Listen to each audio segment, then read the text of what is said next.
Today with me, of course, just like last time, we have Kai. Hey everyone, what's up? So we're gonna be giving you the dynamic duo performance, just like last time. We haven't actually like commentated together ever since the last one, way back in what, March was it?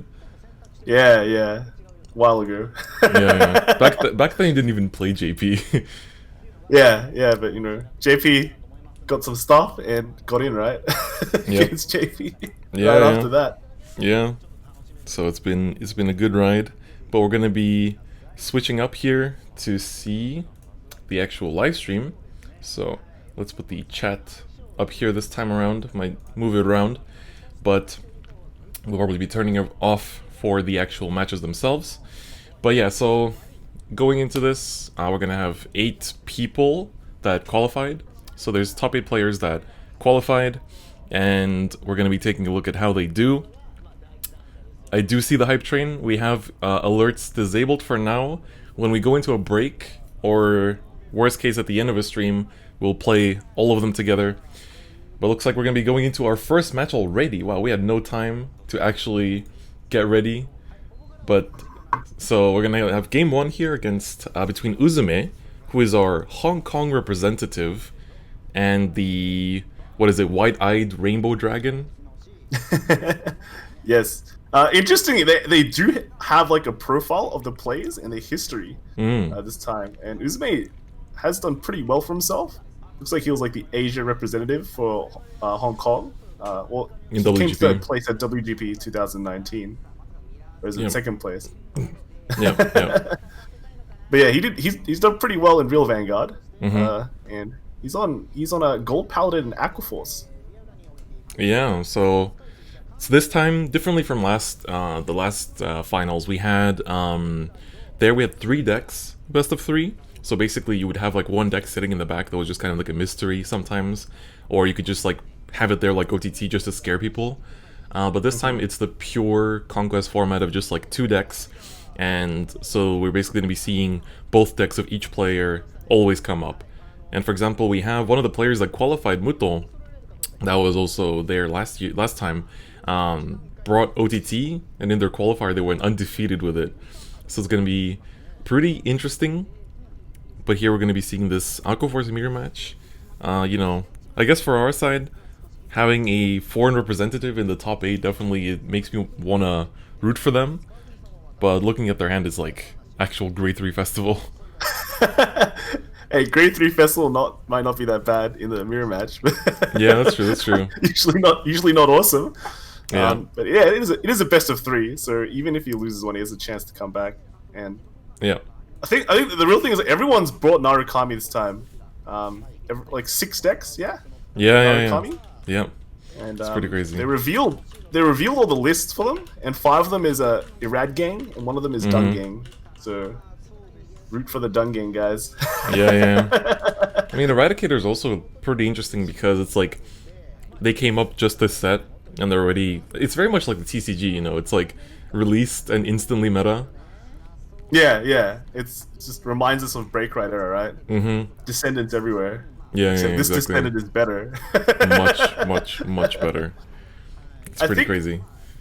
I think there was one Irad list that looked slightly unfinished because they just ran 2 more of the other Break Ride. Mm-hmm.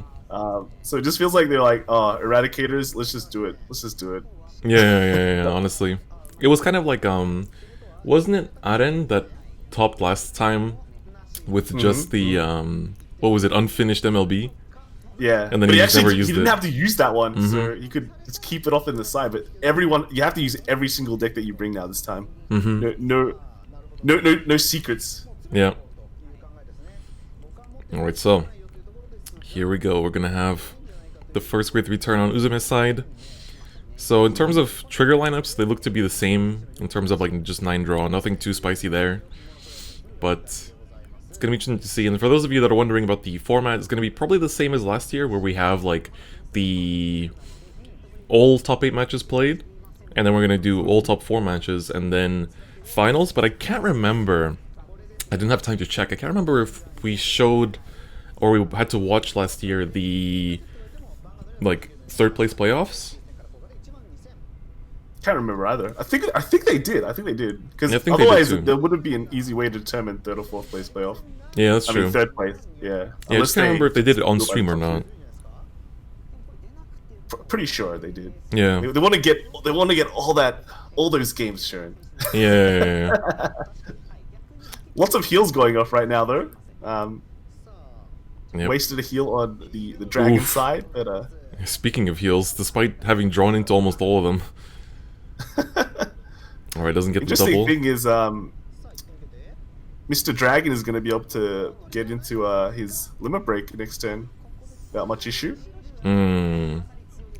I think most Aqua Force builds are pretty straightforward. They're pretty much fixed. Like they figured out the best build for Aqua Force. Yeah, basically.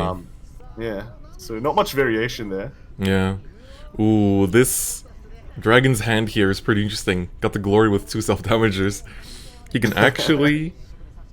Thing is, it doesn't really do much, because he doesn't have Basil or Diamante, so he can't even like push more than 1 damage normally. And just going in with the glory, with the crit, like, just to give him limit break isn't really worth it either, considering he hasn't revealed any self-damagers yet. So what he can do, right, is... if he can get rid of the 2 front rows, he can technically snipe the glory out of Uzume's hand. But it won't actually snipe because he's only on 2, so the PG won't even proc, right? But he's got a Benedict, right? So can he? Oh, I don't think he has any. Doesn't have enough. Can't get through the 10k. Oh yeah, right. He has the Diamante, so he could potentially, do a second attack, yeah. Yeah, but the 10k is stopping him. This 10k is stopping, but it looks like he's still doing it anyway. Yeah. We play the 11k over the 8k booster. Yeah.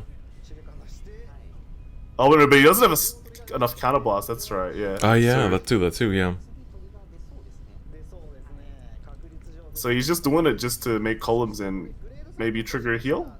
Yeah, and I guess to recycle his triggers with the self-damagers, I guess. That's all I can really think of. But wait, here even... Like, he's gonna do the 1 damage, but he has to actually just swing with the glory into rear now as well. So... Yeah. Actually needs like a double trigger on the tail there to actually have it pop off, but maybe we're gonna see it. Lazarus. And PG, okay, that's not gonna be enough. It goes back to 3. Yeah. But would you even ride up to glory now? It's like I guess you kind of want to, right? Yeah. I guess you can keep it at 4 and then try and do a lethal, and then he blocks it. There's no way for him to do any more glories because he's out of. Well, he's used 2 of his damage increases. The thing is also that he hasn't... On Uzume's side, he has like no self-damager, so it's like... I was thinking maybe it's better to even sit on the 13k base just to not take the Diamantes anymore. Yeah, true. But it looks like he's gonna pass on that.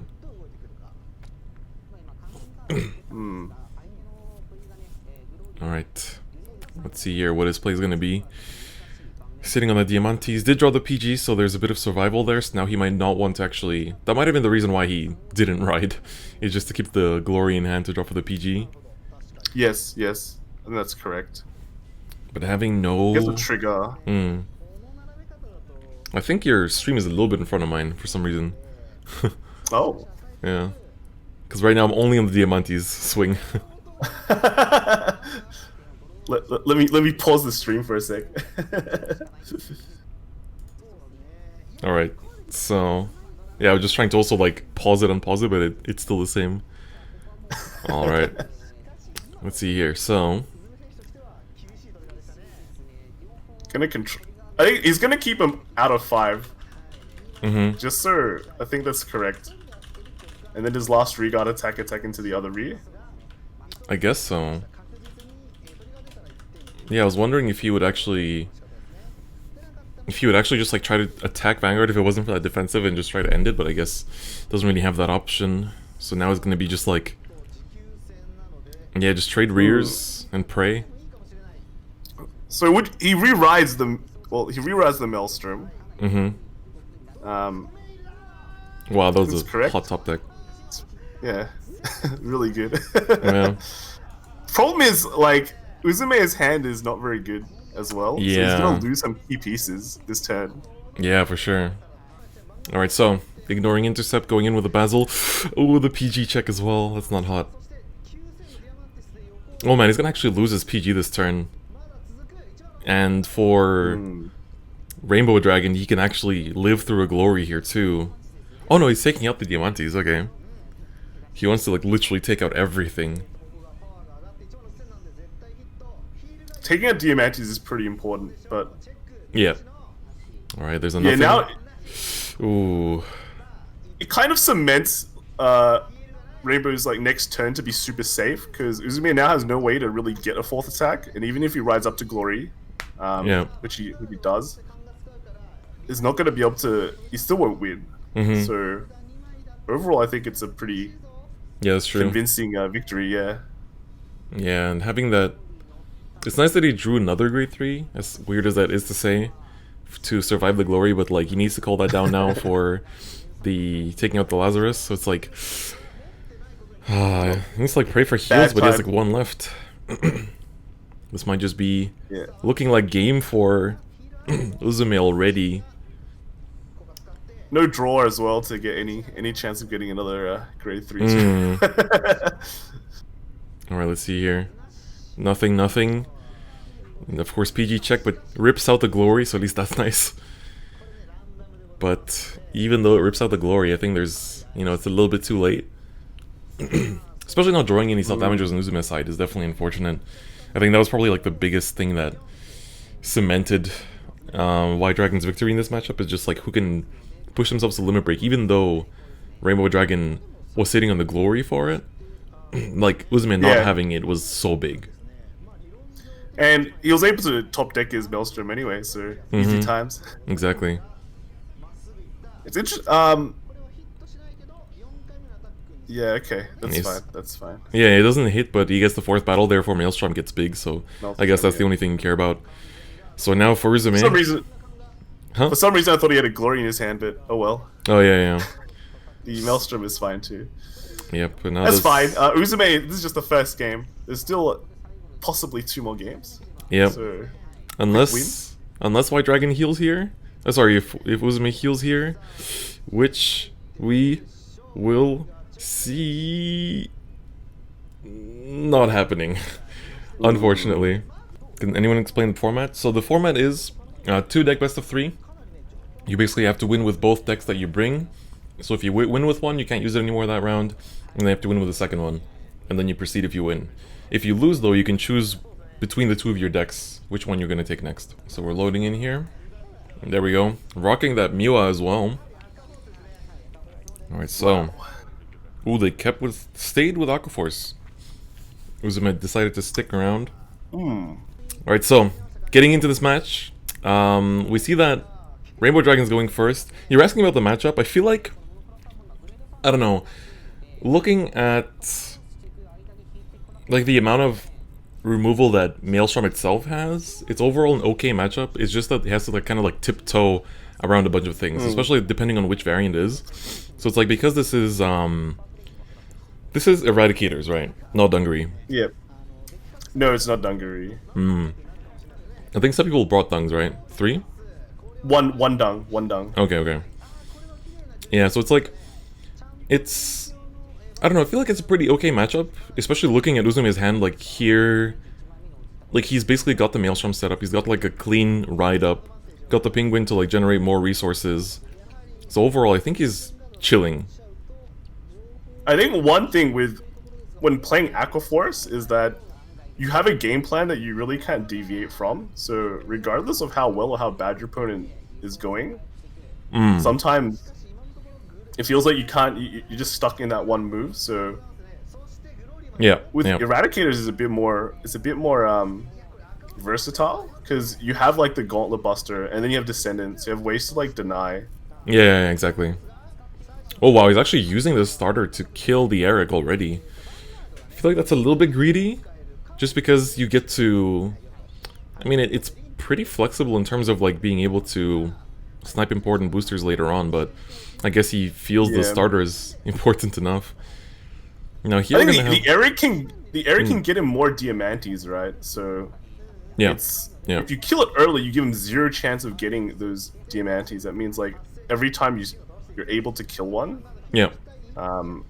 it's just gone forever. Yeah, exactly.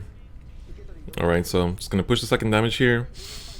But look at Rainbow Dragon's hand, he has no grade 3s. Wow. Wow, and he doesn't draw one. That's actually depressing.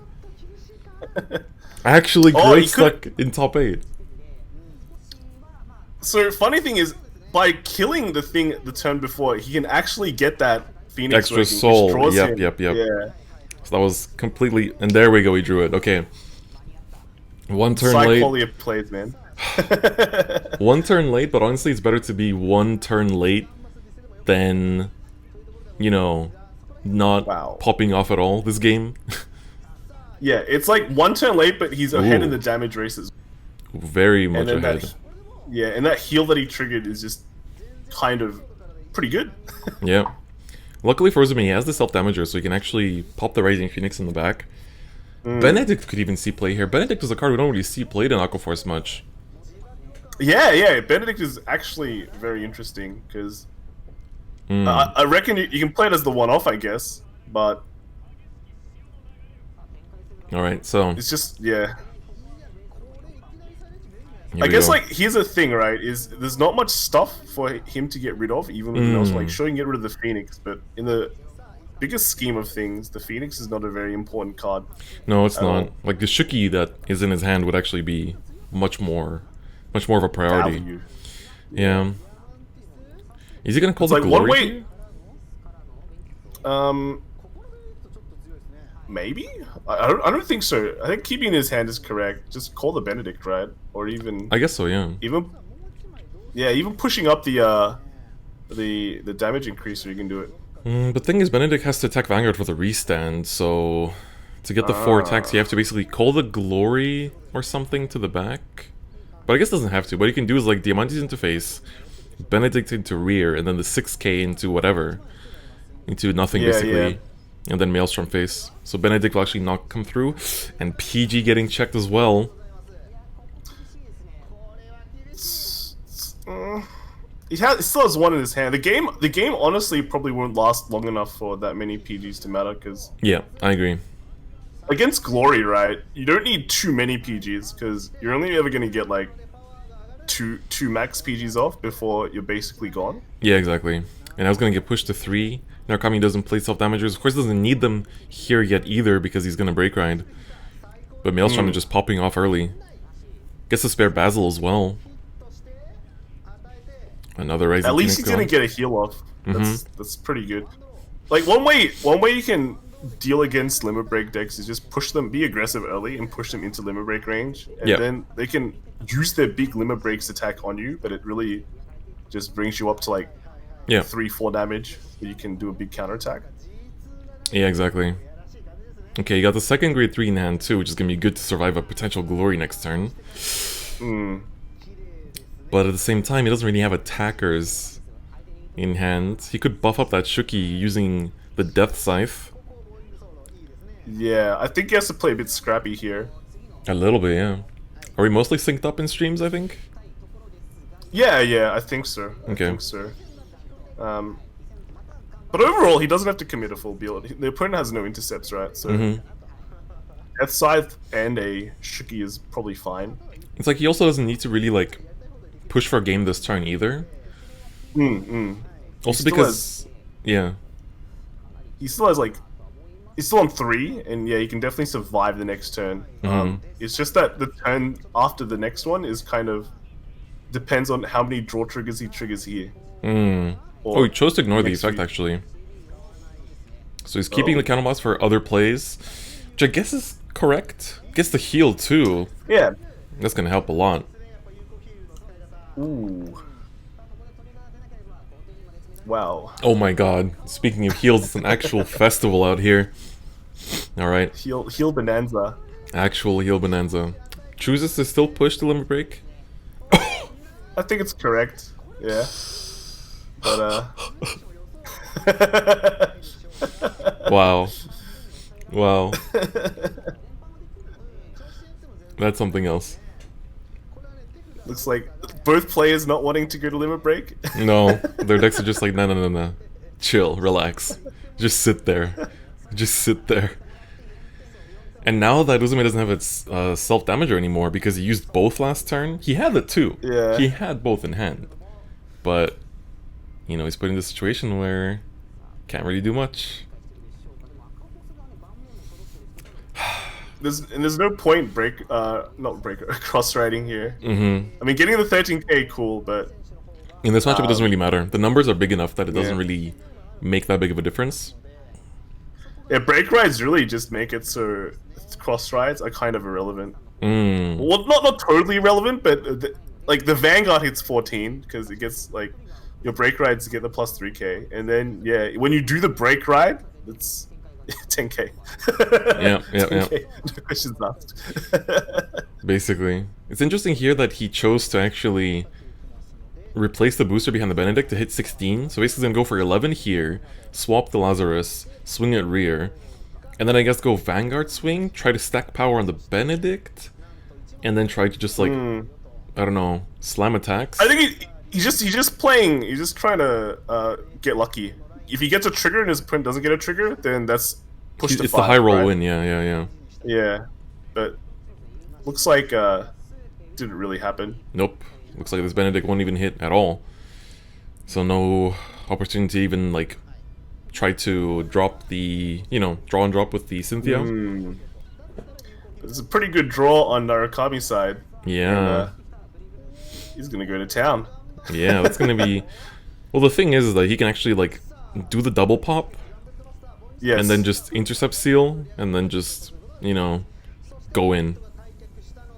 I don't think he'll need to intercept seal, but if his gauntlet got rid of the diamantes on the back row, that'd be like godlike. Actually godlike. Oh man. And this Shuki will still hit things as well. That's the crazy thing. You can deny damage and then also kill the Benedict as well. Yeah. The interesting thing is that he's sorry? taking the 50-50 for the and he hit it again. He hit it. Oh my god. Alright. Wow. So yeah, the Japanese casters are saying if there's no perfect guard, it's gonna be the end of the game already. But life is not that sweet. Yeah, this is Uzume's situation. It kind of feels bad because now he doesn't have the resources to kind of build any fourth attacks, and then it's not like he can even capitalize off getting four attacks. Yeah, and also the Shuki, like, it doesn't even need to attack Vanguard. You can just drop it to the rear. Yeah. And you know, he's the fine. next turn for Uzume, right? Might just the best way to play it might just be to just Vanguard swing in and that's it. Maybe play down the grade 2, but yeah. I mean, technically he could make 4 battles if he struggled for it. Basically going like Basil Glory in one column and then whatever he draws in another column. So then Basil's 1, Glory is 2, and then whatever he draws. Oh, he's giving him Limit Break. Yeah, that's interesting. Wow. I'm not sure. Maybe he's just not afraid of Glory. He's not afraid. Alright, we have the... Wow. Diamante's on top of that. He's going for the Glory here. But how's he going to play this out? Does he have a chance for, like, double lethal? He doesn't have the boosters. He drops the perfect guard, right? He's going drops for it it. behind. Yeah. Yeah, again, you got slightly ahead again. Oh, man. Oh, no, he didn't drop the PG. He just went to battle phase. Yeah, he's decided not to. But can he live next turn with just, like, a PG in hand? It feels like... don't know. With that Death Scythe in hand, I don't think so. I guess maybe he's just banking on the... Oh! There's one trigger. If he can hit a second one... Oh, he draws the Diamante, so maybe not. Second! Ah, it's a PG. See, having dropped that PG there would have been game. Yeah, Benedict... No, hang on. He can't... How does Mr. Dragon make more than... Oh, wait! Attacks? You're right, he has no counterbots because he went ham on the Golem Buster last turn. Yeah. So all you can do is... You can make 2 attacks on Vanguard. But that's not a kill. No, not even, because he doesn't... He can basically, like... The Death Scythe can pop the...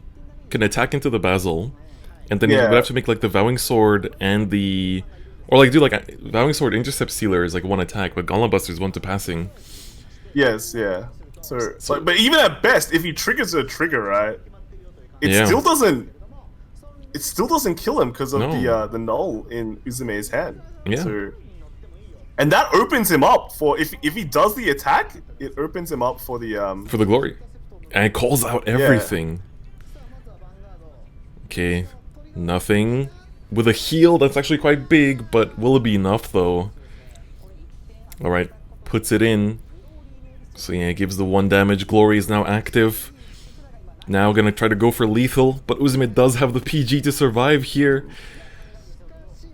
But here we're gonna see the Death Scythe go in on the intercept, but of course it doesn't really matter because Uzume, as long as he doesn't, you know, fat finger counterblast for the Diamantes or something, he's actually fine. I mean, it's happened before. yeah. I just drop the glory and don't fat finger any Diamantes. yeah, exactly. exactly. All right, so empty hand. I feel like you can even attack with the rear glory first, just to then make sure that it's extra critical. Oh, but there's no heal on there's no heal. Then this is the safer play. This is just confirmed kill. Yeah, because otherwise you would be risking them to draw into a PG on their 5th damage or something. All right, so Uzume bouncing back here. 1-1, 1-1, tying the series up. Very good. Good stuff. So now we're gonna actually see the Gold Paladin versus the Narukami. Yeah.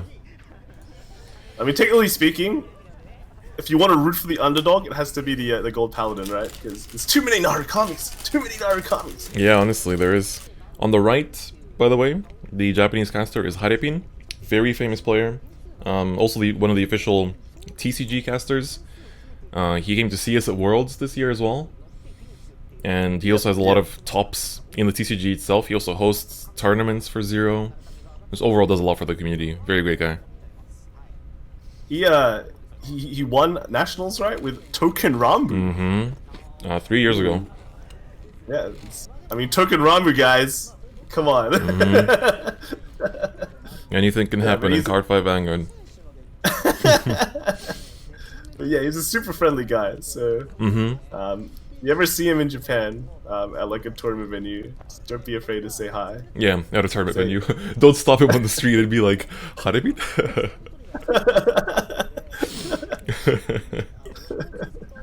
Oh, you might even meet him in a tournament because he goes to tournaments. So that's the funny thing. Like, although I never saw him at locals. I like legit never saw him at locals in Tokyo. I don't think he's Tokyo though. Is he Tokyo? I thought he was. Maybe he's. Oh wait, maybe he's not. Yeah, you might be right. Yeah. Oh, so he just travels out. Third game's coming up now. All right, getting back into it. We're gonna have the Narukami Gold. So of course, once again, a reminder. On the bottom side, we have Rainbow Dragon, who was actually, I think they ended top 4 last time, right? I feel like they ended up being top 4. Or I think it was best 8. So okay. I think it was top 8. Okay, so basically, Rainbow Dragon needs to win this one to do better than they did last season. Whereas for Uzume, this is their first time, but they are a top player from Hong Kong. And so it's going to be very interesting. So we're down to both players' second decks. Whoever wins this one will be taking the series and moving on to top 4. Interestingly here, I don't see a lot of Azo players running the Grade 3 search. Oh, yes, it's true. So this is the... I think it's correct. No, because he's Chrome Jailer, remember? So he needs to get the Persona Blast. That's true. And also because, like, a lot of Azo players run the Azo search starter. Ooh, stands? Hello? Okay. I see you, Uzume. Bringing some of that spice in here. Although I guess for a lot of goals lists, like, you have to kind of choose between stands and crits at some point. Because you plus so much. I've seen every single variant in golds, right? Because you can crit, I think the old Pelennor builds are running some stands. Yep, yep. And then just even 9 draws, because now you've got like just 9 draws is just standard. But you've got, since you've got the removal now from like the spirits, the 9 draw build is just fine. Exactly. But yeah, stands are getting a bit more unpopular now. Yeah, that's true. To the other two. I still run into them sometimes, but it's usually in those pure Azel variants. Whereas this is, you know, Azel, Pelennor, Crum Jailer, like very... Yeah. Yeah. I think it's also quite interesting that he is sticking with the Chrome Jailer, because a lot of people replaced like the extra slot with the Break Right, the Gold Paladin one, the double rare one. Yeah. What was it? Was like Belarius or something? I think. The Break Right that top calls. Yeah. I always forget Bleobaris. That's his name. Such a weird name. Such a weird name. Alright, so here, it's gonna swing into rear.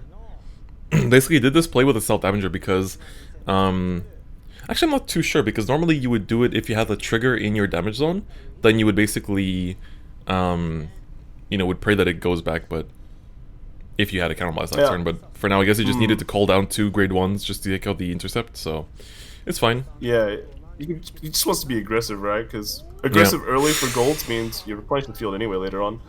But that top deck was very big. Oh my god. The casters are like, he's really loved by his Narukami deck, and it's like, yeah, he really is. He really is. Loved is the correct way to put it.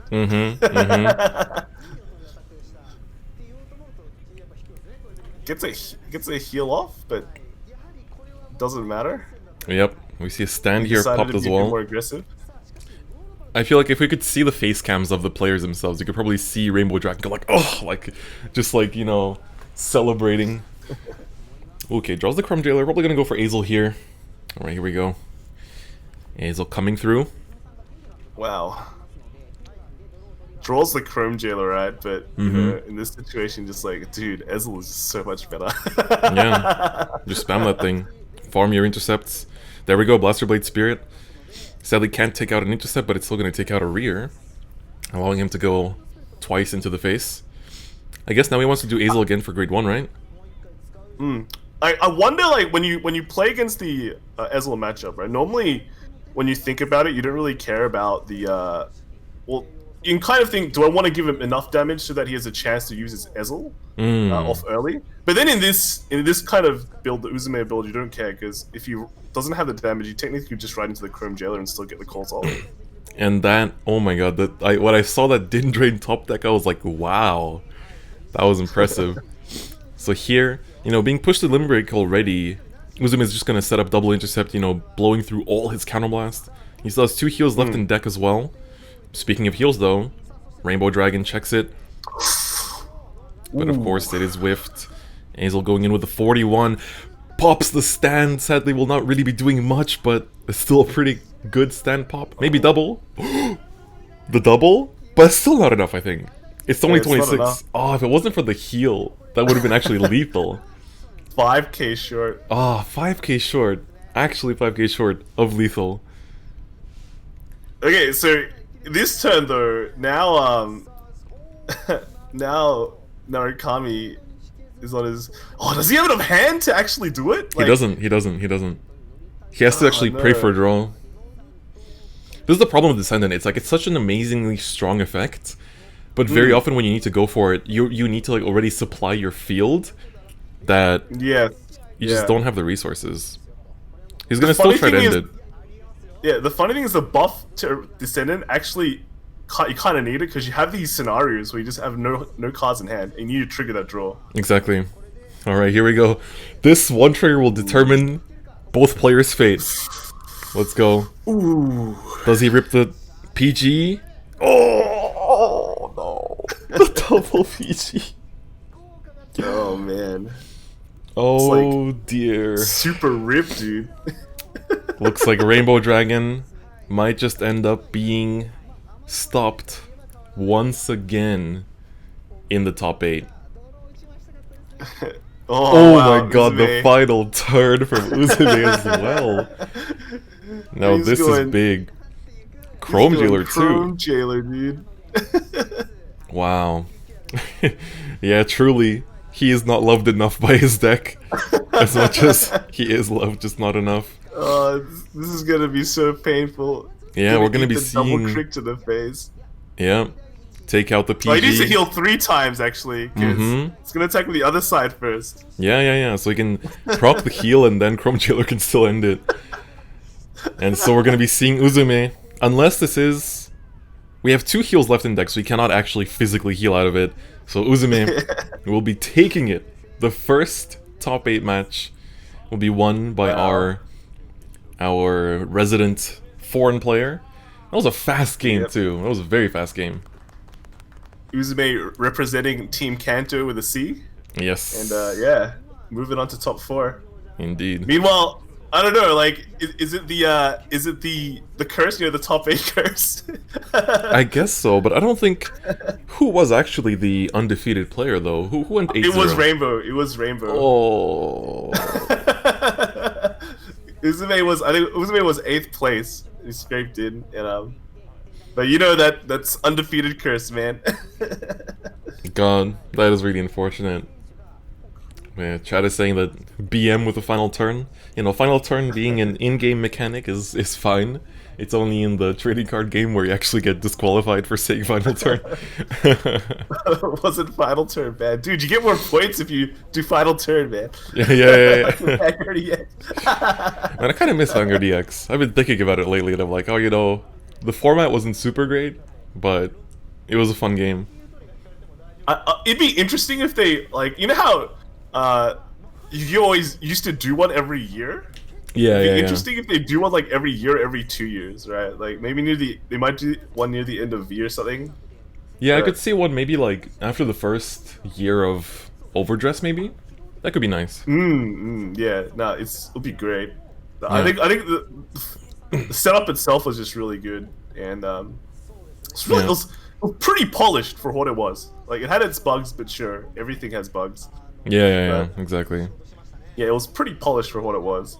Alright, so good match. Gold Paladin moving on with Aqua. Gold Paladin Aqua. And one of the Narukami's is down. Yeah. Slowly. Which match do you want to see next? They're gonna go through all of them. I think they did the bracket already, right? So yeah, they showed the bracket at the start. So hopefully they show it again. Maybe they put it on Twitter. Oh yeah, true. I'm trying to find some One of the interesting things is that if you look at all the profiles of the players, right? Everyone has played Vanguard for like 8 to 9 years, except Uzume, who said he's only played for 2 years. Oh wow. Yeah, like a lot of these top 0 players are like top TCG players, so it really goes to show that it's like the long-term game knowledge kind of pays off. Yeah. Or the nostalgia factor, man. The nostalgia factor. Exactly. Do you want to really break Rider? Just come right back. So, we got Iggy versus Alpaca on the screen. Oh, yes. Alpaca! I like how he said that. Ooh! Iggy. This is your favorite, right? Look at this. Are you hyped for this one? My demise is here. So we're seeing a very interesting... So Iggy has played Vanguard for 9 years. So this is their first Vanguard Zero tournament. And so they're very nervous, but they're going to do their best. So we see here the very standard Eradicator list, but really the attention should be drawn to Blau Ethics. Ethics Blau here, running some stuff that I personally haven't seen run too much, like the Transizer. Pretty interesting, and also the Street Bouncer, that's a new one as well. But it's gonna be just interesting. Different ways to get advantage, right? Honestly, yeah. Doesn't Iggy sound like a deleter to you? Yeah, it is, isn't it? I feel like it is. Yeah, it is, right?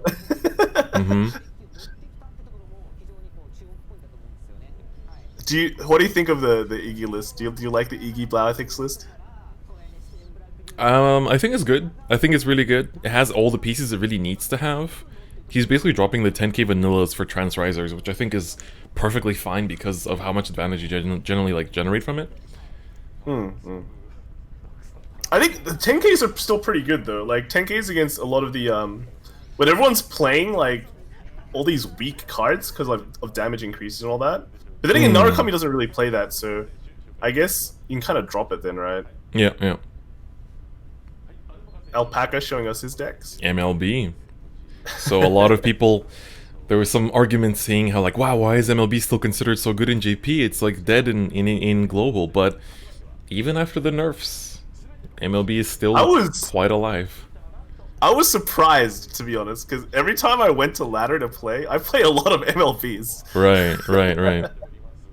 I think the interesting thing about this MLB list is running 4 Star Calls, but it's not running any Blaster Spirits. Yep, that's true. Because I think it's popular to like run 1 Spirit or 2, but 0 Spirits. And yeah, just the good old Aquaforce deck. Yeah. No Benedict. He's only doing 3 Glory Maelstrom though. This one. He's running. Is that a 13k hitter? the random rare slot. Yeah, it looks like it. So there's quite a few. I guess he doesn't have a 3rd glory. Let's just put it. Let's just be honest about it. Probably doesn't have a 3rd glory. Alpaca actually. Yeah, we see also 9 years of playing Vanguard, so been here since the start basically. But Alpaca has been has quite a few VGCS tops if I remember correctly. Yeah. I wonder, it's the same person, right? Because I remember on Twitter I see the Alpaca pop up quite a bit as well. Yeah. They're quite prolific on Twitter. They're usually on, active, just chilling. Yeah. So pretty cool. Stop Japanese the Twitter, MLB. Vanguard. Yep. Now it's all about the Luards. Oh yeah, everyone is losing it for Luard.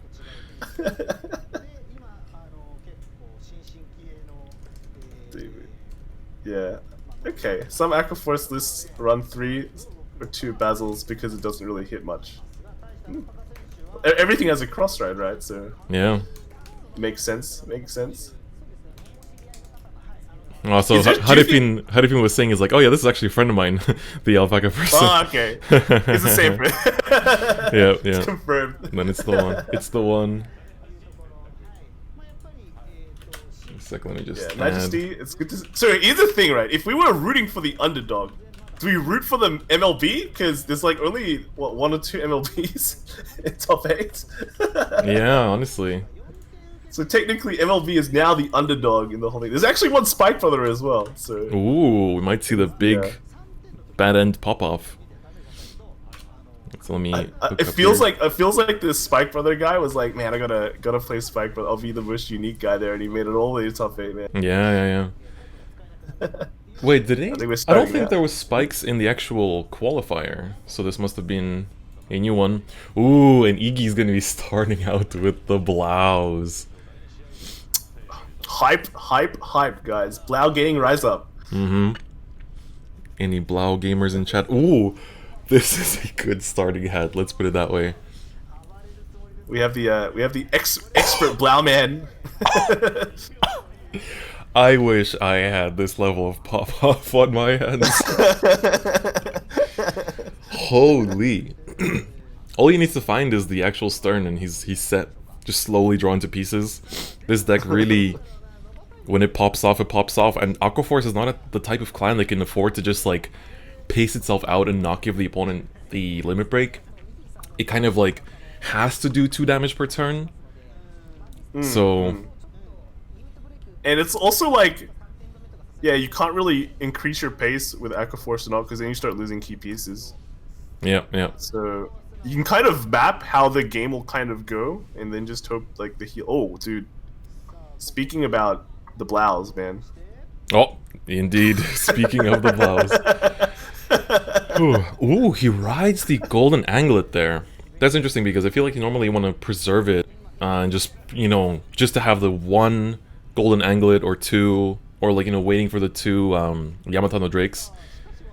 But could he be focused? Could this kind of build be focused on like getting slightly more advantage while you still have like a decent pop-off power? Might be the case. Might be the case, yeah. Yeah, because he's got the trans rise and the street bounces. He's valuing more on just drawing a bit and not just going YOLO. Mm-hmm.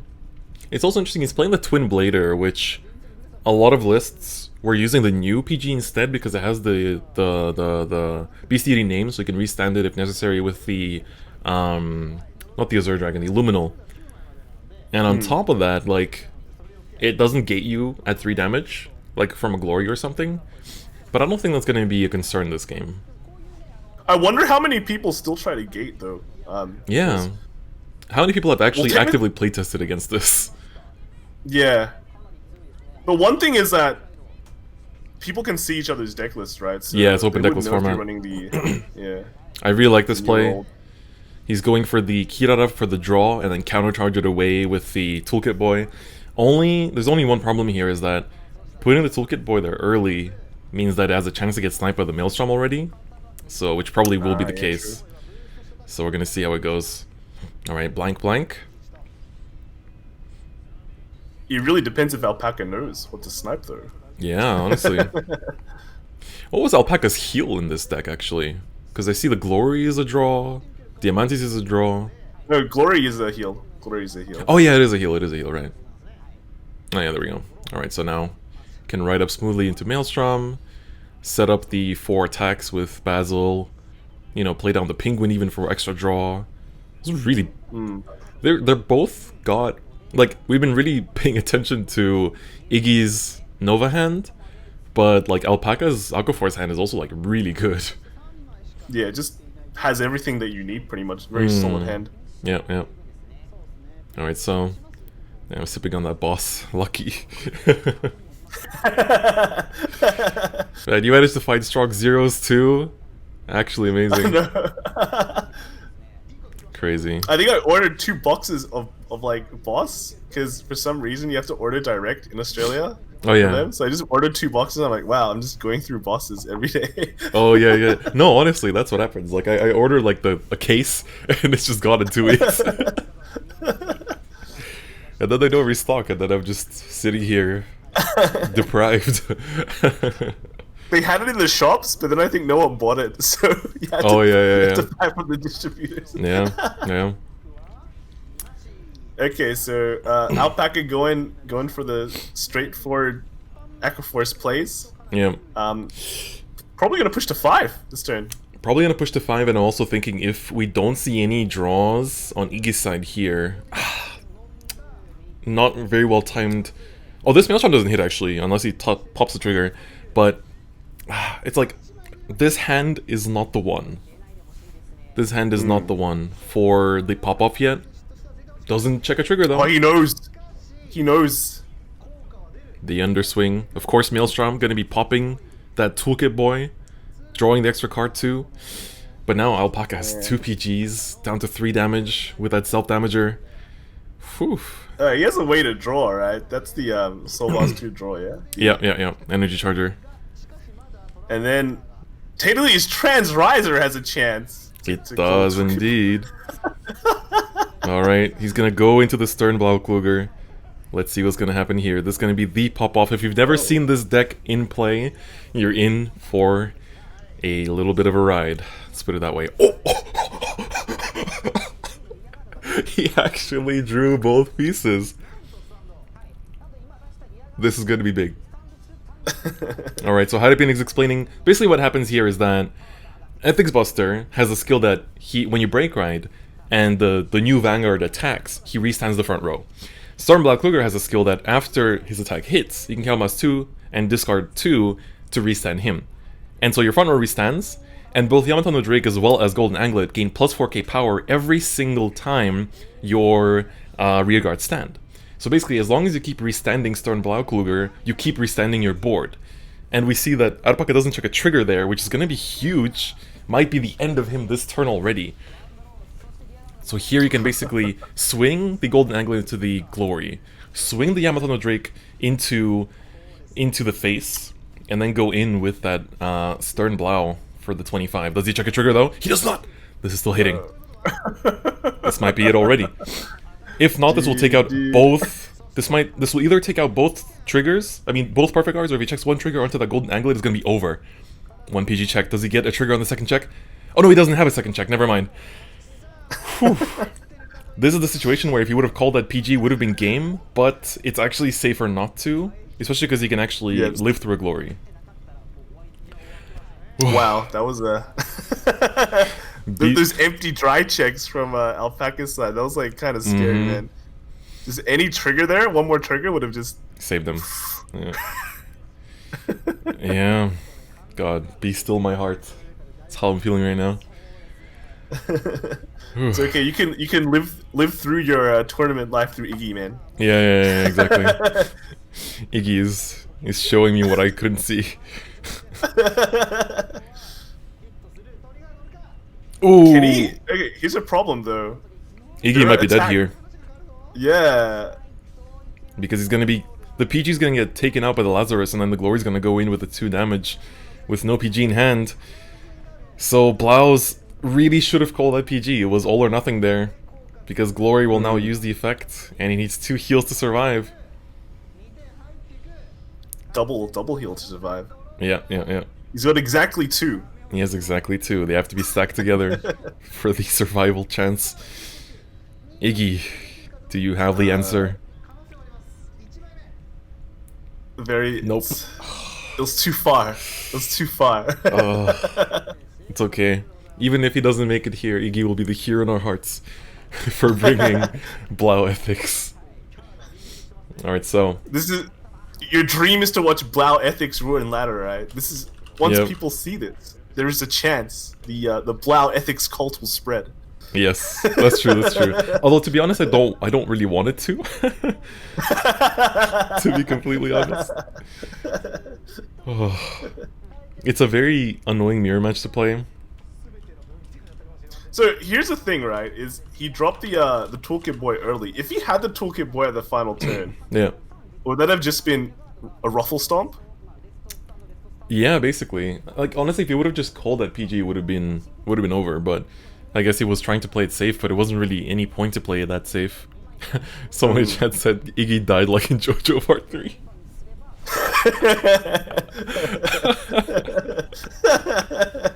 Oh my god. Except this time it was to an alpaca instead of a void. Oh my god. Although technically it was Glory, which is like the incarnation of void. Oh man. So interesting, Alpaca now has Royal Paladin, and that is actually a deck that can kind of deny Lunar Breaks. Yeah. Can gate pretty hard. And with Iggy running the old Twin Blader. Iggy, get out of here. He's still alive.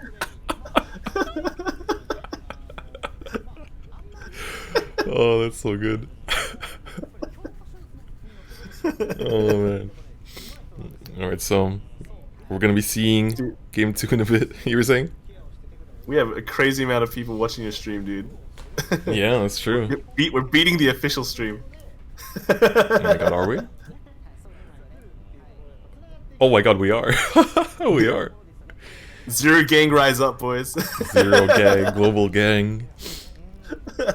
Global gang that cares about the presentation of JP.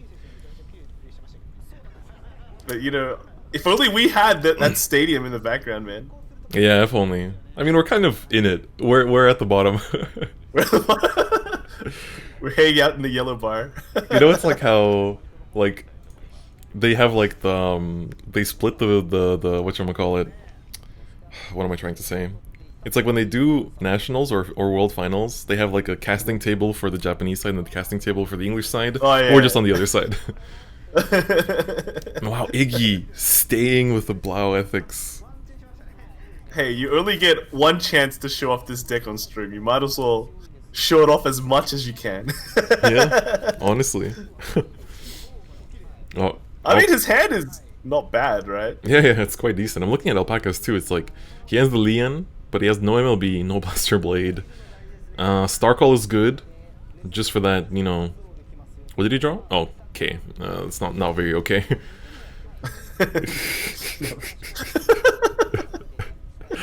You could... There's so many puns you can make. You can even say that the Blau Ethics deck is unethical.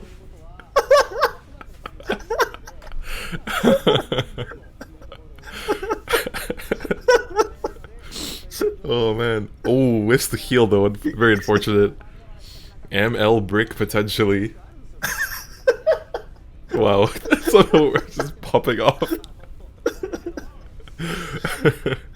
At least the K is useful for the Lian, man. That's true, that's true. Everything has a use in that deck. That part is okay.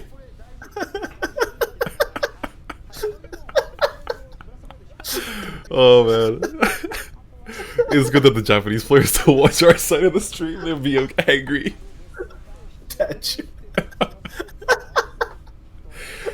Oh man. Alright, so on Alpaca's side, he draws the Ganslot, able to secure the Blaster Blade. Still no MLB though, which is like the most important component of this deck. Not able to check it. This might just be... I mean, to be honest, we saw... No, we didn't see the same last game. It was a previous game where we didn't see any grade 3 draws, but... Yeah, this might be... He was quite confident discarding that Alfred for the Lian earlier. Let's see if he's gonna be... If he's gonna be punished here. I think he's gonna regret it. Yeah. You can just top deck it, man. Like. Yeah, I mean, you do are what playing all the Royal Paladin players do. Just top deck it. Yeah. Top decking your hand, right? He's got the perfect setup if he top decks it. Is he gonna ML brick or go ML bonkers? Oh, it's the ML brick.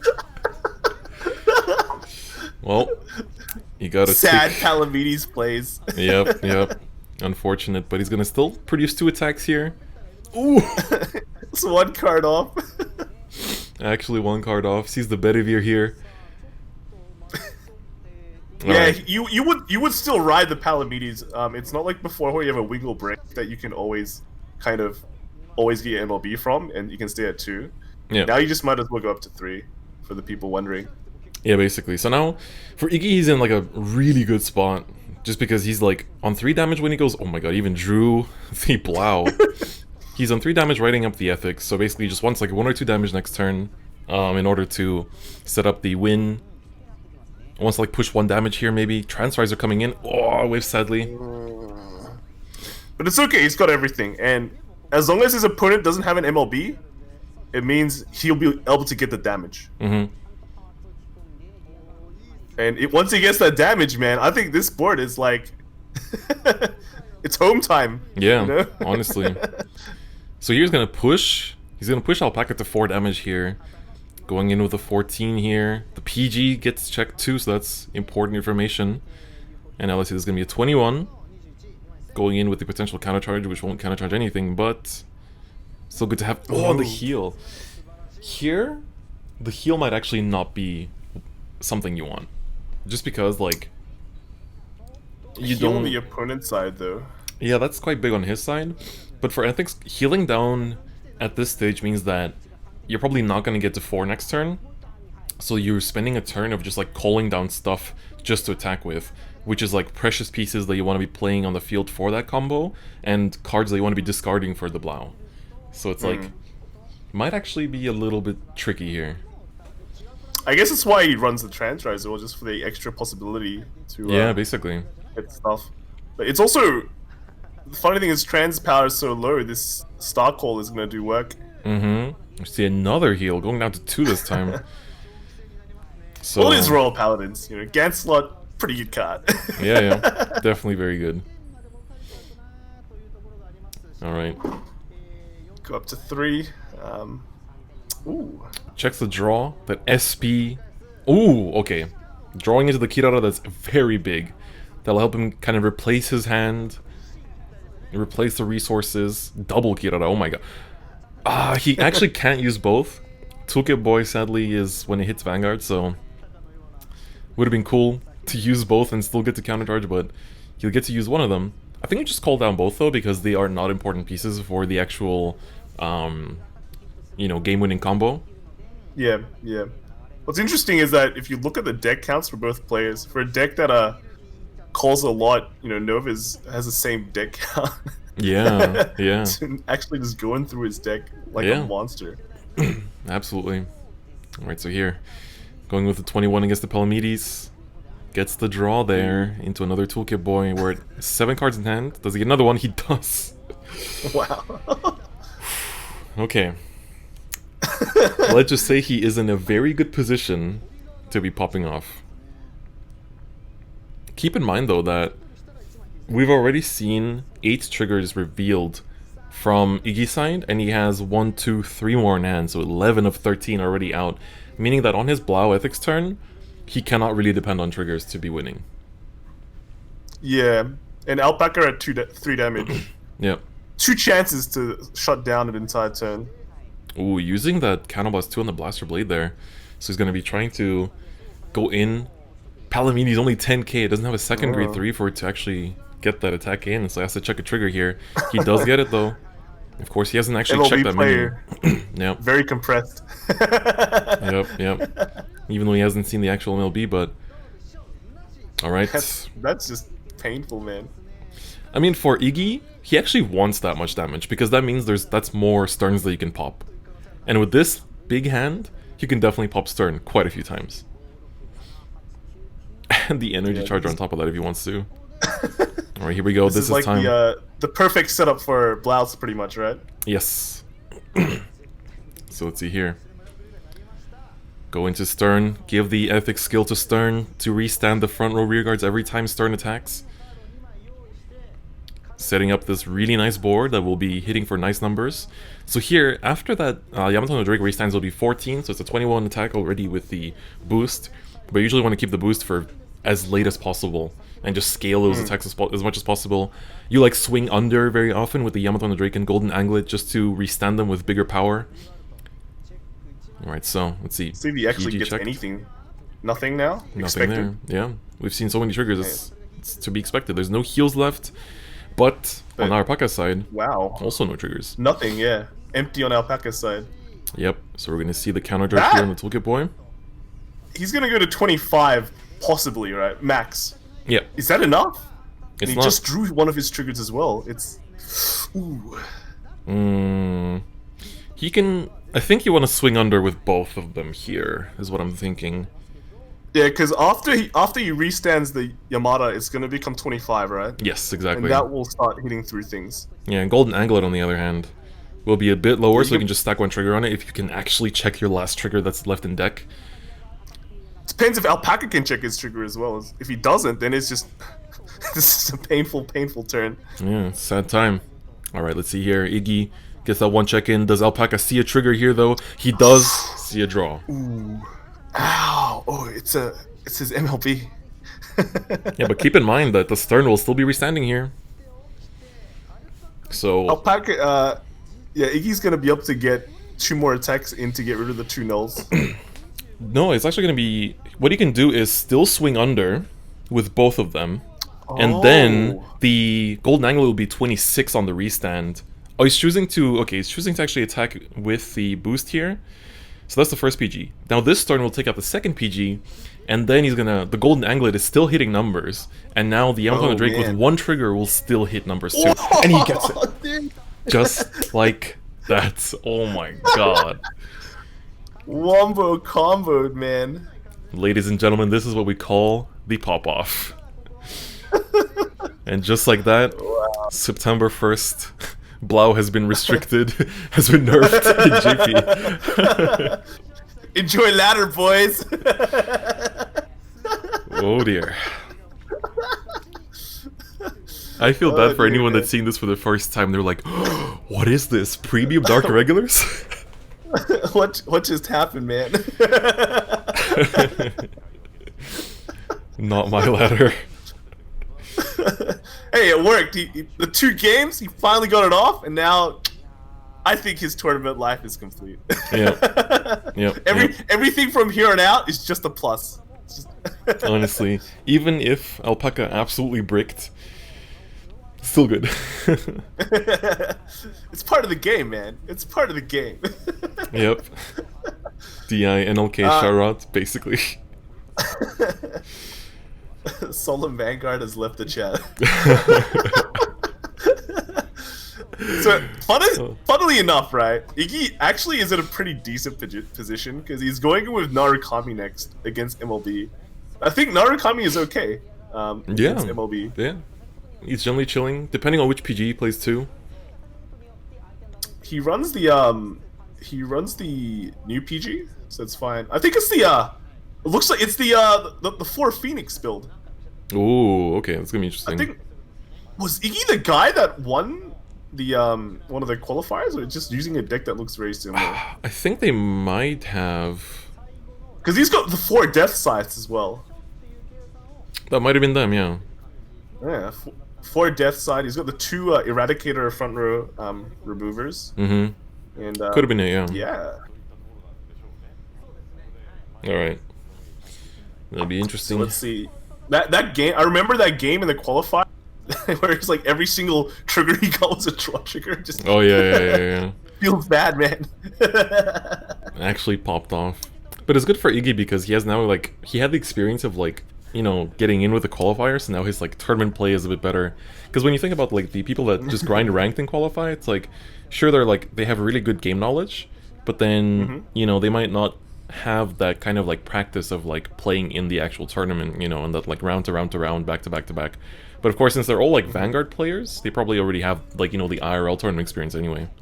Yeah, everyone with their 8-9 years experience except Uzume. Yeah, it was actually interesting because Dotto tweeted the other day, basically saying yeah, unfortunately I couldn't get in, but I hope you guys have an enjoyable, exciting time. And he was I hope the overseas players will also make it fired up, make it exciting. And then he was yeah, I'm so nostalgic when people spammed hashtag Dotto gang in chat. And I was oh, so cool to see. So hey, man. Chat, you are the foreign representatives. You have to hype it up for the Japanese players too. Let them know that you are, excited for what they're showing you here. But yeah. So I was actually wrong though as well. Muto is also another person who only says he has 2 years of Vanguard experience. Oh, is that so? Yeah. Oh, okay. So 2 out of the top 8, 2 years. But yeah, hype train boys. Yep. You guys repping the zeros. Yeah, indeed. The Iggy gang, Blau gang, Dotto gang still alive. I'll let Dotto know that people are still excited to see his comeback next season. All the gangs rise up. Yes, all the gangs. Ooh, we're seeing this. What is this with Eradicator players just not drawing their grade 3s? I think it's justice, Oh, speaking of which. They deserve not drawing their grade 3. He got his non-cool break ride though, which is unlucky, but still a grade 3. Yep. So on the other hand, Alpaca here basically has everything already. Oh wow. He can steamroll hand. Actually has everything in the opening hand. He has Blaster Dark through Starcall, he has Blaster Blade through Ganslot, and the MLB, so everything is gathered. Just has to, not misclick and end turn or something. Just normally play the game and get everything you need. Yep. Man, I don't know how it is in Australia, but in Europe we had a huge heat wave just a few weeks ago. Now it's freezing cold, 8 Celsius. Oh, really? It went from 35 to 8. We're winter here, so we're cold, but the last 2 days I think there was a fire nearby, so it's actually kind of warm. So man. Welcome to Australia, boys. Flashbacks to January, that's not good. Oh man. RIP. 2020. So, yeah. 2020. The only good thing to come out of 2020 is Zero, basically. all the Zero gangs, man. Yep. Alright, so we're gonna see here. He has the break ride lined up, which actually, considering he's playing 4 Death Scythe, will actually be pretty decent. Using that starter to snipe the opponent's starter just to make sure there's no Gansalots, no MLBs. Seeing how he didn't actually draw any MLBs last game, he's aha. I guess let's keep that up. I guess like the gauntlet is also kind of decent in this matchup because you can force a lot of damage deny as well, which is somewhat relevant. You keep your opponent from using those blaster blades and stuff, so they can't really push as hard as they want to do it. That's true. And overall, like Narukami is surprisingly a deck that draws quite decently. Speaking of draws, draws everywhere. Yep. Draw gang. I want to see if he's gonna go for the break right here. I feel like you do. Yeah, you do. Because now he can basically like... So this break ride, for those of you that are not aware, its skill is basically when you break ride on top of it, he gives your Vanguard the skill that every time you retire a front row rear guard, you also retire the back row equivalent in that column. So he can use Death Scythe to pop front rows to then, you know, snipe the back rows too. But against LB, I'm not sure how relevant that is, simply because that you don't actually, you know, like... commit much on the back. Or like they do commit to the back, but then they suck up their front row, so it's like, eh. But I think if they suck up their front row, right, that's like opening a great turn for like a gauntlet to just do work. Exactly. You see that Gansel that went back in the deck get checked. Like one of the things when you play against MLB is that you have to capitalize on the turn when they suck their 2 cards in, and unless they've overcommitted, like committed a lot to the field to make up for the fact that they're losing 2, like then you got a turn where you can just push. Exactly. But now for MLB, gonna be looking at a nice MLB turn here. Get to use the Blaster Blade as well if you want to actually pop front rows. But actually you can, because he has to use Stark Ult to call the Blaster Dark. So, no retires. And he's running... Iki's running the Eradicator PG, which means that he will be pushed to 5 this turn, unless he heals somewhere. A thing we haven't really talked about is that we saw the, like, heal choice for Eradicators has changed over time, you know? At first we saw everybody running Descendant heals, now it's become, like, the Gauntlet heals, because more and more people actually go into Descendant as their first, like, break ride. Yeah. I remember putting it on Descendant, but you know, you always want to see Descendant over like Gauntlet, right? Yeah. So, well, most of the time at least, like Gauntlet is good to have, but you normally, if you see like a Descendant or a Gauntlet in your hand at the beginning of the turn, before you might be going, yeah, I'd keep the Gauntlet because you know it retires at least, and Descendant really doesn't do anything. Yeah. But now, at some point, just like who cares? Just go Descendant, you know? Yeah. Also, drawing attention to Alpaca's hand here, no PGs. So if he doesn't want to be too greedy, he could actually just go for Gauntlet and just go to town. Like Gauntlet, Death Scythe, he can basically just like pop both and just go in with a really powerful turn. I think it might be a bit too early for the Descendant even. Let's see. I think Gauntlet is definitely the correct play, and him drawing the other Gauntlet should tell him, right? Yeah, like, dude. The deck is. Yeah, he's doing it. He's doing it. The deck is telling him the message, and he's reading it. He's accepting his fate. It's gonna work. It's gonna work so good, like right now, because of the Death Scythe. Exactly. All right, call down those Shookies for the buffs. Use that Death Scythe for the double pop. Oh, dude, the Iggy life, man. The Iggy life, honestly. Iggy life about to bring him all the way to top 4 life potentially. I think so there's you could say you swing with a side column first to like make him so he can't 6 damage heal. With 2 heals already gone, I just swing with the middle first, and if he nulls, like then he's stuck on a no Blaster Blade turn, right? And he's doing it. Yeah. It's also because his columns are 22, so he can actually get around stuff if necessary, but he also he's gonna go through 2 damage checks of nothing. So we're gonna see no PG. Does Alpac actually... Oh, PG! Draw? Does he get the final heal to actually win the... Survive? Does not! Wow! Oh!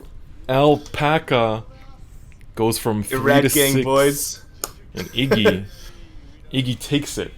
Taking Blau all the way to top 4. Blau Justice. Blau Justice. This so excited to talk about Blouse. We've been talking over each other. yeah, exactly. I'd be interested to see how many people are sad that Royals got knocked out. yeah. It's like global players are so sick of MLB that they're probably just like, stop, put it away, put it down. MLB tier 3 now, lol. Yep. Oh my god. Oh. That's what you get when you play MLB. Yep. Oh man, Iggy top 4 with the plows. Yep. I reckon Iggy will play plows first until he wins of it. So it's like plow or die every single game. Yeah. Plow or die indeed. Yeah, we have Namuru-san on the right, who is basically the owner of Gamebox. Ooh, we're gonna see Spikes. How do you read this person's name? I have no idea. I didn't hear how they pronounced it either. We'll figure them out when they start talking. But even I can't read the kanji. Yeah. One of them is a doctor, right? The next one is a doctor? I think so. So here's the thing. Alright, who wants Spikes and who wants Blau? I guess you can have like Spikes versus Blau in the finals is the yeah, because they're in different brackets as well. They're different brackets, yeah. So are we posting this on YouTube? Yes, we are. So you can see here also like what the new Spikes lists are looking like. So only 1 Jugs, 4 Bad End. I didn't pull a single one. His Narukami list wasn't complete though, I don't think. Yeah. Oh. Kagero. So this one is brown rice like shisho.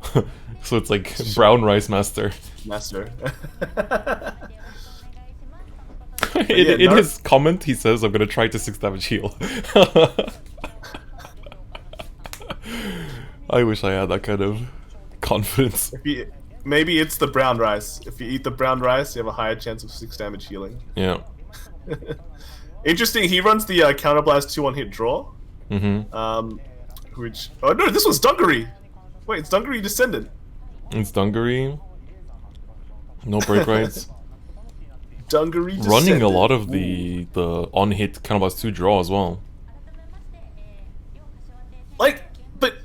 Dungaree's like a CB2, right? As well. Except for original Dungaree. Yeah. And sure, you have like the on-hit like counter charge, but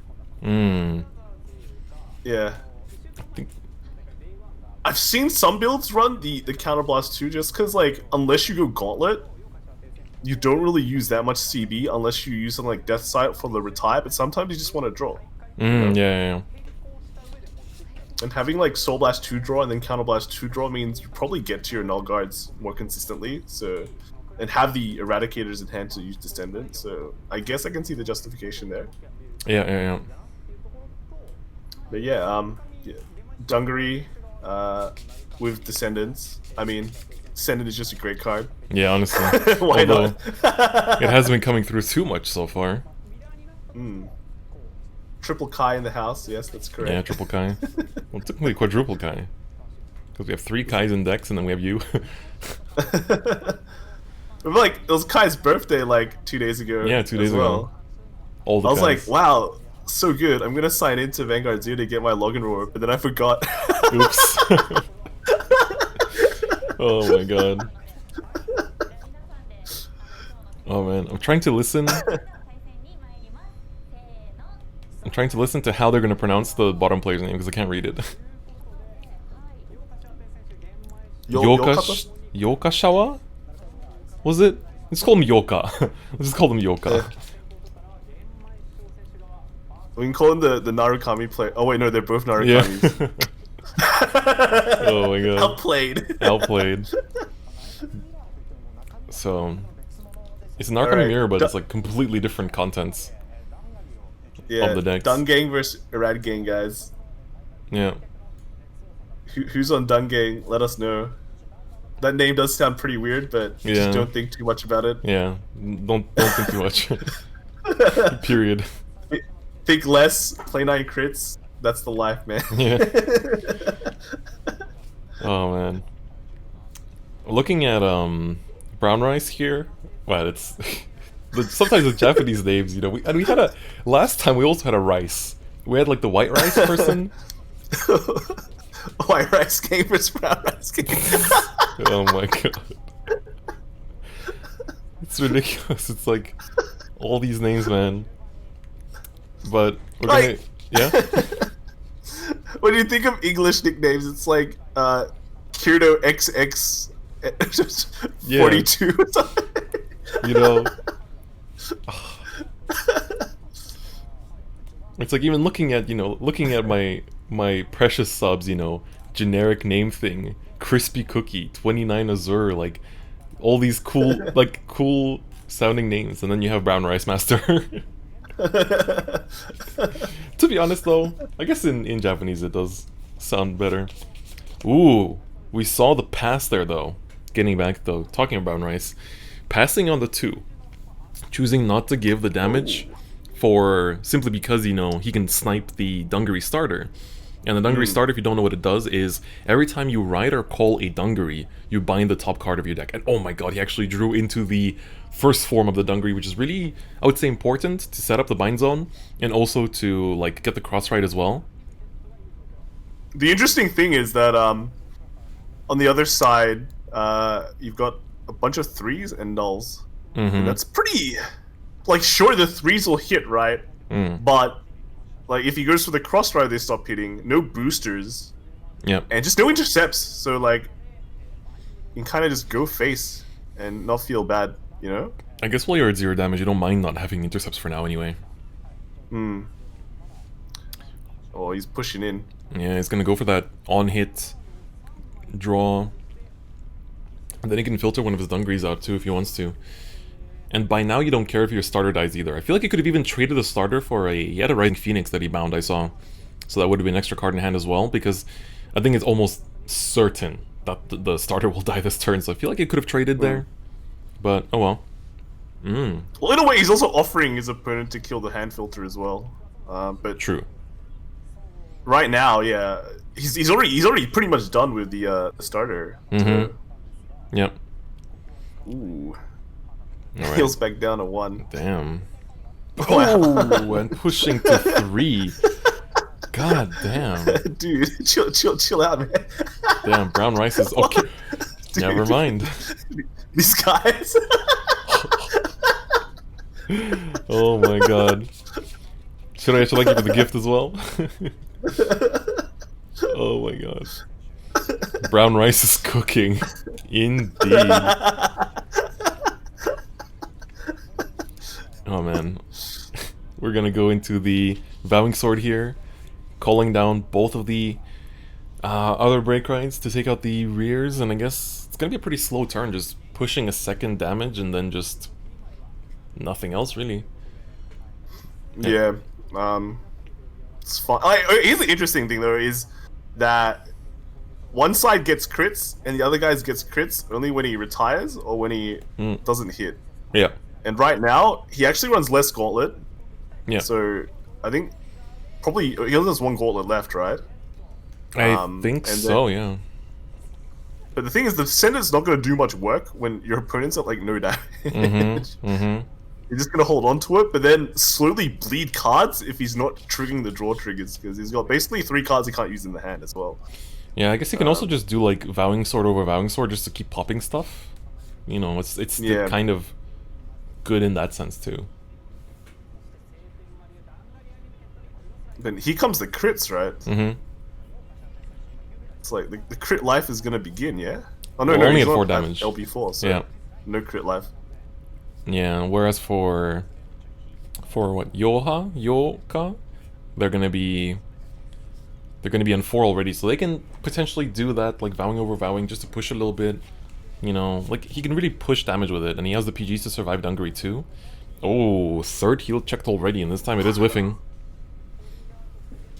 It's a very heal-heavy game here.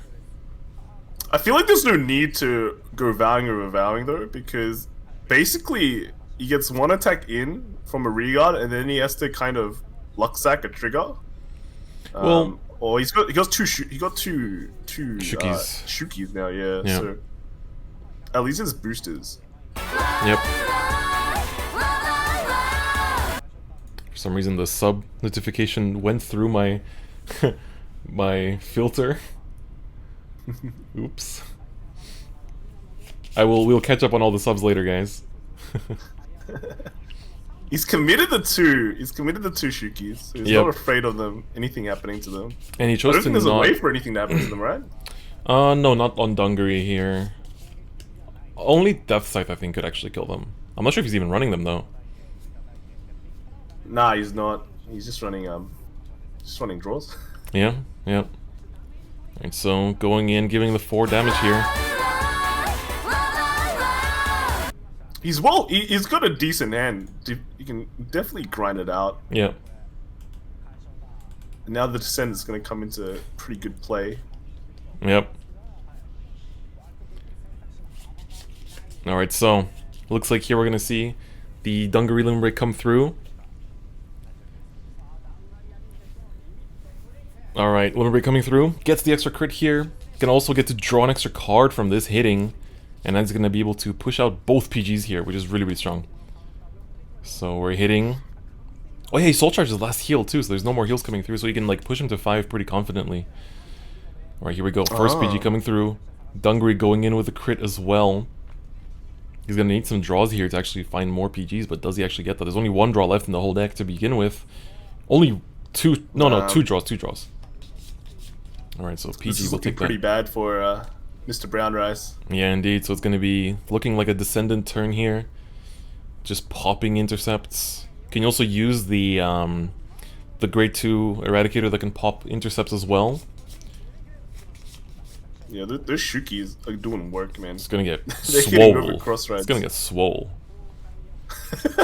Sulky. Damn. Alright. Let's see here. So, gonna pop that on the side there. And now he basically has the option to just go in. He has the 2 Eradicators in hand to discard for the cost of Descendant. Basically needs to just make sure that he doesn't hit a trigger, but he does hit one of his last 2 draws into a PG. If you're Yoka, you're praying for 1 trigger here. Just the 1 and you get it. You get that draw. Man. Put it on the Vanguard. Get in there. Get that PG proc. Get that Descendant proc as well to restand here. And he's just gonna concede.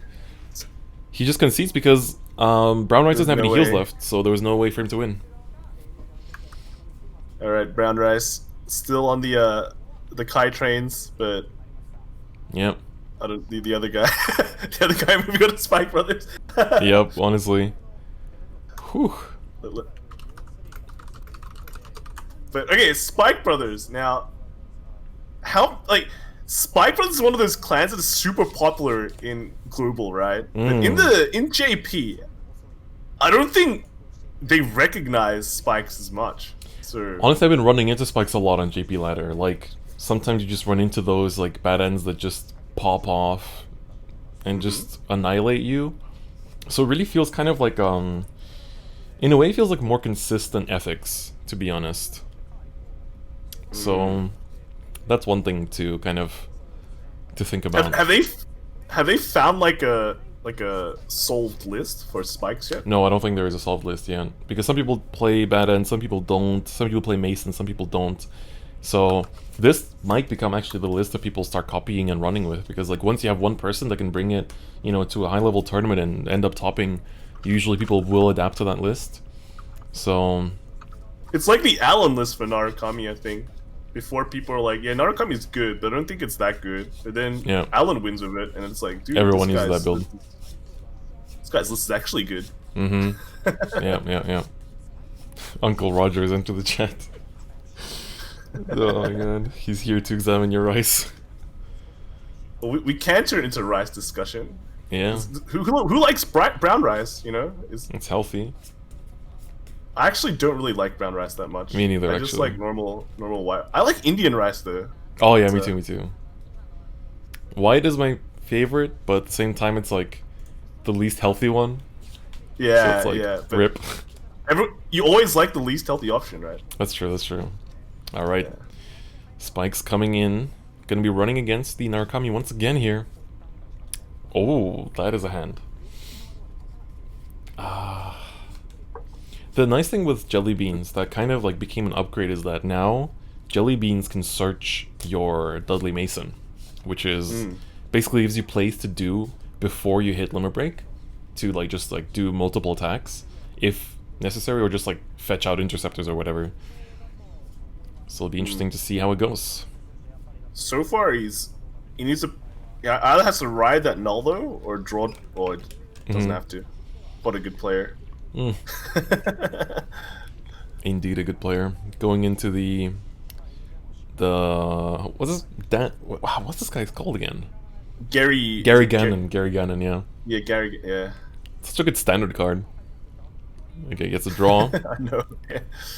Right now he's missing a 3, right? He's missing the Emperor. But he has time to draw into it at least. So that's the nice thing with the break ride variants is that you can just sit on the bad end for a while. And it's very much like Ethics where you want to wait for the specific timing where your opponent's at at least at 3.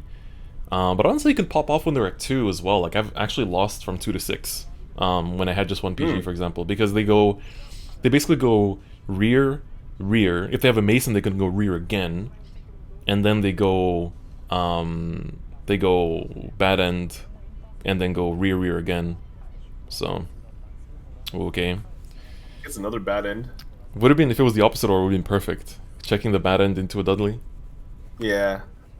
His hand is amazing though. It's like it's actually amazing. Actually massive, amazing. Dude. And this guy can plus because he's just been triggering like a god. Wow. Ooh, into the Braki too. That's really big. It's actually huge. Wow. Yeah, so far, Yoha has been doing pretty good. Oh my god. Both Devil Summoners into intercepts. He can actually use the skill there to count +1 and give it 5, I think, because it was placed from deck, right? Yeah. Is he thinking about it? I think he already missed the timing. I think he already skipped the timing for it. Yeah. But, I mean, it would have been extra power, because then he could go, like... I guess he can't actually hit with his Vanguard. He might have been hoping for, like, a... Oh, no, but it's like, it's like a 7-14-14, right? So... Yeah. He can also now go... Wait, yeah, he can go 9-14 with the Vanguard if he puts the Daisy behind the Vanguard. And then 19 with the Braki if he chooses to use it, if he wants to just push all the way. Oh yes, battle phase only, right. It's only when it's placed in the battle phase, that's right. Ah, okay. Yeah. No wonder. Well, he can still do it now. It's like 9-14, 19. Oh, but he's gonna use the this thing. Searching that SP Perfect Art, I think it's like the prettiest SP they've actually made. It looks so good. The floating hearts. Can you imagine like Adelaide SP? Oh, I don't want to. That's one thing I'm glad. I'm glad that triggers are grade 3 and 0. just imagine it, bro. No, don't. She's technically. Worst thing is she's technically the most popular spikes unit according to the popularity poll. Yeah. Oh my god! Again, the Emperor that you want in hand so bad, just not coming in there. Oh, no. It's one of those games. It's like when your MLBs all like get triggered. Yep. But then you draw the last one anyway. Yep. Wow, both players are like playing with stacked hands. Like, look at this, 9 and 8 cards. Except on the bottom side, we have, you know, the full field basically, almost. But Dungaree, can he like damage control? After you hit Limit Break, yes. But it doesn't really want to because normally it's kind of like Aren's Narukami, like he just wants to progress through attacks. Yeah. Setting up those binds. That'll be 3 binds now when he decides to use the Limit Break next turn. Alright, just gonna put that to the back here. Probably gonna call down the on-hit draw in front, and then he has a few options to go for here. Alright, let's see here. He's going all in. Yeah. He's dropping it. I guess you want to take advantage of him being on 7. Exactly. Alright, draws into the Gauntlet. Nothing too hot there. I think this is one of Gauntlet too. I'm pretty sure he only ran one. Perfect discard target too. Yeah, he only has one because the rest is Descendants.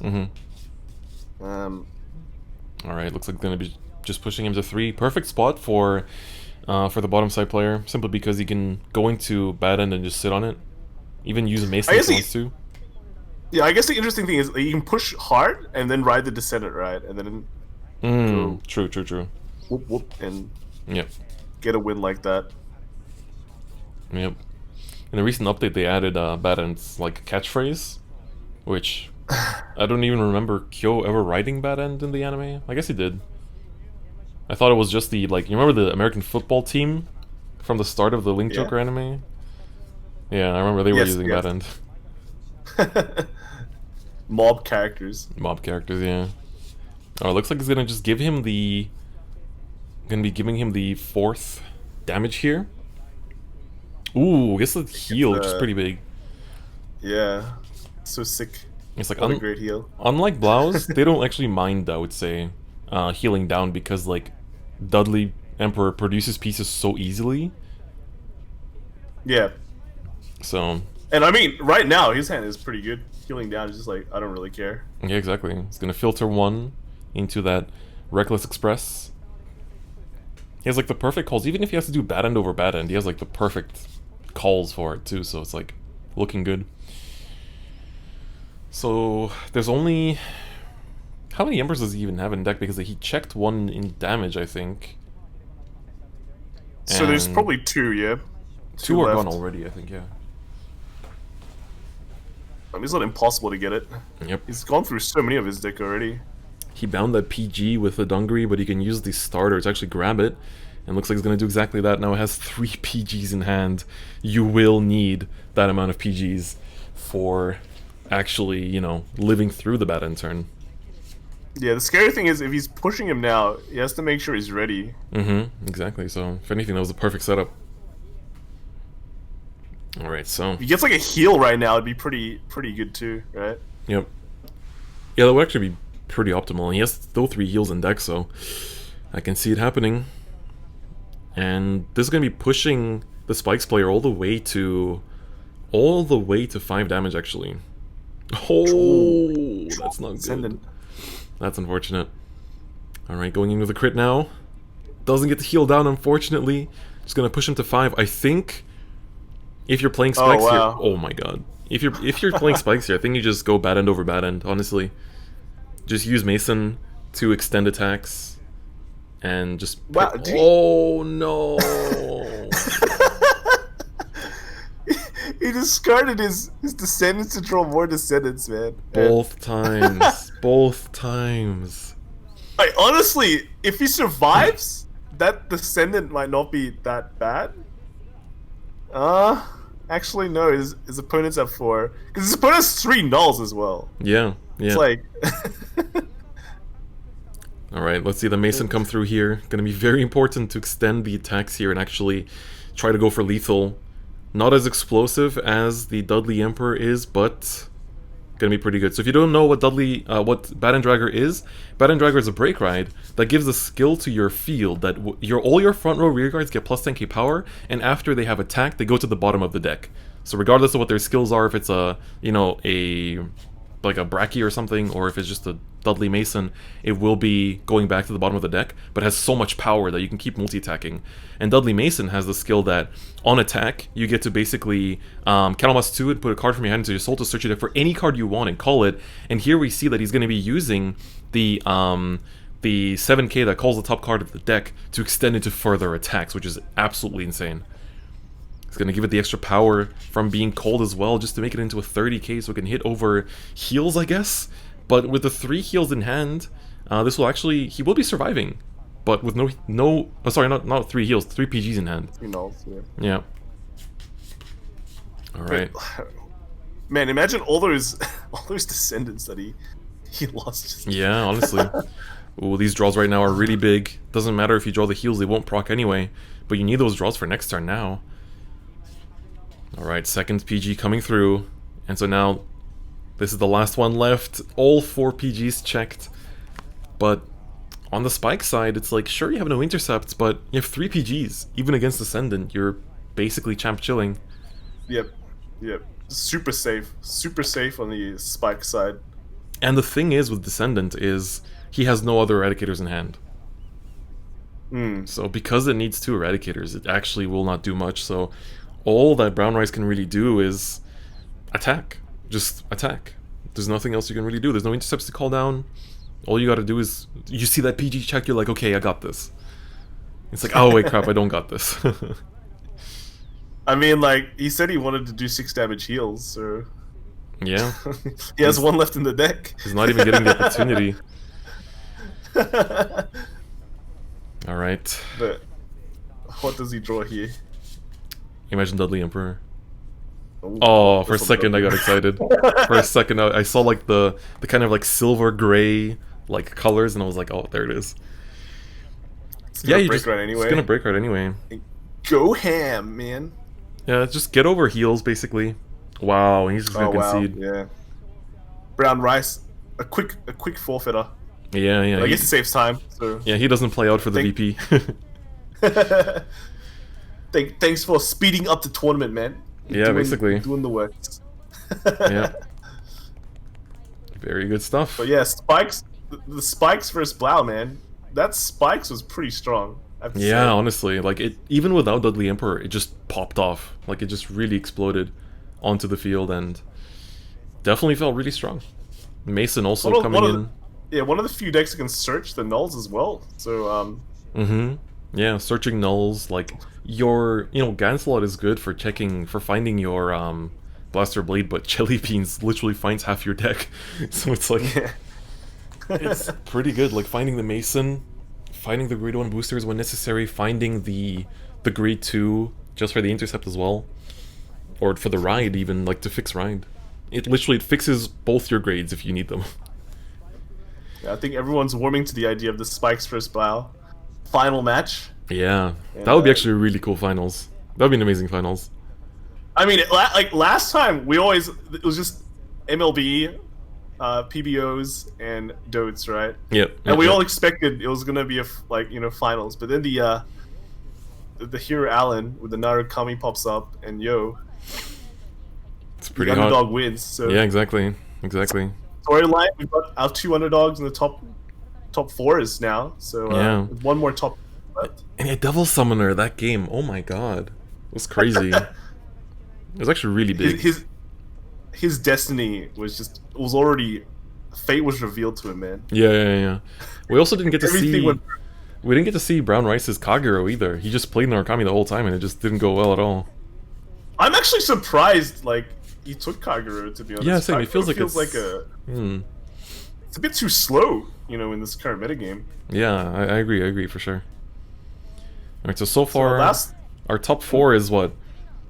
The Spikes, Iggy, and now this final one. So this is going to be very exciting, last top 8, because we have Muto against Shirataki, and of course Muto, everyone remembers from last time, they were pretty popular for holding on to OTT the entire time and never playing it. So... And this time he has to use it, though. yeah. And he was actually, in the day 1, he was 8-0 with OTT, so... Yeah, so he definitely knows what he's doing.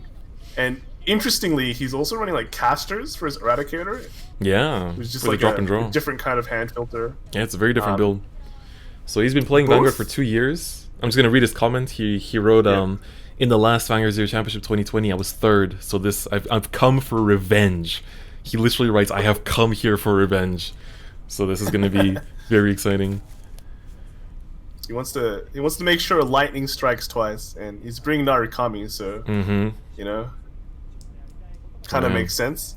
He's running the 2 stands in OTT as well, which is interesting because like you technically know where your stands are at, so it's like, yeah. You normally run more stands.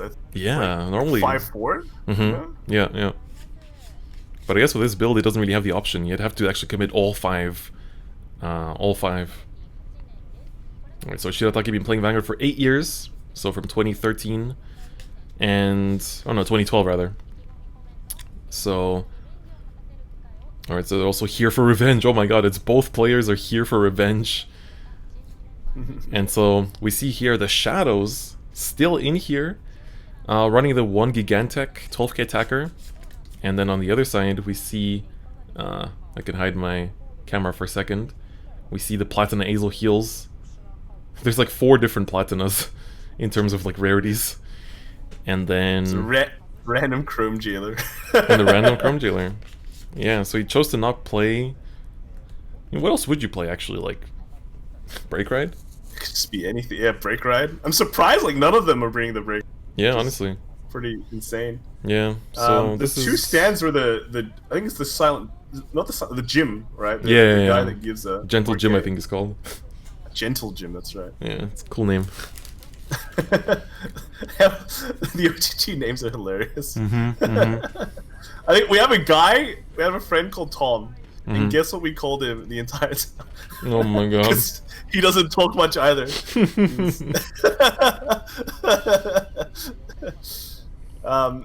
Yeah. So both players bring like a one-off kind of deck that no one else is playing. Mm-hmm. Muto bring the OTT, and the guy playing PB Shadow Paladin. Mm-hmm. So interesting. Old decks still kind of relevant. Oh yeah, the commentators are like emphasizing it's a veteran that's been playing for 8 years versus someone that's like been a bit more fresh, playing for 2 years. But Muto, despite being fresh, has a lot of tops. Like he's Yes. always top in ladder on Zero. He's been in both Vanguard Zero Championship top 8s. He was third last time. This time trying to go beyond third. Funnily enough, he was actually The third. only Amadeus guy that made it through. Yeah. Funnily enough, he was actually third in the in Swiss. But yeah. Oh. Did we break up for a second? Yeah, I think we did. Okay. I think I heard you repeat yourself. Okay. It's okay. I think we're back together now. Mm-hmm. Alright, so let's get into Okay, it. it started. Alright, so Shirataki versus Muto. yep, so Shirataki on top, Muto on the bottom. And Muto is gonna be running the Narukami first. Using the summer Aichi skin. Mm-hmm. Yep. Alright, so let's see here. Opening hand is looking pretty good. Put back the break ride just to try and draw it a bit later. Alright, so Muto hand has the curve. yeah. Meanwhile, Shirataki doesn't have a. Doesn't have a great 3, but if he draws the Gareth, he has the Criff to use. So this is the first like Azel list that's actually running the Criff superior ride that we've seen so far. Yeah. Shirataki also running 9 draws in his build, Mm-hmm. which is not a YOLO build, I guess. Mm-hmm. But what they do now, right? What Gold Pound does now is once they hit 2, they just drop a bunch of 10Ks on the field and just bash your face. And you're like, how do I get rid of these 10Ks? Mm-hmm. Mm-hmm. He gets a Chrome Jailer. It's random Jailer. The random jailer, basically. Yeah, he's in this situation now where he just kind of oh, is he swinging under? He is swinging under. He doesn't want the starter to get popped. It's definitely smart. We see the Sagromore. We've been seeing Sagromores in Azel list lately. It's like a one-off. Sometimes put it more. randomly. I've seen it at 3 as well, just for the filter. Oh. So it's pretty interesting. Okay, we see the It's first. true. Mhm. The weakest part of the Ezel list is that you have Din Drains, but you just want to get to nulls. Mhm. And Sagromore is another way to get there. Yep. So it's gonna be. I feel like you just go for just ride up on 2, and essentially just swing in. You don't want to give them too much damage, because you never know, they might be holding another 2 self-damagers and just ramp up to Azel and it's over.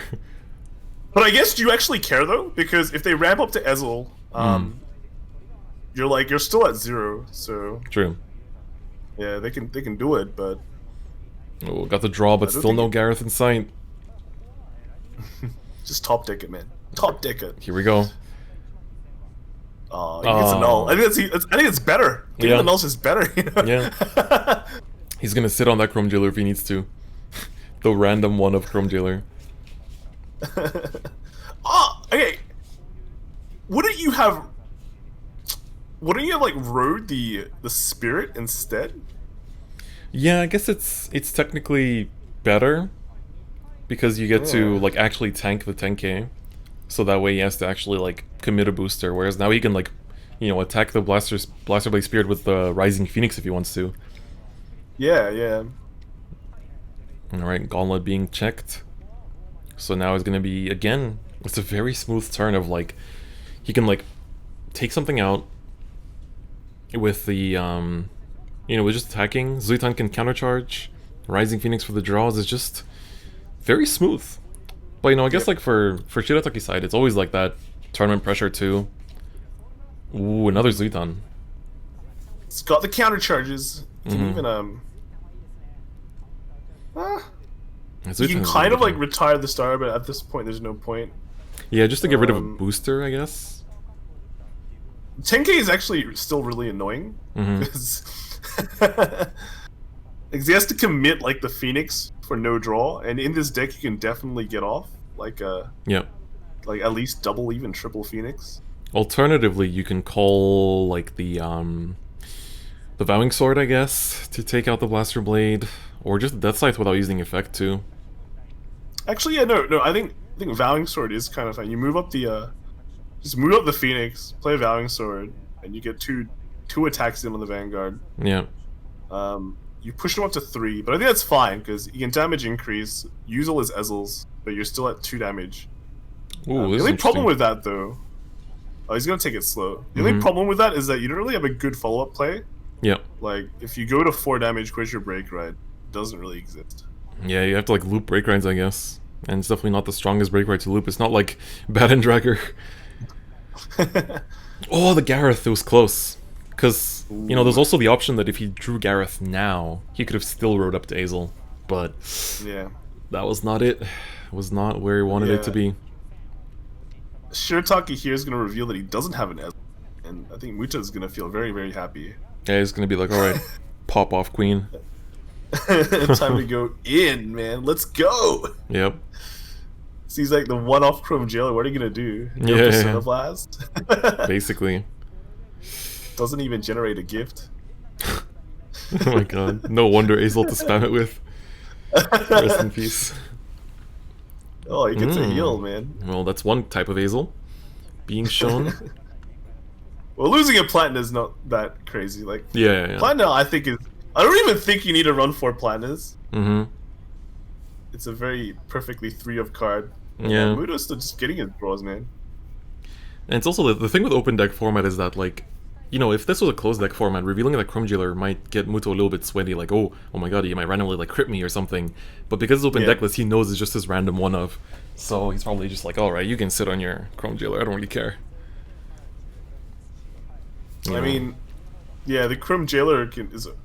The only effect it has is the Sack 2 crit. It doesn't get the Spirit Call. Yeah. Yeah, this situation, who cares about that? I think Muto's wondering how he wants to progress with this. Yeah. He's got a lot of cards in his hand, but I guess in terms of well, he can easily deal 2 damage, but the question is he's wondering maybe does he want to get damage? But I don't see why not. Yeah. Yeah, I feel like...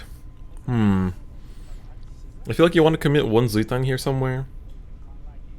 He's gonna skip on the Death Scythe. I think the Zuitan you just want for the Soul Charge so you can use Rising Phoenix next turn. I think that's what he's gonna do. He's gonna just swing in with the Death Scythe. He has another one in hand so he can like use it to basically damage. And this way he's not giving him Limit Break either. Basically kind of staying safe away from those crits. Ooh, there's an Azel. Yeah. Ooh, he gets it. Another Azel for he gets that. It. Alright. He's gonna go off next turn. Pop off queen with that. It's good, like, here he sets up 2 intercepts as well, so you can kind of stem the bleeding a bit. The interesting thing is that here, if he chooses not to give the power to the Vanguard, he will actually not give him Limit Break by an extent. But he's going to give the power to the Vanguard. I think it's still the right play here. Just to, you know... Ooh, another draw. All the Azels coming through at this very moment. He is lucky he drew that Ezel, man. All these Ezels go into the damage, man. Honestly, yeah. Whew. It's definitely getting pretty exciting here at the Vanguard Zero finals. At this point, finals. you're just gonna go face against the Ezel player because his hand is too big. There's no way he can starve him exactly. All right. Yeah. Now we can watch the flipping. Draws the Peli as well. Not the Peli, the Platina. Platina, yeah. Might be big later on. For now, doesn't really matter too much. Alright, going into the Azel, self-damage, and now just go brr. Like, Muto actually doesn't have a lot of nulls, so that Platina could be big. Yeah, he gets the one Blaster Blade Spirit. He needs another one. He's been kind of already drawing them, so I wasn't expecting him to hit one. But it looks like he still gets one. So this is the last match of the top 8, for those wondering. Great time to use the effect now, because now he can push at least 2 damage in this turn. Because he doesn't run... It's a 9-draw build. Yeah. So... In terms of grindiness, he's definitely got it in his hand. He actually calls the countercharger, so... Yep. That's definitely smart, I think. I think it's smart, simply because you basically get to... You get to also CC the non-trigger, so there's a higher chance that a trigger will get sent back from the self-damager. And here, like, you don't need to blow through all your Azels here, like, for no reason. You can just take one and move on, wait for next turn. Yeah. A lot of people, when they play Ezel, they just... Once they get the Ezel, they just go ham and use all your counterblast to call full field, but you don't really have to. Yeah, sometimes it's correct. You just need to get what you need. And then... You might as well, you can commit cards from your hand still if you've got a lot of, because your hand isn't used for guarding, only your nulls are. It's not like real Vanguard, so overall, you just need to do what you need to do with the Ezels, and then you're good. The only thing you would really want to like keep your cards in hand for, like, to commit on the board is just for the Platina Azel turn, realistically. So... And even so, right, most of the stuff, like, doesn't disappear in 0. Usually your back row is pretty safe, even against like something like Narukami, which is like death side. Chooses to skip on riding up here, not doing the vowing play. So, ooh, draws into the Descendant. SP as well, it's the first time I've seen that. Alright. And then it's playing the death scythes now. Yeah, gonna use it here. Still has another Zuitan. I think it's the third Zuitan of this game. This is gonna be pushing him to 5. He really needs to push him to 5, yeah, because to start getting off the Descendants, because he knows that at a certain situation, he's just going to be dropping double intercept every turn, and unless he's got ways to get past it, which he does, he's a good turn set up next turn if he wants to go intercept. Descendant, I mean, he knows he needs to kind of grind through. Yeah. But if he goes to 5 here, sets up a great kill turn next turn. With Vowing and then the anti-intercept and like 4 attacks on Vanguard. Basically, like, also thinking about the not break riding there, it's still like the Vowing Sword is an important eradicator for that Descendant discard cost. So you do want to hold on to it, because looking at his hand, he doesn't really have that many eradicators. You know, only has 2 outside of the Descendant, so one of them being a PG that's probably going to get popped this turn. So has to be careful here. Like, it's quite possible that next turn he doesn't even have enough Eradicators to discard. So definitely have to be careful about that. Alright, so let's see here. He's gonna spam Azels. Gets that 4th Blaster Blade Spirit, if I'm not mistaken. It's pretty big. Does this spell the end? No, it does not. He doesn't play stands. Yeah, he has... The null will save him. Yeah. But then... Against Shirataki's triple null hand, it's gonna be pretty tough. Yeah, if Muto gets a draw on damage here and gets an Eradicator, he probably wins. Because that's 4 attacks to the Vanguard, right? Is it? Because he only has 1. I guess if he... Oh yeah, true. You can use the Death Scythe to pop the other rear guard. So yeah, it is actually 4 attacks to Vanguard. He has an anti-intercept as well. He's that's true. Yeah, he can save the counterblast if he needs to. Alright, discarding and drawing one for the Gareth. Alright, coming in. Ooh, the PG. So it needs to actually pray to draw a Eradicator here. Okay, nothing.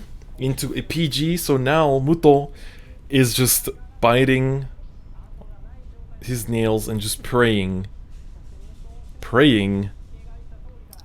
for that Eradicator top deck, and we see it.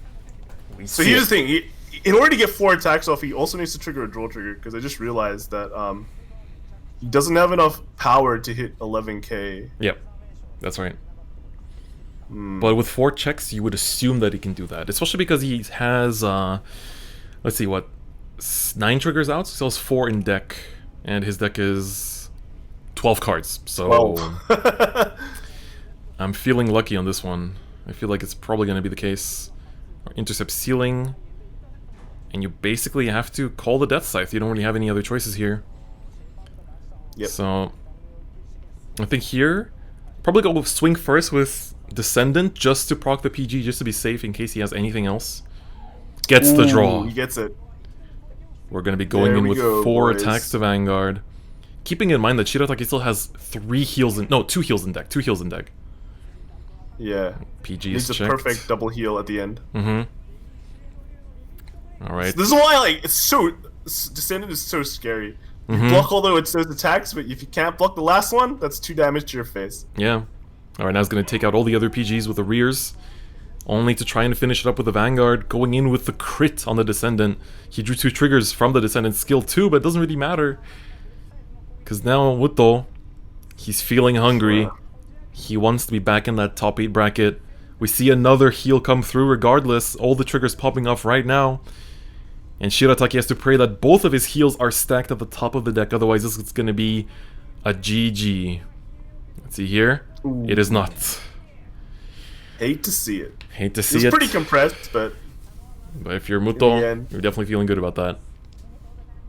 Quick win of Eradicators. Muto moving on to OTT. We finally get to see some OTTs. Yes, so the meme of OTT not showing up in the last championship will finally be over, as Muto is finally forced into his OTT, keeping in mind that, you know, it's funny because Muto was 3rd in the last championship. He was also 3rd in Swiss. So now he's really trying to not be 3rd anymore, I think, if anything. Reminds me of someone, to be honest. Yeah. Oh, man. 3rd time? Is this his 3rd time, though? I don't think so. The 3rd time's the charm usually, but... Yeah. Muto's 2nd time. Maybe the Autumn qualifiers will be the ones, but we'll see. We'll see. Don't want to curse it. Don't want to curse it. Muto is a walking W. That's a good way to say it. So this will be potentially the last top 8 match if Muto manages to seal it up, but Shirataki could also bring it back. We'll see if he's going to continue with the golds or bring in the shadows. Considering, knowing that his opponent is OTT, I wonder what you actually bring in. I don't think any of them really matters, right? Like, OTT overall is a very solitaire deck, in a way. Definitely. Does what it wants to do. And both of those decks that Shirataki has, they both have crit pressure. They both can push early if they want to, but I don't think there is much difference. The game is about to start. There are like 6 Battle Sisters in Muto's deck. Yes. For you Battle Sisters fans, 4 nulls and 2 of the guy that becomes 11k. Yep. All right. So looking at this hand, you got your grade 1 and 2 right. Just got to think about the rest now. Wow, dude, Shirataki's hand, man. Oh my god. Dude. That actually hurts to see. Very, very much. That's actually painful. Painful. Not like this. Oh my god. Shirataki, who's going first? Shirataki's going first. Oh, okay, he gets a 2. So it's not totally lost. He has to ride a null. Yeah. Actually, okay, it's not that bad. Nulls against this deck is like not that crazy. Yeah, So yeah. He can afford to ride a null. He's got the 2 now, and he's got an Ezel, so I think it's like okay. Mm-hmm. That's true. I mean, Muto missing. Yep. Is, but he's still got it in his hand, so all good. KSG, The only thing he's missing is his 3. Yep. Yeah, I mean for Muto's side, I mean we don't have any information on what his stack actually is. Like in which order. But it'll be interesting to see. But he has the Tom already prepared. He has the grade 2 ride prepared. He has the filters ready to some extent. So now it's gonna be just, you know, just waiting for the whole stack to come to fruition. Come into place. It's not the problem here for Shirataki is that he doesn't really have any early game pressure, which is kind of important against OTT. Yep. You want to push early and then just try and end it as soon as possible. Exactly. Alright, so slow turn so far, but double self-damager on Shirataki's side is actually quite big because... Ooh, double grade 3 Tsukuyomi at the bottom now. That might be a problem. Alright, soul charges, no triggers. So it might be safe, but if those grade 3 Tsukuyomis aren't the bottom, that might be a problem. Yeah, the problem is his only grade 3 is not a very good grade. Yeah, it's the filter. He also doesn't have a booster here, so it might be 1 to passing to hit. Which isn't necessarily that might too work out bad. for him, though, you know? That might work out for him. Yeah. Alternatively, you can call the Battle Sister, I believe, too, because she'll be an 11k attacker. Yeah, if he really wants to deal the damage. But is that even worth it? Against Hazel. He's gonna do it. In a way, I think you have to, because you want to push him up to that amount of damage where you can end him. He could have also done like a ridiculous low roll, high roll rather, where it's like he goes rear first, then Vanguard, checks the stand and just gives it all to the rear and just pushes 2 damage. But we're gonna see a defensive. Wow! Triple self-damager. The damage deny wouldn't have worked, but you know, he gets 1 turn of Edsel. I don't think it's that cool anyway, but yeah, I mean he can potentially just like find the Blaster Blade Spirit to just go in the face. Now he at least has like probably 2 turns of limit break, even if his opponent keeps him lower. Exactly. Let's see what he finds here. Blaster Blade Spirit it is. Alright. Okay, so I guess here... Damn. It's hand time. Yeah. Call down the trip to countercharge, you know, and then you're gonna go down to like 2 again. If he heals, he could go down to like 1 or 0. Ooh, gets the draw into one of his stands. I think. Yeah, he only plays 2 stands, so I'm not gonna be seeing too many of those. Yeah. Like, it's pretty interesting. Only 2 stands is... It's interesting, wow, yeah. and, yeah. See. Like, he went undefeated with this, we have to remember. Yeah, exactly, right? exactly. So he can probably play out of bricks too. Let's see. I feel like Muto probably has like the most like raw game experience in terms of like games played, because he just plays all the time. But can he actually make it out of this whiff? Do you just stay? Do you just stay on grade 2? I think you stay. I think you stay. I've seen a lot of OGT players just don't really care about getting grade stuck. Yeah, yeah. You can call down your grade 2 Tsukuyomis too. Yeah, as long as you push him to like a decent amount of damage, your Silent Tom will win you the game regardless.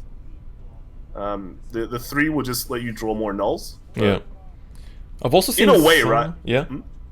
Go ahead. In a way, like, yeah, his Shirataki isn't running like it's like a 9 draw gold paladin, right? So yep, it's doesn't have that explosive potential as well. And he's seen 2 self damage, so he can be like, oh, maybe he doesn't even have like another one to get up to limit break, but little does he know. Yeah, I think even like here's the thing, even if he didn't like, even if he knew he had it right, he'd just push anyway. Yeah. The other thing is that sometimes you see OTT players that like intentionally stay on grade 2 as well. You know, they just like want the faster stack, because this way he is 5 units faster into reaching that stack. And there we go, okay. He draws the Tsukuyomi, he's fine. All he needs to do now is like see a new stack, see the new future, and it's good. It looked bad. In an instant, then it went turned good. around. In 1 instant, it all turned around. That's right. What a tough deck. I mean, it's calculated, right? You know, all the cards at the bottom of your deck. Yeah. So it's got to be somewhere there. Right? Yeah, you can run the quick maths and like be like, okay, I have this and this and this card at the bottom, and I've drawn this and this card, so I can technically like estimate what's left in between the bottom and what's left at the top. Now, from now on, you're probably going to expect Gold Paladin to just have intercepts up at the front, which is kind of sucks in a way, because you know you like empty columns to hit with Silent Tom. Yeah. But it just means that he needs to push up the damage a bit more, and he should be fine. It's definitely doable, but we'll see where that stand is positioned. Have we seen the stand from these stacks yet? I don't think so. I don't think so either. Might have been one of the bottom ones, but I don't think we've seen it in the top ones at all. Or the first few we saw, so it could be coming up. It could be coming up. Yeah, just like naturally. Yeah. At some point, you just know where the last few cards are. So. Yep. Yeah, OTT is allowed to look at their log. You're allowed to write notepad as well, I'm pretty sure. Yeah, most likely. There's nothing. So forbidding it. the stand was in the grade 1 turn stack. Yep. So that's like 2 turns away, pretty much, when you think about it. I think by now, with the extra 5 cards he's gonna see now from being grade stuck, I think that's gonna be even sooner. He only has 20 cards left in deck, so he has actually seen. He wrote up the. Did he hard write up the 1 and 2? He hard wrote up the 1. So the stack is I'm gonna pretty be. sure. No. I don't think he hard wrote up the 2. Okay. So it's like Basically 19 there. cards? Well, it will be 19 cards. Yeah. That he will see. Don't forget, we also have drive checks, so that adds to it. Oh, true. Yeah, so yeah, no, it's correct. Suku knows the entire He deck. knows He his entire deck, yeah. So Muto, pop off. He also, we saw Shirataki take a really long time in his main phase there, because he was really considering if he wants to call down that that second interceptor. But he decided that, it's not worth it yet. Well, we see basically like almost 5 normal units go down to the bottom, with a PG included, but he has 2 PGs in hand, so should be fine. Okay, he hard rode up on the grade 1, and he superior rode the grade 2, okay. But his opponent's at 3 at the moment, which is pretty good. But he does have double intercept, ooh. Yeah, only 1. Alright, going into the grade 2. But I think, okay, 3 damage is a bit of a long shot still. Yeah. I think this turn he's... If the stand is coming up, though, I don't think he can... How much can he draw from this? Yeah, honestly. He can filter 2 with the Blue Eye and the Secretary. Yeah, but I think he wants to save. He wants to save the stand for the next turn, right? Because that'll give him probably a clean kill. Yeah. And you also want to probably use Tsukuyomi here to draw, to find intercepts. So chances are he might not be wanting to... Oh.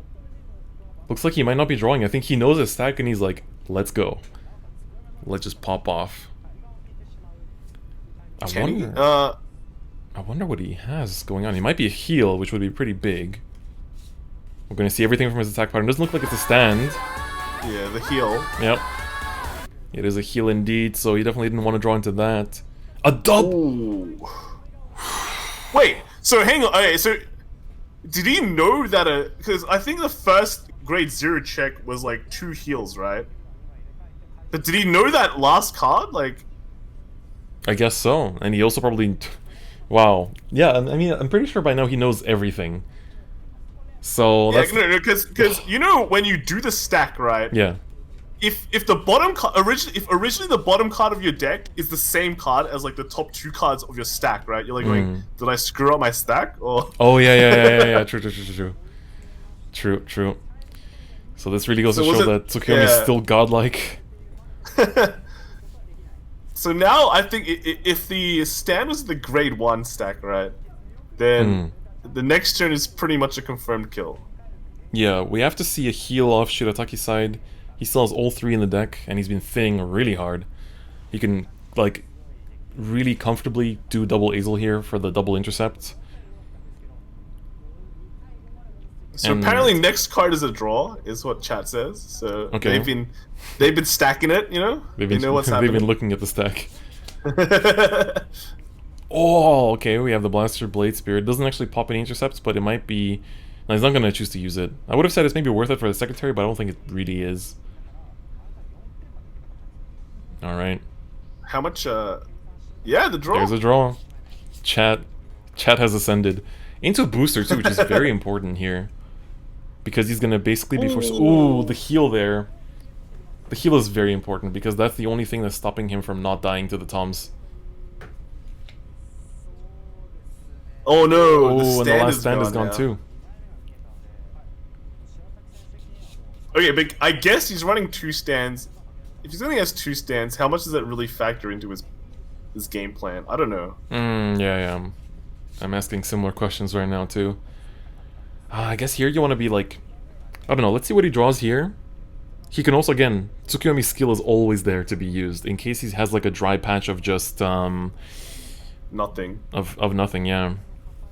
Yeah, original Tsukuyomi, the TCG, was actually one of the most dominant decks. Like, it dominated throughout the entire Limit Break format, and then at the end of the Limit Break format, it was restricted to basically be unusable. You had to choose to use, like, 1 copy of Tom, or 1 copy of Ichibiyoshi, or 1 copy of Grade 3 Tsukuyomi. Yeah. So it was really, really rough. when you think of big three and zero, you think PBO, Dota, and MLB. But when you say big three in the paper game, it's Dota, MLB, and OTT. Yeah. Because PBO wasn't that good. Yep, yep. Alright, so 10 cards in deck for Muto as well. It's the thinking man's game now. Mm-hmm. How does he want to trigger his cards? He has a really nice field though, like everything looks really good. And, you know, he knows how everything is gonna be turning in terms of like what he's gonna draw. He has 2 PGs and 2 intercepts. Of course, the double Blaster Blade Spirit can break that, but I think he still does have 2 in the deck at least. So, but yeah, it's always cool to see a good Tsukuyomi user, you know, that just like knows what they're doing. I think the interesting thing is how compressed is Shirataki's deck gonna be, because those heals are the one things that will really throw off Muto's game plan. Yeah. Let's see here. Yeah, like Gold Paladin, one of those decks that can get very compressed. Yep. Sees the draw there into another Pelennor. So in terms of triggers, there's only what, 3 draws, 2 heals left. That's still a lot actually for a 13 card deck. Draws a Blaster Blade Spirit. So the funny thing is, right, that if he even draws the heals, he can put it back with Pelennor. Yeah, exactly, exactly. That would have been the option there. Checks up 4 now for the Spirit Call. Do we see another Blaster Blade Spirit? He drew into one just now, so might not be there. He's taking his time to decide, which kind of tells me he might not have it. Yep, goes for the self-damager. Not really the optimal card there. Let's see it again. Still has a chance here. All he really wants to do is just filter so he can heal. Like, that's all he cares about right now. I mean, it's okay. You just swap them, call any grade 2 in the front row. Like, you're got quite a few in his hand, yeah. All you can do as an Azel player right now is like set up intercepts, pray to heal down, and then like try to finish it off when you've gotten through their PGs. It's a very right now it's like a 2 and 11, so it's still okay. Yeah. All right, let's see here. Swinging in. Gonna go in with the Bowmains there. This will be a 38 with Azel. Gets the heal. Gets the heal. That's all he wanted to see. We're really sitting at a stalemate here.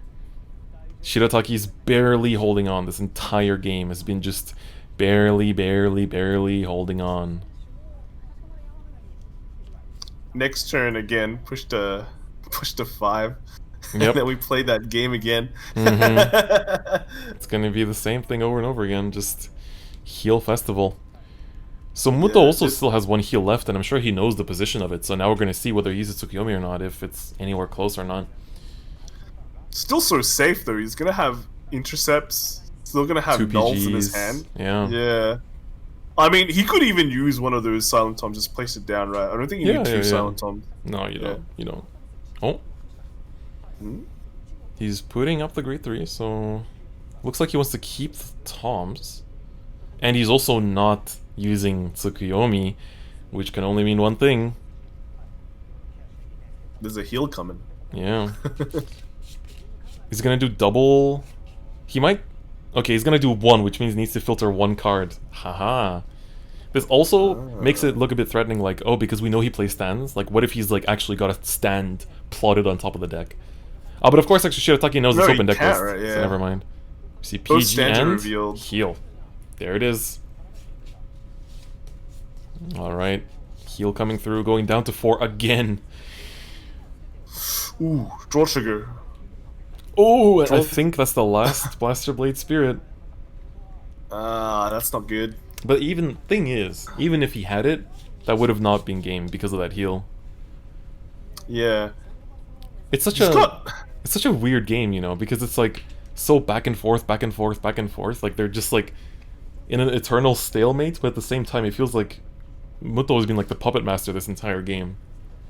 Yeah, and I guess in terms of healing again, you know, Shirataki is a He has a good chance to hit another heal again. Just filter too now. Just filter. Yeah. Like, even if you don't hit grade 2s, just filter anything that's not a trigger out, and just go in, you know, and then you can put down the intercepts from your hand. So you just need that heal again, and again, and again. Okay, but in this situation, right, so both players are in a similar situation, but one side at some point cannot use his nulls.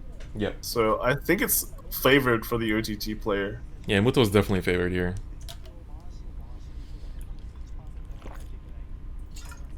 Ooh, okay. Setting up 2 tanky intercepts. Chose not to filter twice. He has 4 triggers in deck. No, wait. No, he has 5. No, sorry. No. He has only 2. I forgot about the triggers in his hand. Wow. Defensive draw. But is that draw good now? That seems like a bit of a risk. Mm-hmm. Unless we see Shirataki check a draw. But he doesn't draw the heal. So the second check is not a heal. But even though it's not, keep in mind that he has 4 cards left in deck with 1 heal being one of them. And he could still heal off of the Tom attack. 1 card went to bottom, so it's actually a 1 in 3. Yes, exactly. Muto, I think it's time to pop off, sir. Here's the thing, though. Even if he heals on 6, he goes down to 3 cards in hand and then draws a card. 3 cards in deck and draws a card. So it'd be 2 cards in the deck. One of them... Wait. How many of them? There's 1 draw left in deck. Wait, yeah. So he could deck out. It's confirmed. Like, it'll be confirmed that the top... Oh no, it won't be confirmed that it'll hit a draw. But yeah, one of the top 2 cards after a heal will be a draw. Yes, exactly.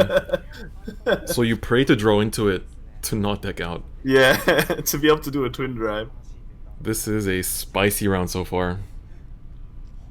Man, this game, it's like both players must be stressing, and uh-oh, Muto's running out of time. We've had some, you know, timeouts in the last season's finals. We don't want to see that again. Was Muto the one that timed out? I think it was, right? It might have been, honestly. I'm not sure if it was, but we definitely had a timeout. This game, man, OTT, making things very intense. Only 4 cards left in deck here. Triggers his Sees last the draw. Oh my god.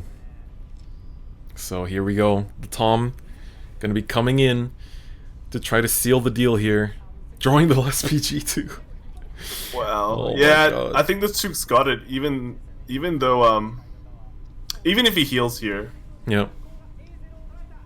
Alright, let's see here if the heal comes through. It does not! Okay. Hit The one draw came through and Muto cleans it up and makes it into top 4 with a clean 2-0. Wow, that was a close game, man. That was a close game. That was actually really intense. Yeah. Came down to the wire there. Super grindy game. Super grindy game. Yeah. Like every micro decision really mattered. It was really like micro decision after micro decision, just like... Also, like, you have to give props to Muto for like the amazing ability to play Tsukuyomi so well, like not messing up the stack with all that tournament pressure. Like everyone says, like, yeah, Tsukuyomi's an amazing tournament deck, but like keep in mind, like, you have the pressure to perform, so it's so easy to mess up. You have to be like really good at keeping your stack and not forgetting. Use those notepads efficiently, Tsukuyomi players. His OTT is currently 9-0, yeah. Okay, so the plus side to this is that even though he did go 8-0 in the previous tournament, there was a week that he could take a rest, clear his mind, and get ready for just basically like will be 3 games of top 8 at max with OTT. So he had a rest of OTT. So if we think about it in the long term, actually not a bad choice. You know, you get to reset your mind state. Exactly. Because when you play these kind of high intensity decks, especially in paper, right, where your tournament day can last for even up to 12 hours. At the end of it, you're tired and you're remembering old games sometimes. You just can't distinguish, you know. You sometimes get confused with tiredness and all that, and you're remembering the wrong game. The stack might be you're just missing. So with these multi-day formats, you have at least a way to reset. Exactly. You get that mental reset, rest up.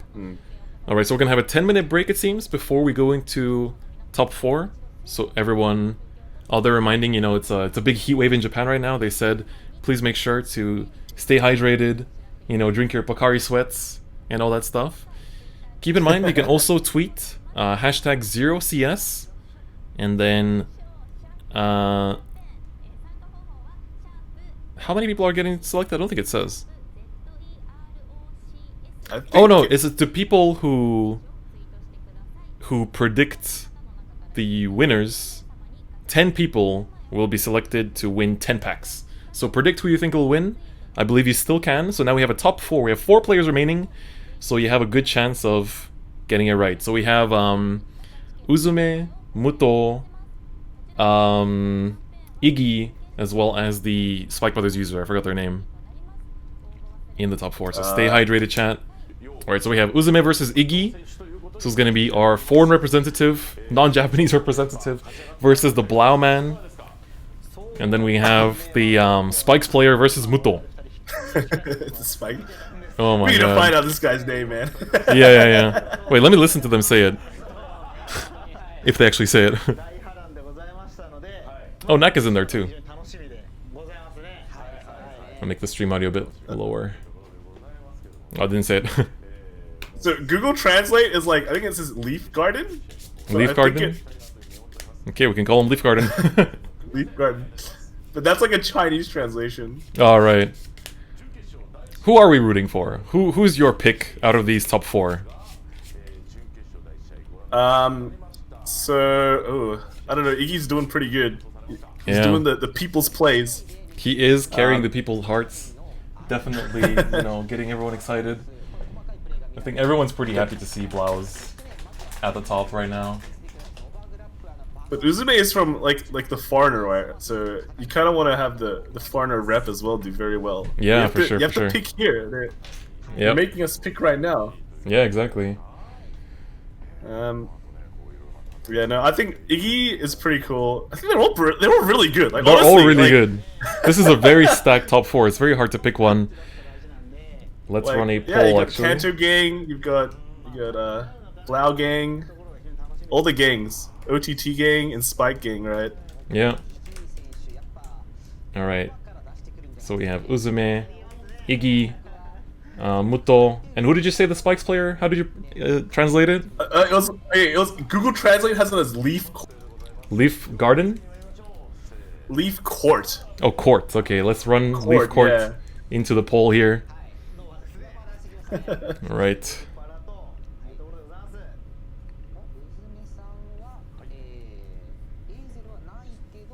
All right, so. Oh man. Iggy's still rocking the blouse, man. He's still rocking the... As you said, he's gonna rock it game 1 every time just to, like, flex the deck as much as possible. And then, Uzume is... On Uzume's side, he doesn't really have a great grade 3 to ride, but he has a grade 3 searcher, so not all is lost. Yeah, so this is the first match of the top 4 here. Iggy versus Uzume. Uzume is our Hong Kong representative. Coming in here, trying to take names, but already top 4, for both players. Any one of these 4 players that manages to, win or lose, getting to top 4 of this is an amazing feat. Like, it's so hard to get into this on top. It's insanely hard. Yeah, but winning is better because top 3, I think, is given the mat. Yes, so the top 3 players get the very exclusive Blaster, Dark Revenger, and Blaster Blade Liberator playmat. The other players get the exclusive Glory, lots of gems, in-game, like, emblems and stuff like that. Like that mat, dude. Yeah, honestly, that mat looks so good. The one from last season looked amazing too, but this time they stepped it up even more. Yeah. Speaking of alternate arts, the Ashley, that alternate art, that's like, ooh, looks man. so good. It's drawn by the Dragonic Overlord, the Rebirths artist. Oh. Yeah, it looks really good. Yeah. Alright, we see a draw trigger here. Here's the question: why is Iggy's hand always like so pretty? It's pretty good, right? It's always been. It's always good. been, yeah. Every single time we've seen it so far. Yeah, and we saw there the Street Bouncer actually used very smartly, I would say. Just resting the starter in the back to draw extra cards. Because very often, like, you're not doing much with these early turns, so you can definitely afford to just, like, kind of, rest it up and pass off. And there we go, finds the Azel here. Grade 3 Searcher doing work. Yep. Actually has, if he wants to, he can even just cross-ride, but... He could, Doesn't yes. matter. It doesn't matter in this... Well, actually, do the numbers change? The gold rootil is... Not gold rootil, the golden anglet is 13k on the restand. So that still hits over cross-rides. It does change it a little bit, but not too much. He's doing the push here with the 10Ks. But for Iggy, being at 3 is a good spot when you're riding the ethics, so... we see a draw. Yeah, because you kind of guarantee yourself to around 5. Yep. So now basically this turn, Iggy wants to go into ethics, use the Kirara, put down the toolkit boy, and just kind of like start doing damage. 3 PGs in hand too. 3 PGs. The interesting thing is, like, that Street Bouncer, that 8k Street Bouncer, does do work, again, because you've got Spirits being played now in this meta. Yep. Alright, looks like the community vote is in. Iggy with 54%, 50 votes. Muto with 34, Uzume with only 5, and Leaf Court with only 4. So Iggy definitely has the people support. Everyone's very excited to see the, you know, supreme Blau ethics list come to fruition here. Team Blau. Team Blau indeed. If Iggy wins, right, it's like tomorrow's tweet will be like, man, I quit this season, everyone's playing 5. Yeah, exactly. Everyone's playing Blaus. Alright, here we go. Gets that heal, goes down to 2.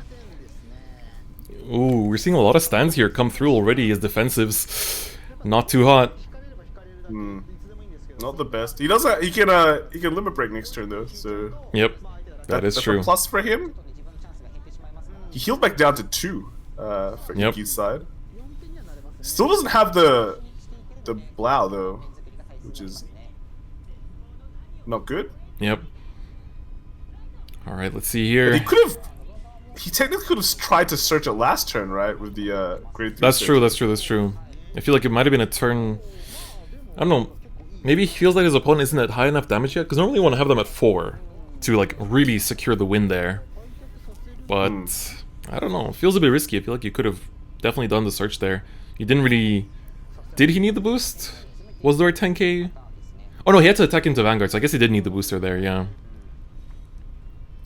I guess in a way he's like not afraid because he's got 3 nulls, so he basically knows he has definitely 2+ turns to play with. Well, Yeah. We'll get to draw. Draw, very nice, very nice. Not into Another the Blau, Anglet. but the Anglet is very much appreciated. You can also call them out as interceptors when you have like more than 2 of like either or Yamato no Drake or Golden Anglet. He also has a Trans Riser as well. Yep. Alright, so self-damager putting 1 damage back. And now he needs the Stern here. Which could be the win actually. Oh my! He even choked. Ooh, oh my god, he top decks the booster as well. Dude, this guy, man. This guy indeed. Oh, but he chose not to break right here. He chose not to break right. So he wants to keep pushing. He's like, let's wait. Pause champ. He said, pause champ. We're gonna wait. I'm gonna finish you next turn. He's like, I got 3 PGs. I think that's not a bad idea. He's not a bad idea. He's got so many nulls in his hand, it's fine. And he's got the setup. Yeah, he can even let him heal once. If anything, you want your opponent to be at 4 when you start this kind of stern turn. So he definitely has time. He doesn't have to push. He'll be at 5 though, right? Oh, Yes. I spoke too soon. I spoke too soon. So, like I said, he's okay with him healing. That's the thing. This is like foreshadowing. Everything I say, it's like bam. Yep. Oh my god. Yes, calculated, boys. Calculated. Yep. Checks the top 4. This time we see the Azel player's perspective, so we see the top 4 check that they're doing, which is quite nice. Alright, finds the trip, which is nice. Interceptor. Will he use the second one though?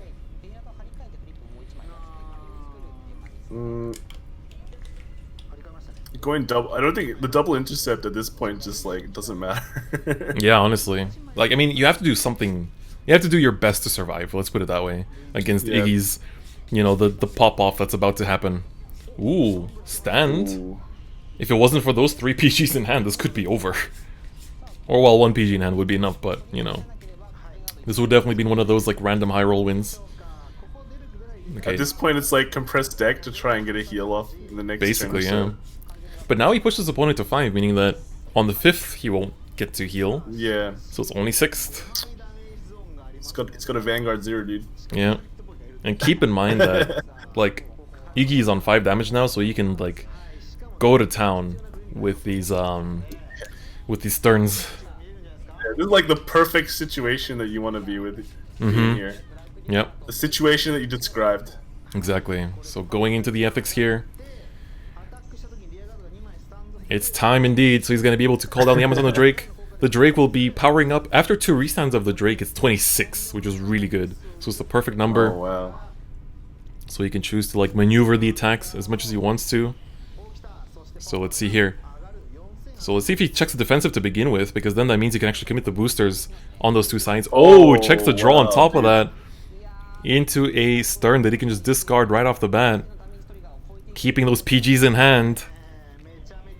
Man, this is... Ooh, no trigger too. Man. He can actually here... He can actually commit the booster on the Yamato on the Drake and then restand it with the 18 and it will still hit over, let's say, the PG.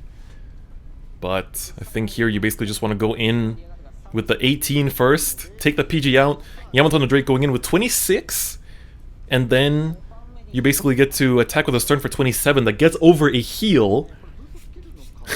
Yeah. He could actually choose to, like, I think you have to go in, it's 22, so gets to go in. Does the heal come through? It does not. No. Game 1. Cleaned up by Iggy. Whoa, dude. That... Damn. That was as clean as you can get it, right? Yeah. The top deck was like... Yeah. Like, Uzume is definitely, you know, now kind of like on the back burner, has to really just push through. Luckily for Uzume, now he's going to be just playing against Narukami, so there's no, like, crazy high roll that could happen. It's just gonna be... I mean, it's... I think in the best of 3, you have 2 chances to high roll with the Nova, and then you still have your Narukami that's just like, you know... yeah. Plain Jane Narukami, so... Yeah. In a way, the way that he's just gonna put Blau first is just... It's correct. He's getting all his mileage for it. Yeah. And I think Narukami is not a bad pick to be in... To, like, have to win a second game on, you know? Yeah. That's true. It's just solid. It's the most taken deck in here. Yeah. Especially a Rads. Is there a kettle boiling in your room? Because I heard like a beeping. I think it's upstairs. I think someone's... I don't know what they... So I was like, wait, is that me? Apartment live. Apartment live. I think someone's got like the water on max. Oh my god. Oh man. Hang on, let me... I think I can dampen the volume a bit. Can you hear it now? Nope, don't hear it anymore. Alright, cool. Oh my god. I might have to put you up a little bit. Let me boost up your... Oh no, I already have your volume at max. I'll speak louder. Okay. Speak louder. I can put you up on the OBS as well. Alright, so... Hot water shower. Yes. Bad times when you live in an apartment, you know? Yeah. You have to deal with other people. Happens. Alright, so, going into the second game here, Iggy versus Uzume.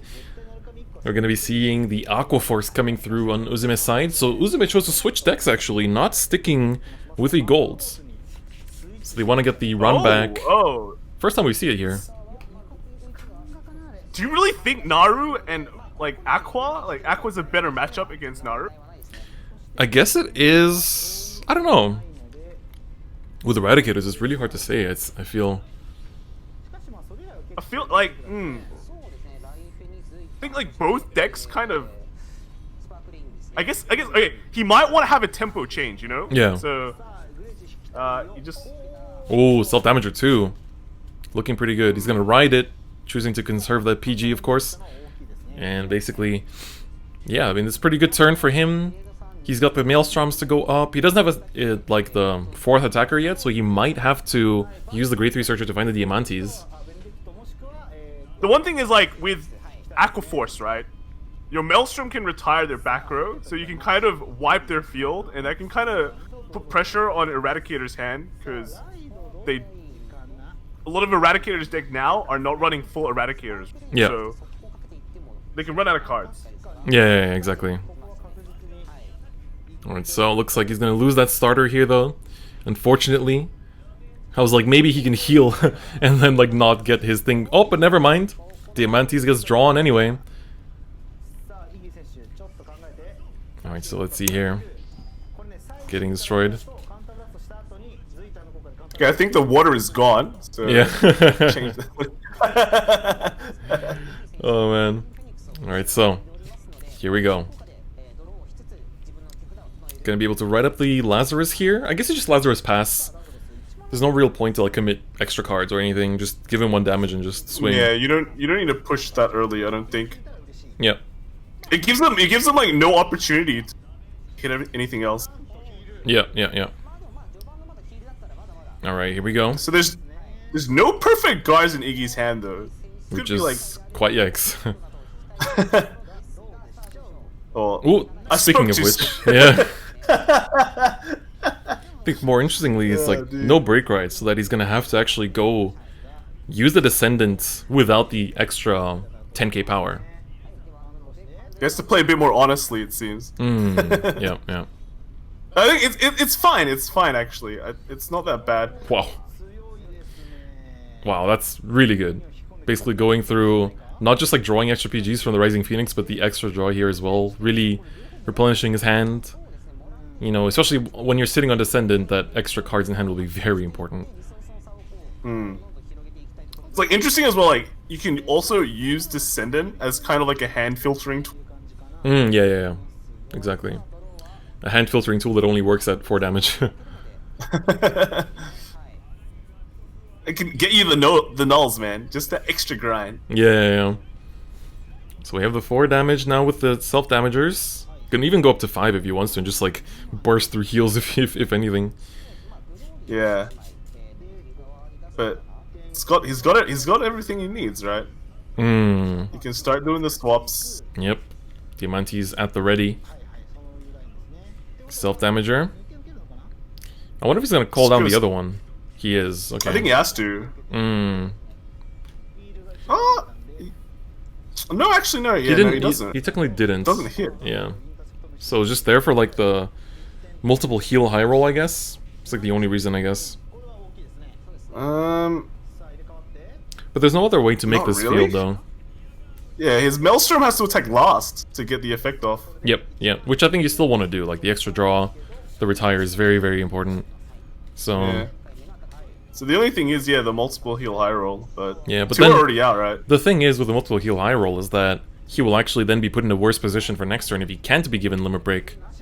Oh, but he only has 1 heal left in deck anyway. Sorry, I wasn't counting the one in hand, so never mind. All right, it hits. Draw 1, the Maelstrom, and retire that Rising Phoenix. So this is also a nice play because for Descendant, you always have to like preserve the hand to be able to actually use it, and so it's a bit harder to commit units. So he's like in this odd position where he basically needs to like be careful with what he commits. I think it's kind of okay because he doesn't really have to hit into 2 rearguards as well. He can commit the absolute minimum. Yeah. You can Worst basically case scenario, he can just he can CB2 and give 5k, right? Yeah, that too. Yeah, that too. It's like CB2 for a pseudo booster. Yep.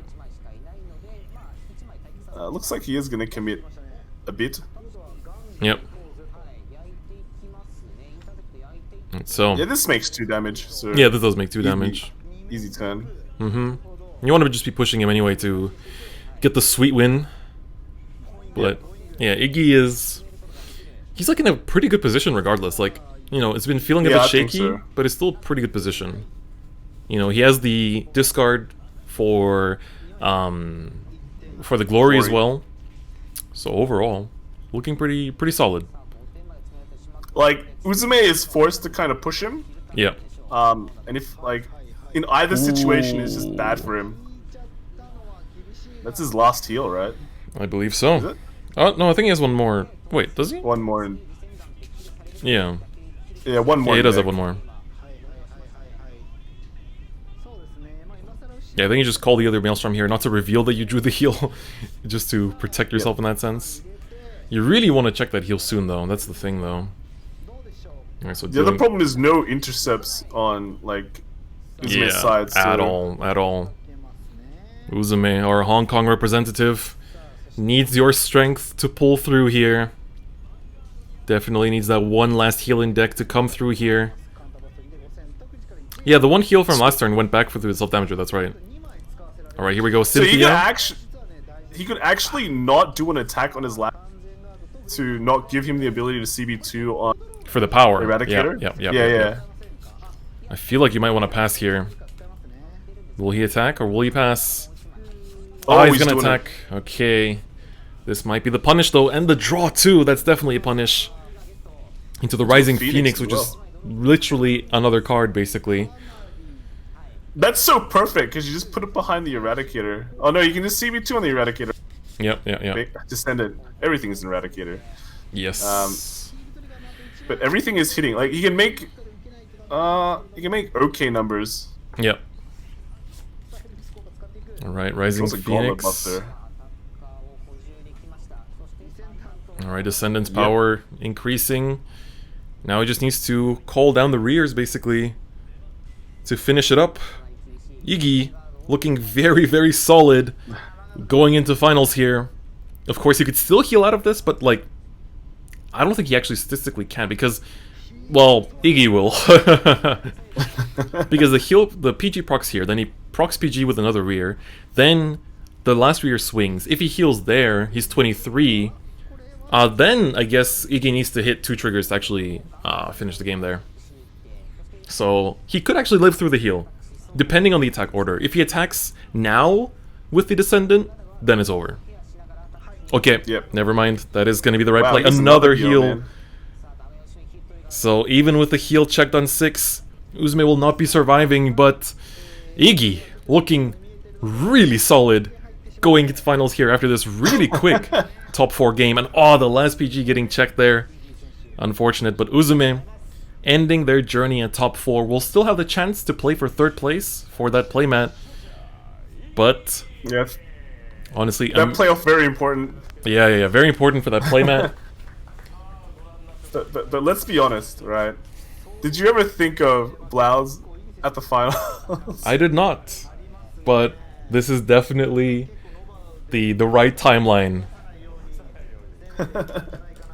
Wow. Like, what's the hashtag for the Vanguard Zero Championship again? I forgot. Was it 0CS? I think it was 0CS. Blau ethics in finals. It's crazy. Actually crazy. I mean, 6 Narukamis and the one that comes, like... It's crazy. It's the, yeah. Man. Alright. Yes, thank you for your mod actions. I was gonna do that myself.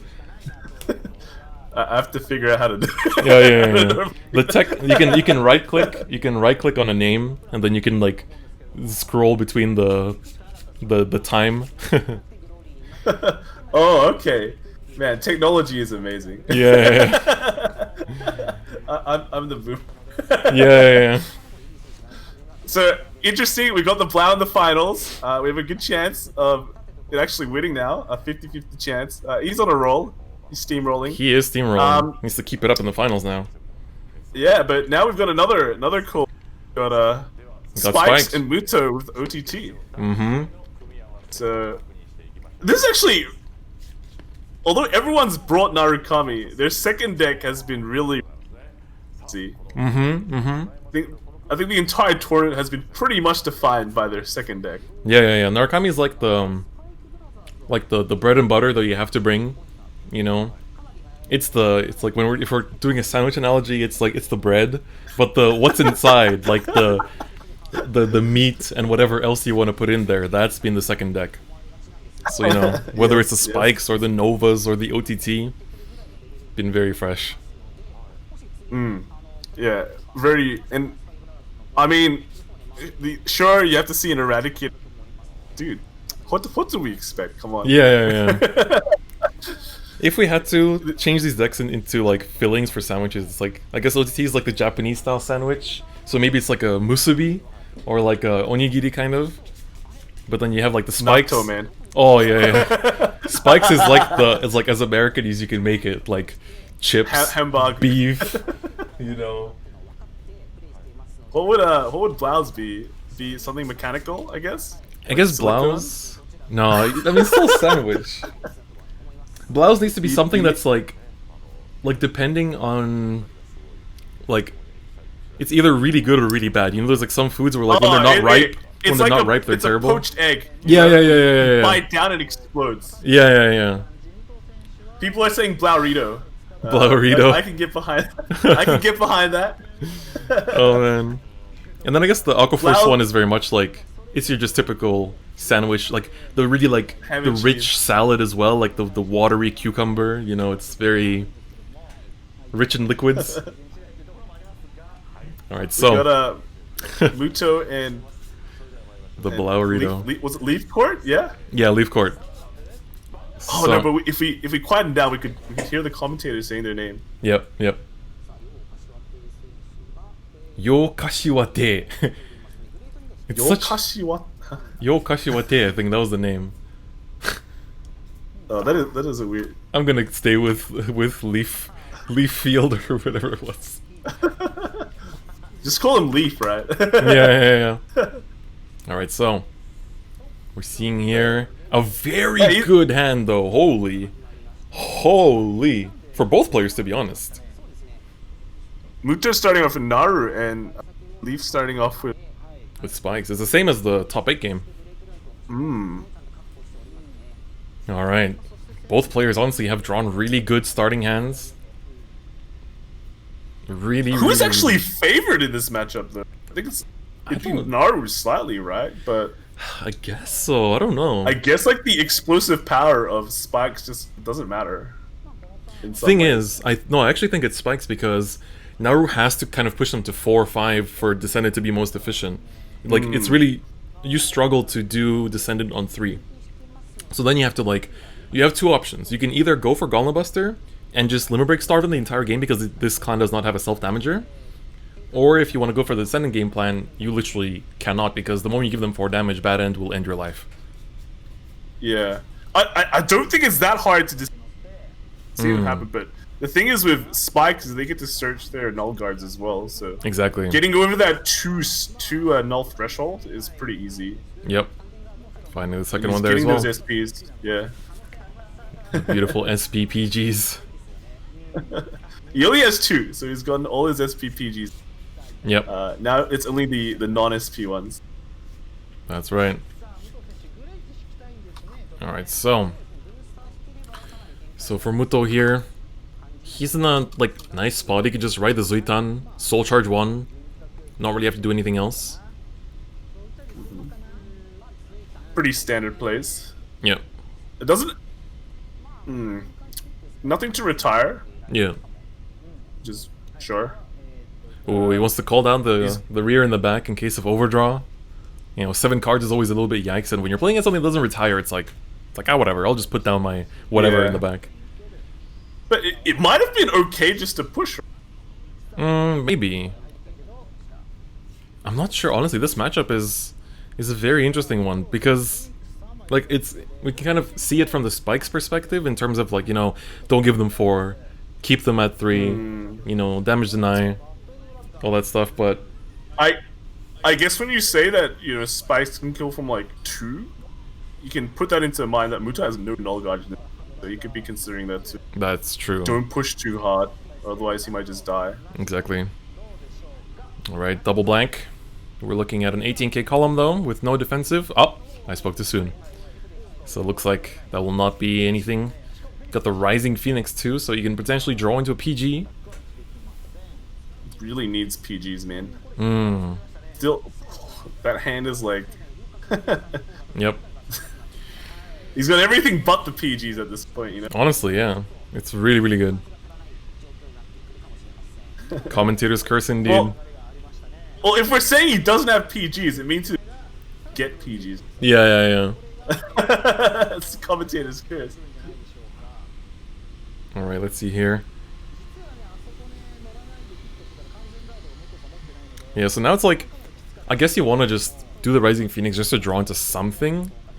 It's also worth to note that, like, in terms of triggers gone, Muto is still pretty, like, stacked trigger-wise. Well, to be honest, neither player really has that many triggers out. Would you kill the bad end here, Regard, just to control the amount of cards in his hand?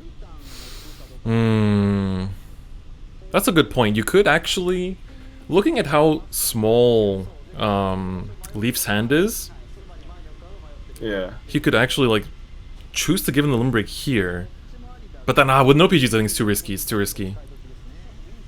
It's like it's interesting to try to bait. If he draws a PG here, maybe that's a different story. He does not. The story remains the same. So, I mean, he's running out of time.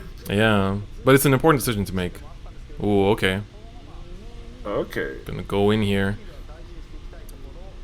Think might want to like, ooh, double blank too. I'm just interested here if he's gonna try to push. Oh no, well he can't. Gets the draw into the third PG. Buddy, yeah, okay, he can attack rear. He's basically just controlling his resources. Yeah. All right, it's gonna be pretty interesting. So basically now for Muto, I think you just want to like still damage control. It's such an awkward position to be in.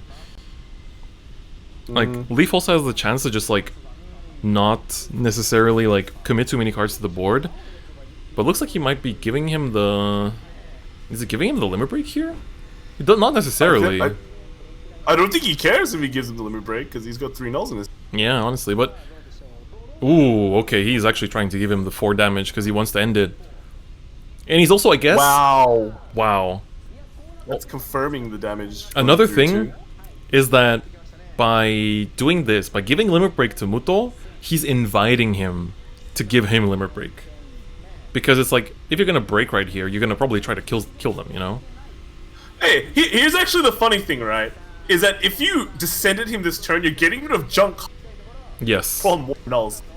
And like man, there are 4 nulls in those 19 cards. That's right. You can probably draw through them pretty quickly if all goes well. Still no PGs, already through half of his deck. Oh, dude, he went Gauntlet. He went Gauntlet. He wants to control the damage. I mean it's not a bad choice because yeah. You just play the long game. There's no reason to get impatient. Yeah.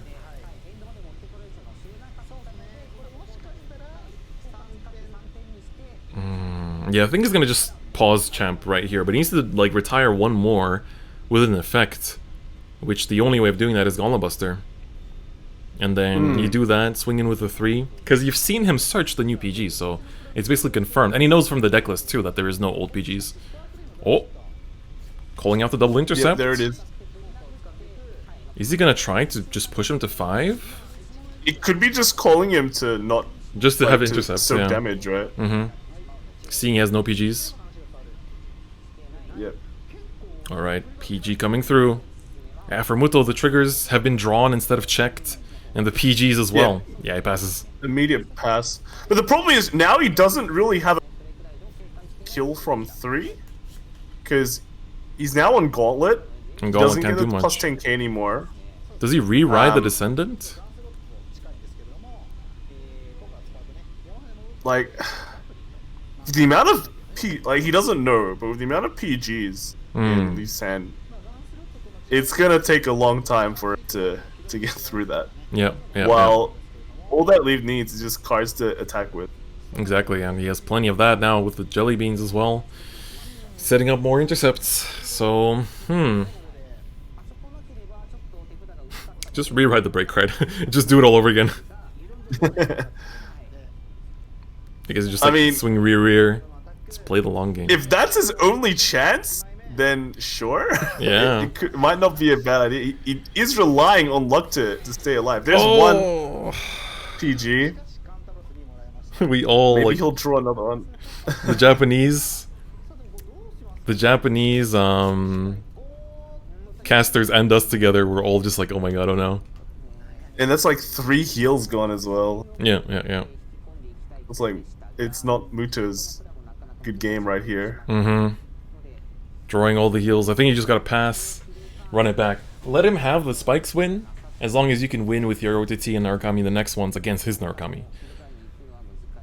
I think, yeah. There's no good way around it. Yeah. It's pretty... Even the lowest, the lowest, what you call it, chance of victory, I don't see it. Yeah. Also struggling to see it here, for sure. Yeah, it reminds me of my own luck in this game from the Arad's perspective. Yeah. Yeah. You always remember your bad games as well. That's the he's actually trying to go for it. He's gonna do it. He's like, actually trying to. Let me just remake. Yeah. Just set up those double intercepts and just keep it up, basically. Oi! Don't do it. Oh my god. My lord. Muto. We can't have him end at 3rd again. It's just not right. Doesn't push. Yep. That's Just pass. I think like next turn, he just YOLOs and hopes for the best if he lives. Yeah. But he won't. It won't work. Yeah, unfortunately. But I think there's at some point in time when you can give the limit break to spikes when their hand is like very low, right? And then they can't really make multi-attacks. They can just make attacks, a normal amount of attacks. Yeah. Alright, let's see here. Does he... I think if he gets his last heal here, I think... So, that's the only way. Muto will be Tokido in Street Fighter, that is a good point. Man. Dude, but when Tokido got the win, right? That was a celebration of its own. Fighting games are so fun. Oh, this is interesting. He's calling down the... Ooh! That's it! This could be it. All he needed is this one trigger. And this could be it. He's gonna go with the jugs into the rear. And then... Or whichever one. And the other one is just gonna seal it up here. Yikes. This might be it. All they have is one heal in deck too. It's gotta get lucky at some point, right? Like, come on. Man, it's okay. It's only game 1. It's only game 1. You want to waste your luck? Yeah. Just pass. Just clean slate. If you're sitting in Muto's seat right now, you just forget about this game. It went terrible. You'll have these games sometimes, but that's why we have best of 3 to make up for this. Thank God for best of 3. Thank God for best of 3. Bushiroad, I know you're watching this. It did. So, Narukami now for Elite, and then I don't know. Would Muto switch? I feel like you want to run it back with Narukami again. Like, I feel like at this point he needs the mental break. So playing OTT is probably going to be pretty exhausting. I feel like if you're confident with OTT, though, you're probably used to it. Yeah. And if you're confident, it gives you a win. It kind of like resets your mental game. Yeah. I think like so if they show the 3rd and 4th game though, it means after this game they immediately have to play it, right? That's true. Yeah. I believe we are gonna get that run first and then the finals. Yeah. But yeah, it'll be interesting to see what Muto does. If Muto can bring it back, actually progress this time. Man. A lot of spikes. It's cool to see spikes at least, you know, come out on top. It's definitely, I know, yeah, Global warmed up to spikes even since like set 1, right? Yeah, But then yeah, set 2 is actually good. And it took a while for them to show up in JP. I think with this, like with set 2 JP of spikes, like you saw some running around, but everyone was still on the other hype trains. But I think like even in a global, everyone's just been on it. Yeah. All right. So yes, there is no stream sniping. The stream is delayed so that players cannot watch the stream to see each other's hands. None of that. We don't know the actual delay, but you can rest assured that it's pretty big. All right. So we're seeing. I think. Oh, he took the OTT. Oh, okay. Yeah, he's doing for that mental reset. Yeah, mental I think reset. the delay last time was like 30 minutes. I think. I believe it was 30 minutes. Yeah. Yeah. All right. Is so it a 5-minute delay? Is what chat says 5-minute delay. Even with 5, how are you gonna snipe of a? Nah, I think 5 is too little. I feel like 5 is too little. At least 15. I was yeah. Last time it was 30. But yeah, we're Yeah. back to OTT versus Narukami. Yep. He's got the 1 and 2 in his hand. So Yep. Yeah, I feel it's like kind of like the previous game, right? exactly. Yeah, for Leaf, his hand is looking decent. You know, it's literally just perfect curve, only 1 trigger in hand. Whereas for Muto, he has all 3 Tsukuyomi, so there's not going to be any kind of like you know, there's going to be no getting great stuck. And now he has 5 cards at the bottom already. Soul charges one of his 3 toms. Like that's good in this matchup, especially because then you can draw your nulls, the Tsukuyomi. Yep. Oh, Narukami PG's not in the hand. It's fine. It's fine. The question is how like much can Leaf push this turn? Yeah, absolutely. I guess against OTT you can afford to push a fair bit, but looks like he's gonna just deal him 1 damage here. Yeah. Ooh, and healing down to 0 too. So if anything, pretty good. not pushing to 2 makes the kind of like the gap not that big. It would have been much bigger if it was, you know, like 0 to 2. But here it's gonna be pretty decent. I think also the nice thing from like this, like the Summer Zero Championship is like the first one in spring was really exciting and really hype, but like the deck variety wasn't all that great, simply because there wasn't that many releases yet. But now it's like, even though we have like Narukami in almost every player's lineup, we see a lot of variety. You know, Spikes, OTT, Novas, you know, Aquaforce, Shadows, Kagero, Royals. Like, it's actually a lot of different clans being run between just 8 players. And let's be honest, right? The And goals majority, too. like last tournament, it was like 8 MLBs. Yeah. And everyone played. Well, not everyone played MLB. One person did it, but it was nearly all MLB Kagero. Yeah. Like MLB Shadows. Yeah. But and also because there was like 3 deck slots, so you had more of an opportunity to run it as well. Yeah. But now, you know, even though we have the Narukami, again, it's all about the feelings. Yeah. It's like you have to win with both decks. So even if you have like Narukami as your, you know, tier 1 deck that can like dominate, it's still very much so that, you know, you have to be amazing at your second deck, even if you're being carried by Narukami in order to actually proceed. Yeah. Unfortunately, Alan didn't make top 8, but his spirit is still here. Yes, both Alan and Dotto. So now it's this time. It's OTT's turn to push. Yep. Has 3 heals in hand, but luckily, you know, OTT is one of the few clans that can actually jam their heals from hand back into the deck. So definitely gonna have to depend on that here. Unfortunately, we can't see Muto's top 5 checks because he's the opponent. Yeah, he's the opponent, so we don't know his stack. Yep. Yep. But regardless, we'll be pretty good. Alright, going into the Vowing Sword. His Vowing Sword. His avatar, as he says. Are Eradicators the new MLB? Not really. I'd have to say they're strong, but definitely. I don't think they're like Not as polarizingly incredible. Let's put it that way. Not as dominant in a way. Yeah, for sure. Alright, so Going in with the 14 here, you know, these like extra 3Ks on the break rides are very, very appreciated, and you know, when you're going first.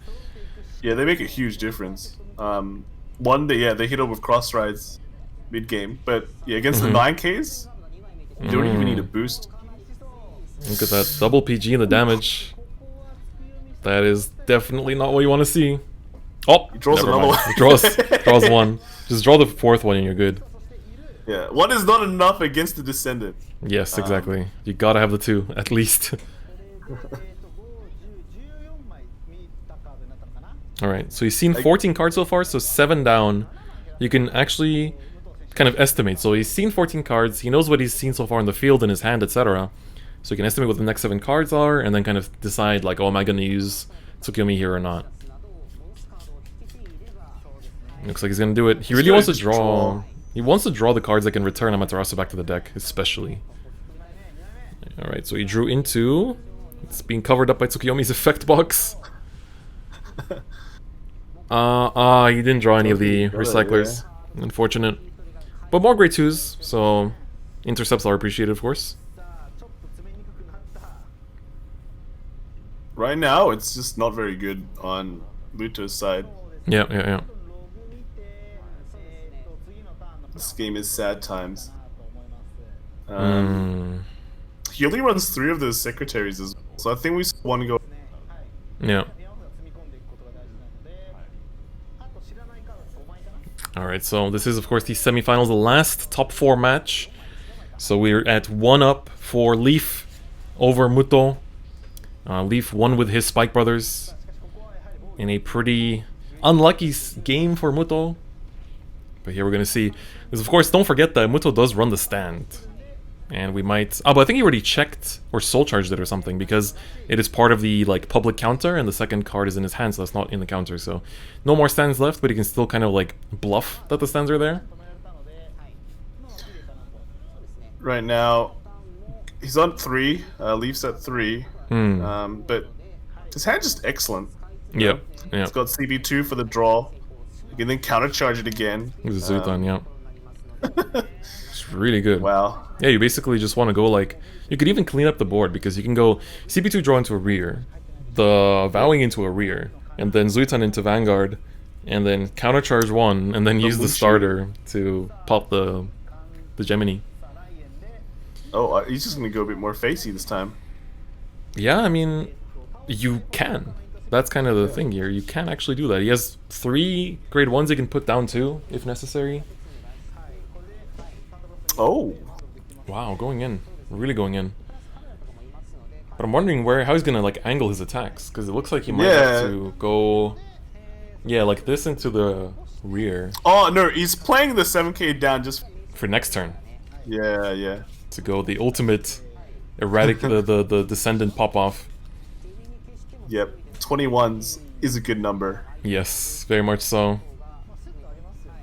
Is he gonna retire? He's gonna He's save... not. He's gonna save it. Save CB. Yep. Yeah. I guess it's not really worth it at the moment.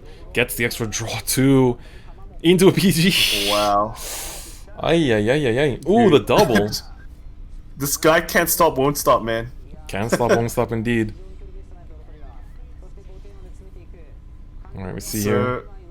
Muto needs like the second null to like have a chance of surviving. Yep, basically. And then he needs to trigger like a heal. Yep. Here. His last heal as well. He got the The second what? the put back guy. Oh yeah. Alright, let's see here. So he can at least make his put 1 heal back. Yeah. But the problem is then he doesn't have double in I guess like he doesn't have double intercept anyway, so he's gonna lose his last intercept from the break ride. That's right. So yeah. Yeah, it's really unfortunate. He needs to basically like see his like 1 last heal in deck if it's even close. He has reached his stack by now, but we don't know the contents of that stack. He has 1 filter in here as well, so he can like put 1 heal back, but it's a bit too late for that. Attacks rear first, so he knows that there's a draw coming through. Maybe it's into a PG. It is!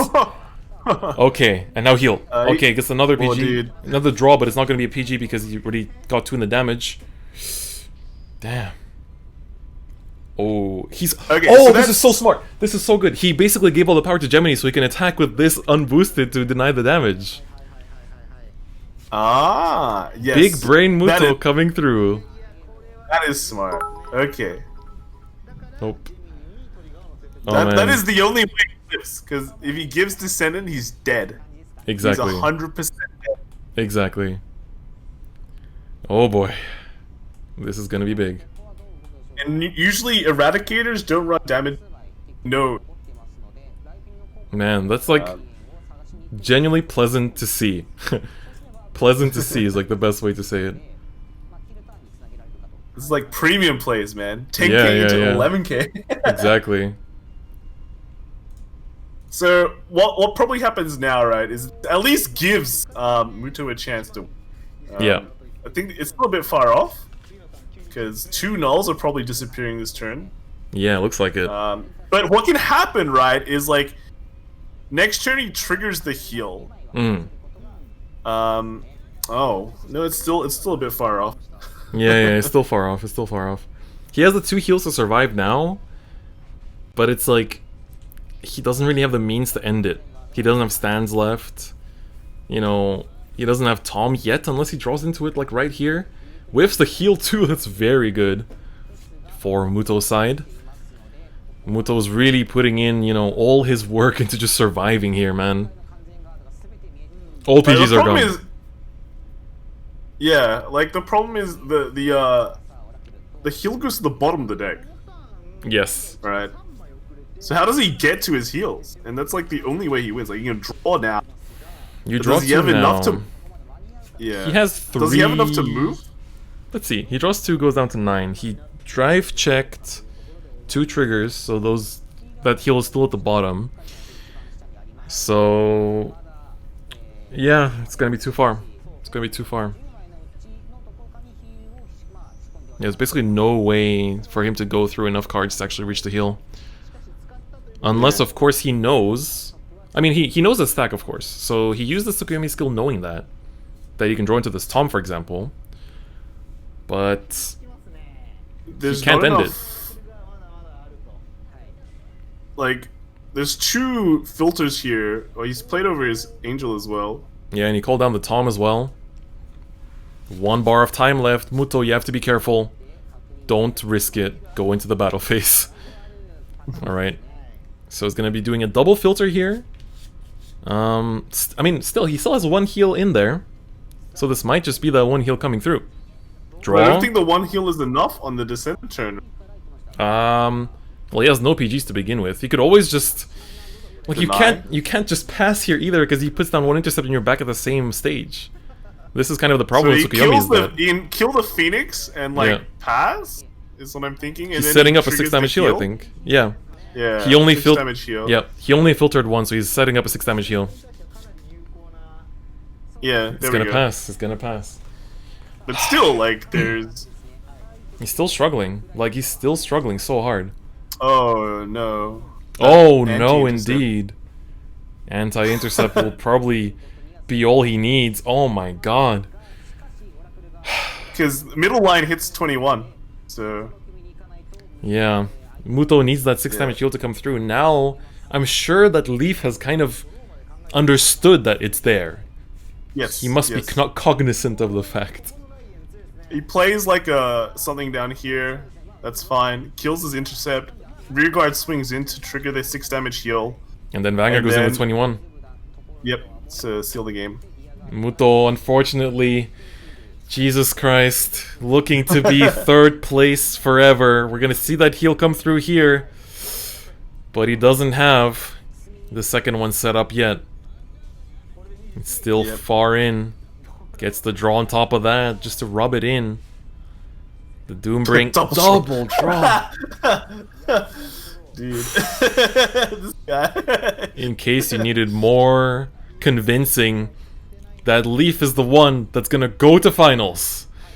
Oh, dude, this is crazy, man. Man, we saw Spikes Muto in finals. Spikes and Eradicators in finals. So, hey, here's the thing, right? Spike Eradicator versus Blau Eradicator.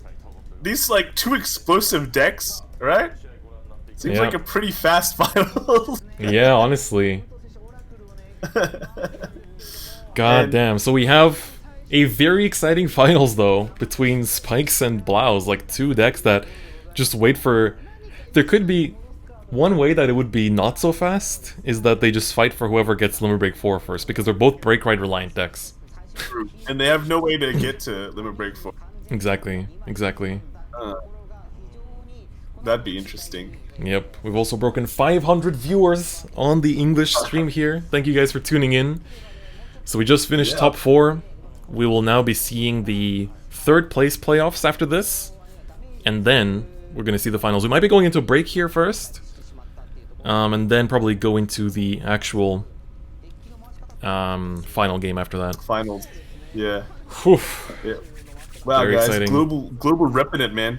Yeah, 516 right now. Yeah. How much are we on the JP side? 359. Oh, we are dominating, boys. Get the doubles, man. double the JP stream.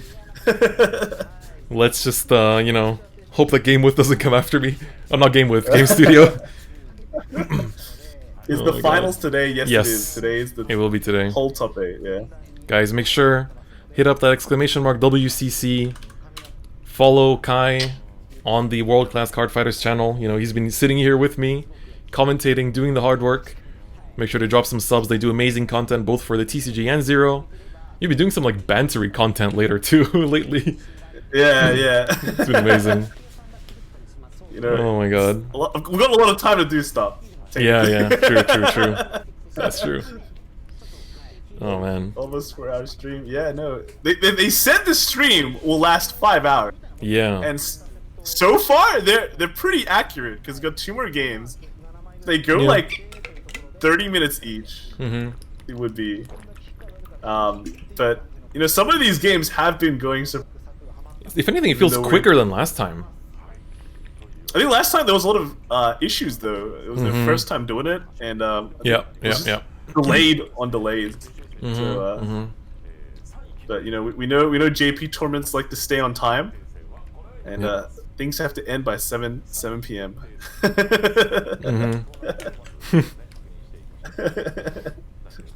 Get everyone out. Alright, so here's the final bracket. Iggy and Leaf in the finals.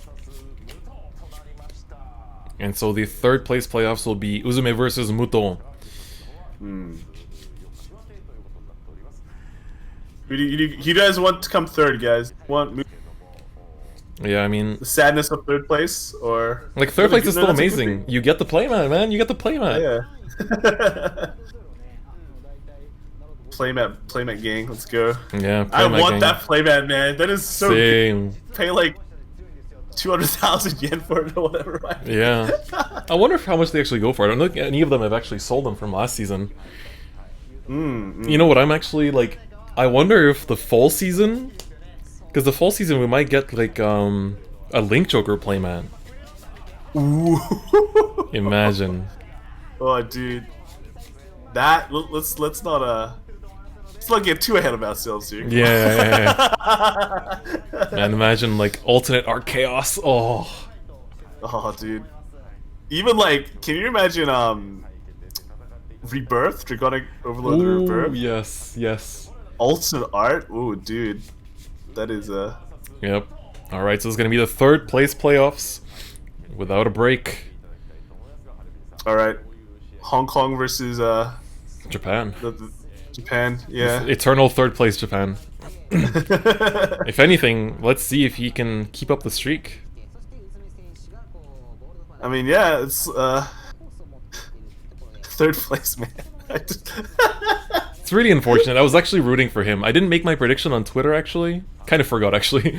But I was thinking about it, and I was like, as much as I'm supporting Uzume, because it is our like foreign representative, I can't help but really support Muto in just, you know, he's been going at this for so long. Like, he's been trying, he's always top ranked in the season. He's putting in so much work, so much time into Zero. And just seeing him not make finals again, it's like, it's unfortunate. It really is the Tokido of Vanguard Zero, you know?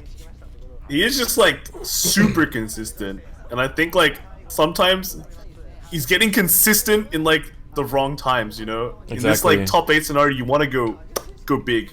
Yeah, Get that win. Mm-hmm. I think like how much was third place gems? It was like 20k or something? 20 Yeah, something like that. They're gonna probably show it again later. Still a lot. Like I think it's doubled from the last time, right? Yes. Last time winner got like 50k. This time they're getting a. Yeah, I believe so. Oh man. Iggy with the blouse. Yes, chat. It's correct. Yes, Iggy is running the blouse. Rooting for Iggy, but Muto stole my heart. Yeah, like Iggy has definitely been flexing with the coolest deck, I think. But Muto, like, you have to respect Muto for his hard work, like how much work he puts into Vanguard Zero as a game, you know, really just carrying the game as a competitive player. And you know, alright, gonna get into it. I guess if Iggy wins, you could say that you are ahead of the. Yeah, I was ahead of the curve. I showed y'all the power, and Iggy inherited the power. I gave him my hair strand. So this is the third place playoff, guys. Finals will be after this one. Yes. Hong Kong Leon. Oh yeah. Oh yeah, that's true. Uzume is from Hong Kong, and I think Leon technically isn't from Hong Kong, right? He just won in No, he won in Korea? Seoul? Or was it Hong Kong? I think it was one of those. Yeah. We can look up the wiki for that. Yeah. Iggy, take my deck list. Both hands looking okay. Nothing too outrageously bad. Yep. Uzume does get the extra 2 draw though. Yeah, so looking at the hands, Muto, like, opened a pretty decent hand. Kind of want to draw the break ride, but even without that, it's like pretty okay.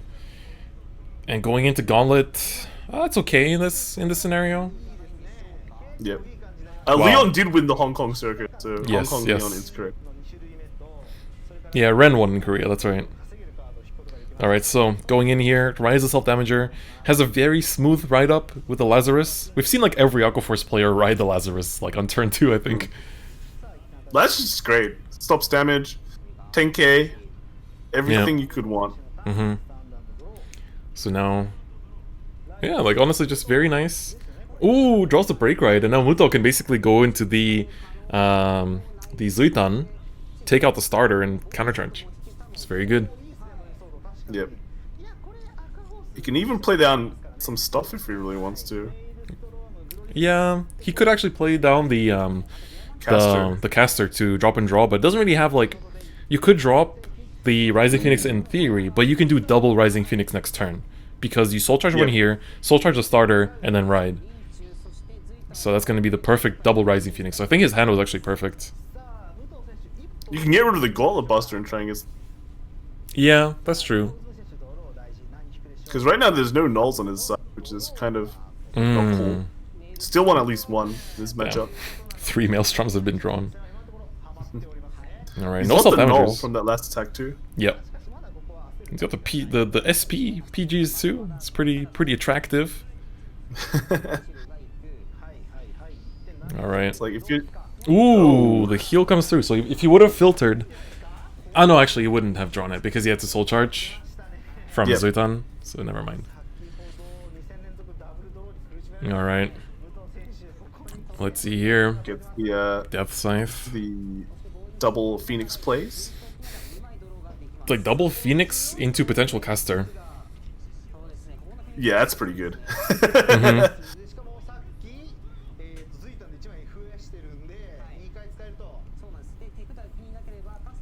Let's see what he does. Yeah.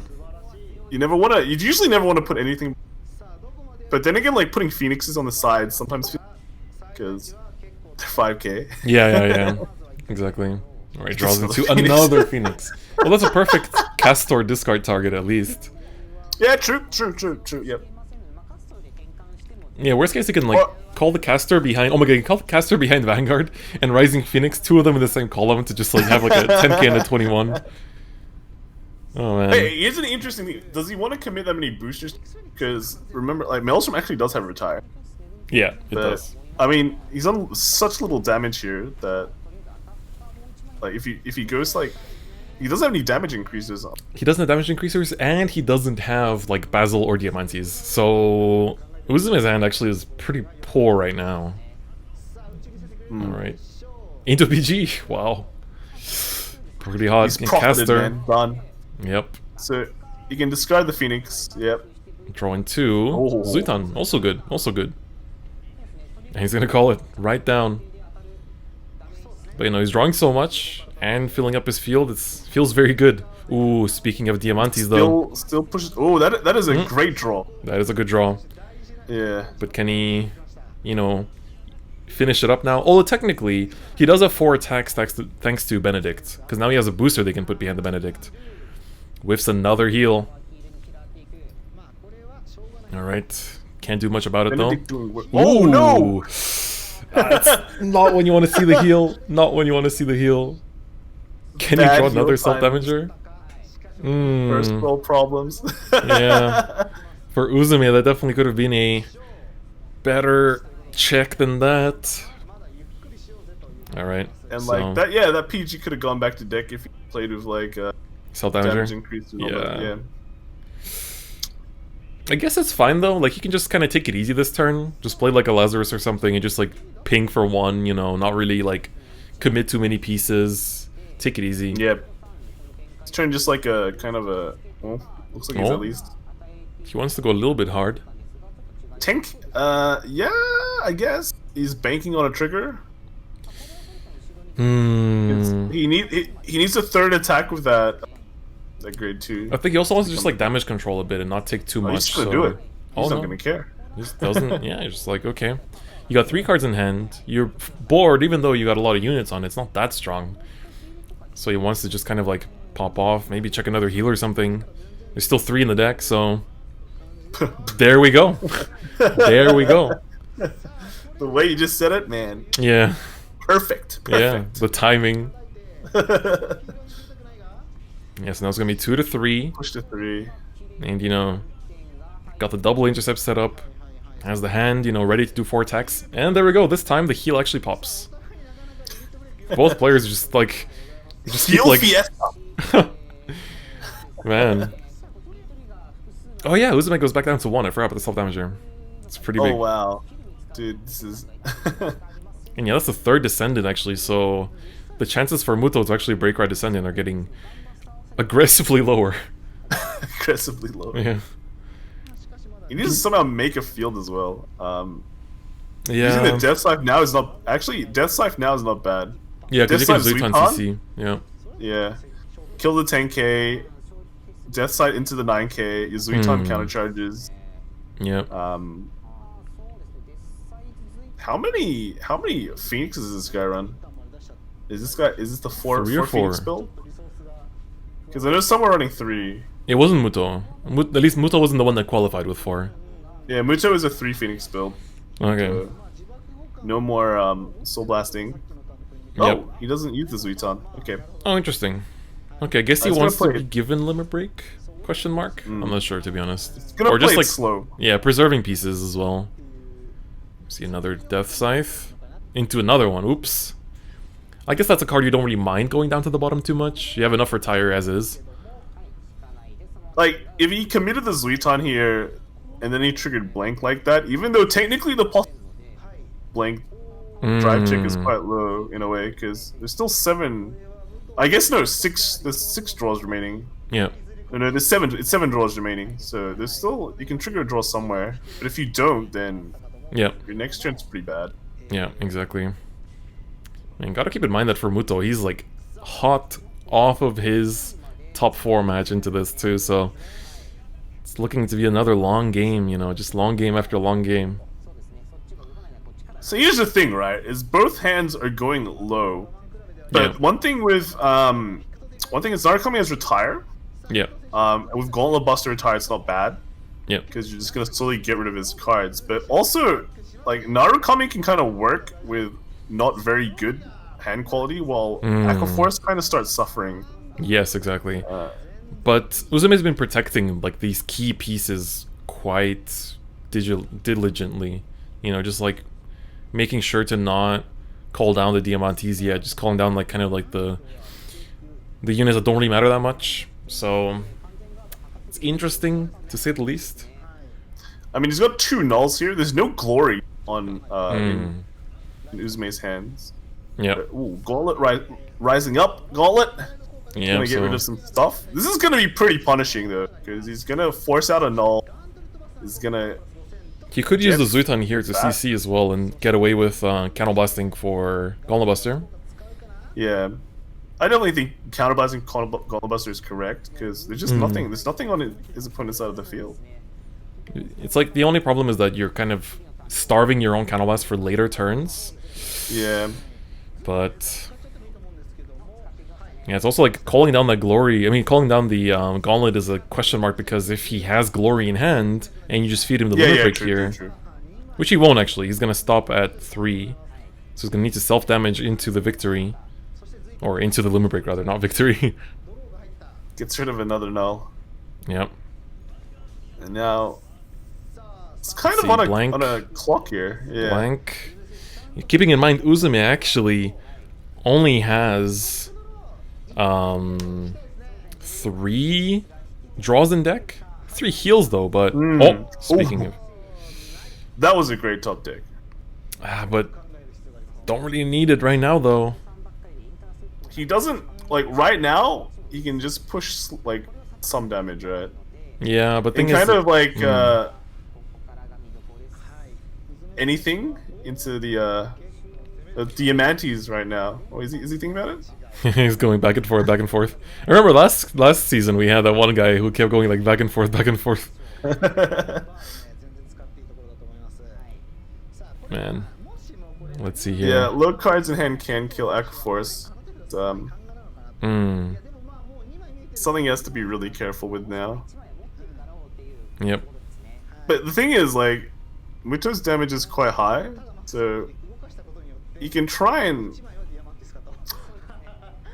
like there's 3 draws left in the deck for Uzume. Yep.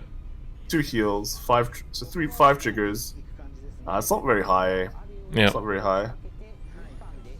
Yeah, just kind of praying for a trigger here to try to like at least steal one of the PGs there from hand. Ah, PG checked. Yikes. That's not good. Oh, well, there's a PG on the defensive side too, but So it is a weird situation.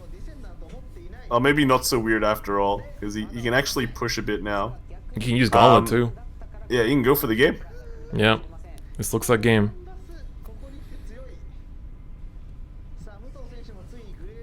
Time to pop, get a crit.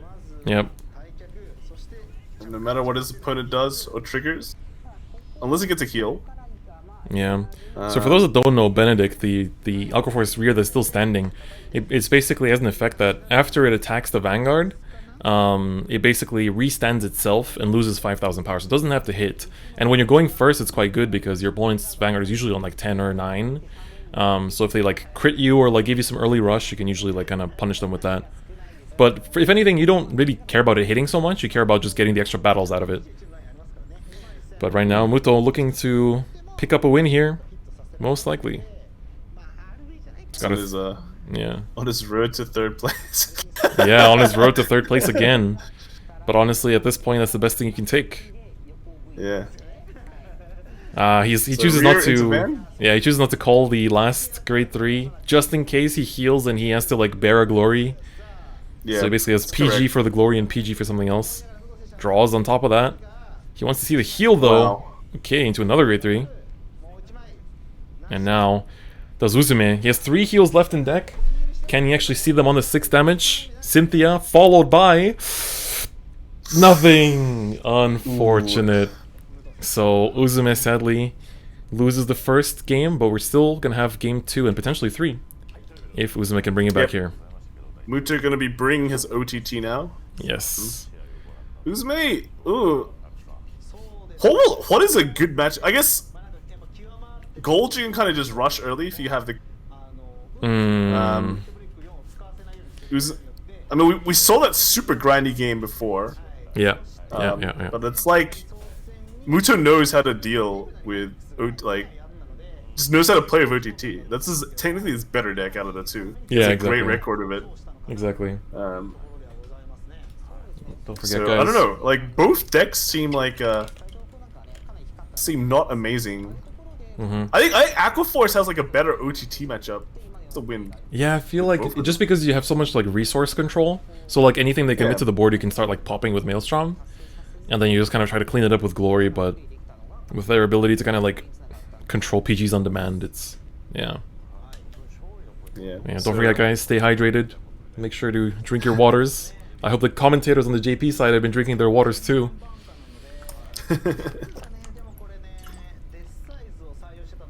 Drink break. Also, we say poor Muto for possibly being third a third time, but imagine any playing that consistency at scoring high in international events. But we do know someone who did do that, right? Yeah. Man. Yeah, but like even for Muto himself, like being able to always top cut so consistently is like insane. It's actually insane. Yep. Definitely. For Vanguard Zero, come on, we all know Vanguard Zero. Yeah. For Vanguard Zero standards, honestly. Dude, 9 crits or go home. Yeah. Honestly. I feel like sometimes you get bored, like just get sick of like dying to like luck, so you're like, oh, Yeah. 9 crits. It's just go for it. Pop off. Nico showed me like 9 crit spectral break ride. I'm like, oh yeah. Yeah. Easy game, boys. Oh my god. Who else do we know that's like consistently always like second, third, or like Bubble Man? Bubble Man. Actually, I don't know. I'm a Bubble Man. I always bubble. Oh yeah, true. You bubbled the last PPG tournament. Yeah, that was that too. I bubbled like a few times. Yeah. I remember it was like a you know how they used to do double elimination? Yes. And there were 10 players left. And they pulled top 8 out of a hat because they didn't have my god. tournament program. Dude, So... I suffered this too. I was X1, I was 5-1 at regionals, and then they didn't put me in top 8, and I was like, excuse me? Yeah, I was X1. I was like, in placing wise, I was like near the top, and they didn't pull me out of the hat. Yeah, like that was god. Early Booster tournament structure was actually a clown fiesta. Please, let's never go back to that again. But the funny thing is, they actually got a hat. Yeah, oh my god. God, well at least the hat is somewhat random. It's better than them just like writing down names on a list and just crossing them out. Yeah.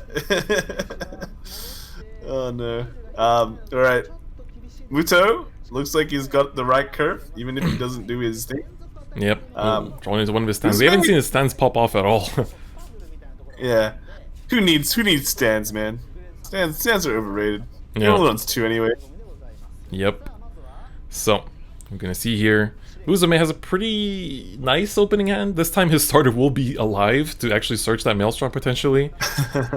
And then on Muto's side, you know, he's 1 up in the series, so Muto is 1 game away from winning and becoming 3rd and getting that beautiful Blaster Blade Liberator and Blaster Dark Avenger playmat, as well as a lot of gems, exclusive Glory Maelstrom that can be used in premium.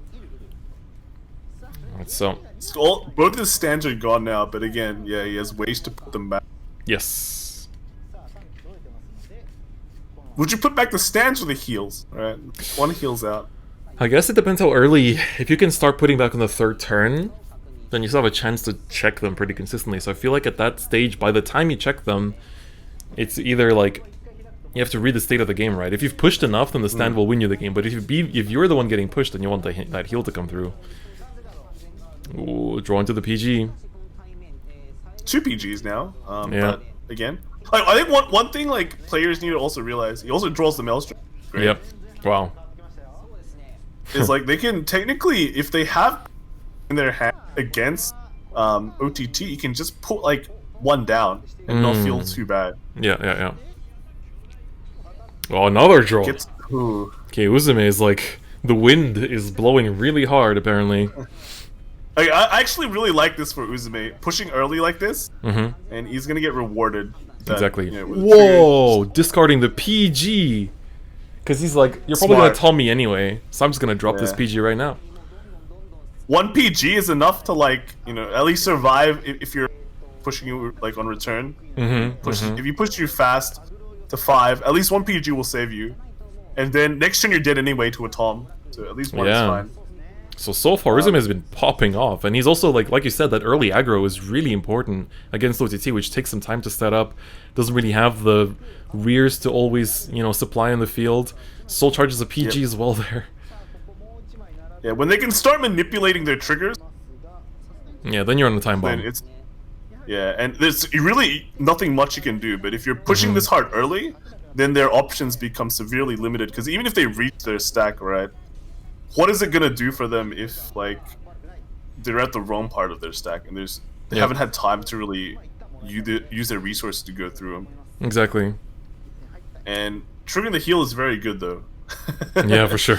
For sure, that's gonna help to kind of, you know, not get rushed too hard right now. But looking at this hand, he dropped the PG just to get another one land in his game, in his hand once again. That's fine, that's fine. It's a booster, at least. Yes. But at least, okay, he can even just go for attacks right now and not really care. Yeah, kind of, honestly. Oh Yeah, my god, he's going for it. He's going for it. He doesn't care. He's like, you are going to suffer. These are attacks that are going to go into your dome, and there's not much you can do about it. Yeah, if his opponent doesn't get any triggers, everything is hitting okay. Yeah. Null's So gone too, that's great. this will be the his 4 opponent- damage. His hand is grade 3 champ right there, man. Yeah, exactly. Actual Morikawa hand, grade 3 Saikyo. 16 in. That Yes. last one's sitting like over 21. And that, wow, dude. Yeah, this one's hitting for 19, is this the Maelstrom. Or no, for 20, I believe. Yeah, 20. Yeah. So perfect number curve too. Checks the draw on top of that.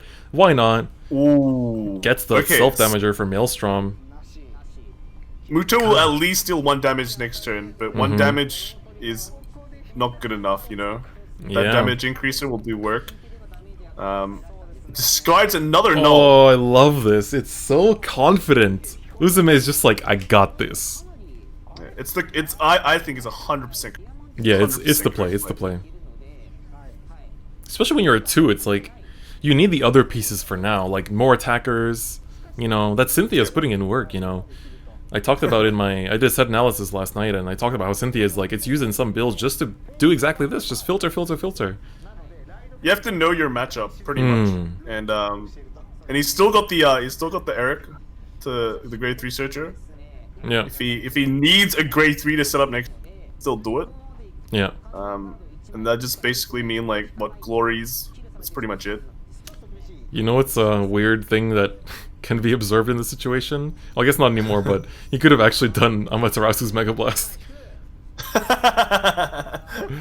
Oh man, That Mega Blast. that Mega Blast. Alright, so drawing 2, gonna have to put 1 into the soul. Trying to see what he drew, but I can't really. Oh, it's the filterers. Ooh, we can start putting back those heals to the bottom. Definitely, we were talking about, do you put back the heal or the stand? This is definitely looking like the one where you put back the heal. Yeah. Jam those things back in.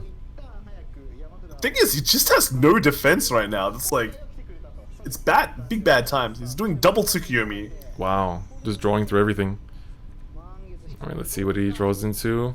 Okay, puts his Still not Tsuku in getting. there. He has the triple filter now at least. That's good. He can Yeah. filter everything. Yeah, all 3 triggers. All 3. The double heal Put coming all- through too.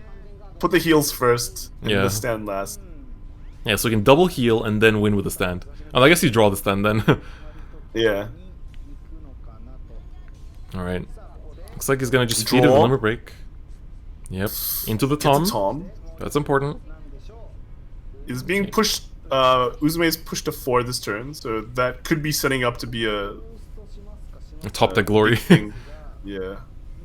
Well, do you put back the Gentle Gym now? Because if you push to 4, right, you can kind of... Oh. Oh, he's not giving Limber Break. He's gonna have to work for it. But he Definitely. won't have to work for it. It's No, he has a self the damage. easiest job. Yeah. He's gonna be given the grant. And just granted Like, the limit break. I don't see how like OTT killed 3, right? Yeah. 3 is a bit of a long shot. Oh boy. Oh, There's wow, no PGs in Muto's hand. Uzume's looking not to ride. Okay. Yeah, no. Normally, I don't think you'd ride. It's only 2 PGs that have been revealed, so I guess it makes sense. Yeah. I was just getting a little bit excited. Into another self damager. Oh no, you might just call the glory because it hits numbers. Yeah. You can also use the Eric to search, and then put the yes, self damager yes. there. That is correct. Finds Diamantes. Gets that. Good. Yeah, damager down. Perfect setup. Yep. Yeah, bonk that in. If anything, put double so you can still heal. Oh no, he's gonna choose to do Diamantes. Alright. Save the glory. Save the glory. Yeah. He does need to heal now for it to actually be useful. But yes, this is gonna hit. Gets the draw into a Doesn't matter. Tom. Not the Tom. Yeah. Oh no, that's so bad. If it was a PG, it would have actually saved him. But now the Maelstrom is hitting over that. Oh my god, Muto's luck this game hasn't been good at all. Yeah, it's that plus just how dominating Uzume's plays have been. Like, he's just going in. I think Uzume is gonna be pretty surprised when that screen flashes up, man. Yeah. Alright, gets the draw here too. Into another PG. Okay. Now you gotta pray that there's no heal here though. 3 heals still in deck. It's too early. Yeah, it's too early. Couldn't set up a heal. Evening so out. So now we're into golds. Golds versus OTT. Yeah. Golds versus OTT. Okay. I mean, golds is also kind of... It doesn't rush as much, but it can. That's the thing, it can if it wants to. I think Gold's early rush is actually better than Aquaforce's, because Aquaforce you have pieces. It's very piece reliant rush, yeah. Yeah. Gold Paladin doesn't care about the pieces it commits, but the mid game push becomes tough because he doesn't get 4 attacks. Yeah. The only thing to make up the 4 attacks is calling the Blaster Blade Spirits to make like a pseudo, to lower the interceptors and get the 2 attacks on Vanguard. Yeah. That's the only way to get it, but it's still a bit of a high roll there, and that's why I think Aquaforce there is better, especially against OTT, which can't get rid of your stuff. Exactly. Yeah. Very low on removal, very reliant on setting up that deck. Doesn't really have the pushing power as well. We've been seeing Muto's OTT just struggle to push. That's like the biggest problem with this deck is like, it has so many things going for it, but it does not push well. Yep. And against someone like Uzume, who was able to just figure it out. He made all the correct plays. Like, a lot of people will like go, I need nulls to win. Nulls basically help me win, right? Because block lethal attacks. But in this situation, just get ahead and get more ahead. And the nulls don't really matter, because in the end they don't. Yeah, keep in mind Uzume also runs that like Pelennor Chrome Jailer build. So it's not yes. Yeah. He's not even running Platinas, I think, or like 1 Platina. One no, Platina, it doesn't. No, he's running the Gigantic Charger. Or like Gigantic Destroyer, true. whatever the 12k attacker is. No, wait, no. That was a Shadow player, never mind. Yeah, no, he's got the 1 Platina. He's got 1 Platina. Yeah, he's got 7 Blaster Blade Spirits, Blaster Spirits. Yeah. In that build. So, you can, like, I think he's running new Mark, so there is no way you can damage deny Uzume's Gold Paladin deck. Because either if you don't give him Limit Break, he just goes Chrome Jailer. Yep. Oof, Jeffy Shady, thank you for the gift. We'll read those out later. Alright, let's go into Game 3 here. It's gonna be interesting. Golds definitely feel like it has the upper advantage, but it's gonna depend on... The way that Uzume played that, he definitely knows it, so... But I'm just thinking, like, Muto had to go 8-0 in Swiss, beating... I'm sure he had to beat plenty of Golds and plenty of Narakamis, because they were the most popular decks, basically. The most popular class. Yeah. So I feel like... You should know the matchup, for sure. Yeah, yeah. But in a way, right, Uzume's Gold Paladin build does not stand. So Yeah. that's like an X factor, I guess. Yep. Wait. Uzume's deck is 9 stand. It's not even got any draw. Yeah. 9 stand. Yeah. Wait, yeah, it's true. It is 9 stand. I thought it was like 4 stand or something. It's 9 stand. Like, So it's the full on Rush Spice Stand Fiesta. Wow. Yeah, we remember the last golds for Suki. That guy wasn't. Yep. All right, here we go. All right. 9 stand golds versus Muto's invincible OTT that was shown to be not so invincible in these last 2 rounds. Will he be able to clean it up? Will Muto continue his eternal 3rd streak? Or will Uzume be able to knock him down and tell him enough being 3rd? Okay. Next time, land in finals. Uzume throws away his Chrome Jailer. It's fine because he's got damage increasers. Yep. And Azel. So he's ready. It's got 2 damage increases, so at least 1 might go away to draw. He doesn't get to. Yeah, he doesn't get to get go the... first. But he gets to attack first. Yes. And with 9 stands. It's pretty nuts. Quite nuts. Muto's hand is okay. He's missing a great Tsukuyomi, but hopefully he can search for. Yeah, I mean, he top decked the grade 1 there, so you know, one way or another. Nice top deck. Yeah. Great. One way or another. Oh, okay. Uzume looks like he has a pretty rushable hand to work with. Yes, absolutely. You can even like put two 10Ks and hope for the best. Oh no, it's fine. 2 10Ks and it'll hit. Yeah. It doesn't even need a search with the. Oh, there's 1 stand. 1 stand whiffed. You don't care. You have so many. It's fine.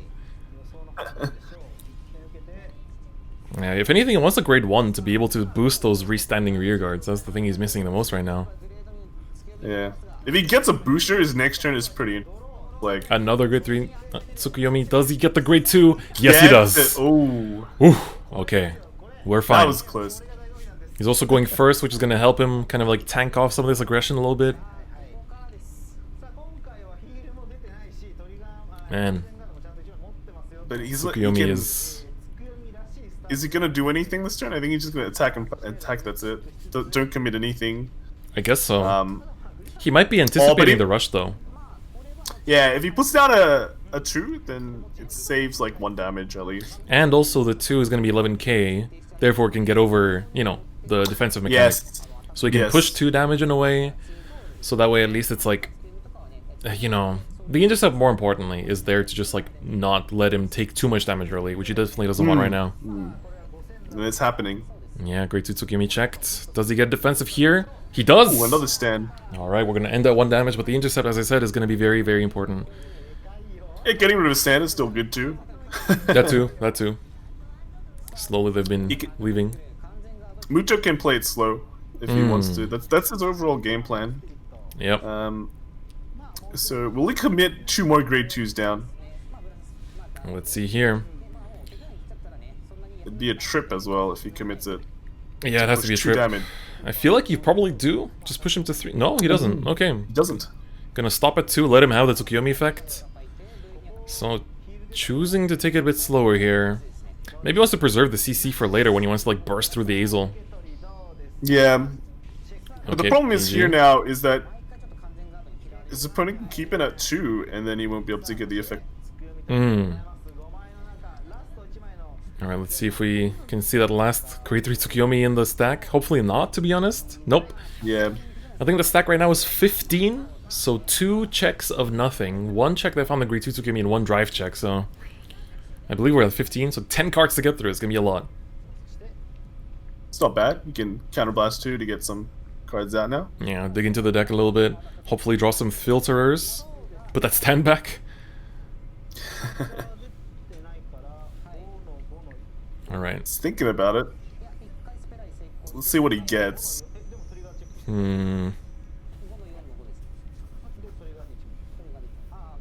Tsukuyomi once again, blocking the... Yeah, I can see it's Gemini and Tsukuyomi actually that he drew. The grade 1 Tsukuyomi. So he's got grade 1s with no filters, unfortunately. Yeah. Boosters. Yeah, these aren't great cards to commit to the. They can commit like the Kiyomi, I guess, just to get rid of the Blaster Blades, Blaster Dark Spirit. Yep, basically. Yeah, because pushing him to 3 means he can self-damage. Of course, Muto doesn't know that, but it is a difficult situation, to say the least. Commit one of the grade 3 Tsukuyomis just to deal some damage in. That's true, yeah. You could make a more aggressive board, yeah. Ooh, okay. Oh. Gentle Jim coming through. Interesting. Isn't Jim kind of slightly important, though? He's important on the Tom turns just to buff up, because he gives plus 3k to something when he attacks by Soul Blasting one and discarding one. But maybe he's confident. He only has 2 of them, right? So... Yeah. But they're not super important, so I guess it's okay. At least it hits through, it's hitting 23. Yeah. It's confirming 2 damage. Yeah, and the heal whiffs as well, which is very nice. Pretty good. Pushing to 3, but of course now, Uzume can just, you know, hop into the Azel. Self-damage 1. Oh yeah, you run Din Drain too. Here it comes. We're gonna see this. And keep in mind again, we've only seen 3 of his 9 stand triggers. There's still more to come. And he's gonna filter now to actually... Oh! Yeah, I think, let's see, you definitely want to take the PG. You already got 1. PG's in this matchup. Just count as a booster. Oh, that was a really ugly top 4 check. He doesn't actually need to get the Blaster Blade Spirit here, right? Yeah, he might not counterblast for it. Nothing really good to retire. Yeah. Oh, interesting. He actually overcalled the self-damager. So he's basically just gonna countercharge here, put back one of his other damages down, and... But the thing is, his stands don't really pop here. He needs like a double stand to actually make something like really, you know, like aggressively good. Yep. Ooh, a nothing and a nothing. But he's just confirming his opponent goes to 5, yep. Unless they heal. And here we see no stands. If anything, you want to keep them for next turn.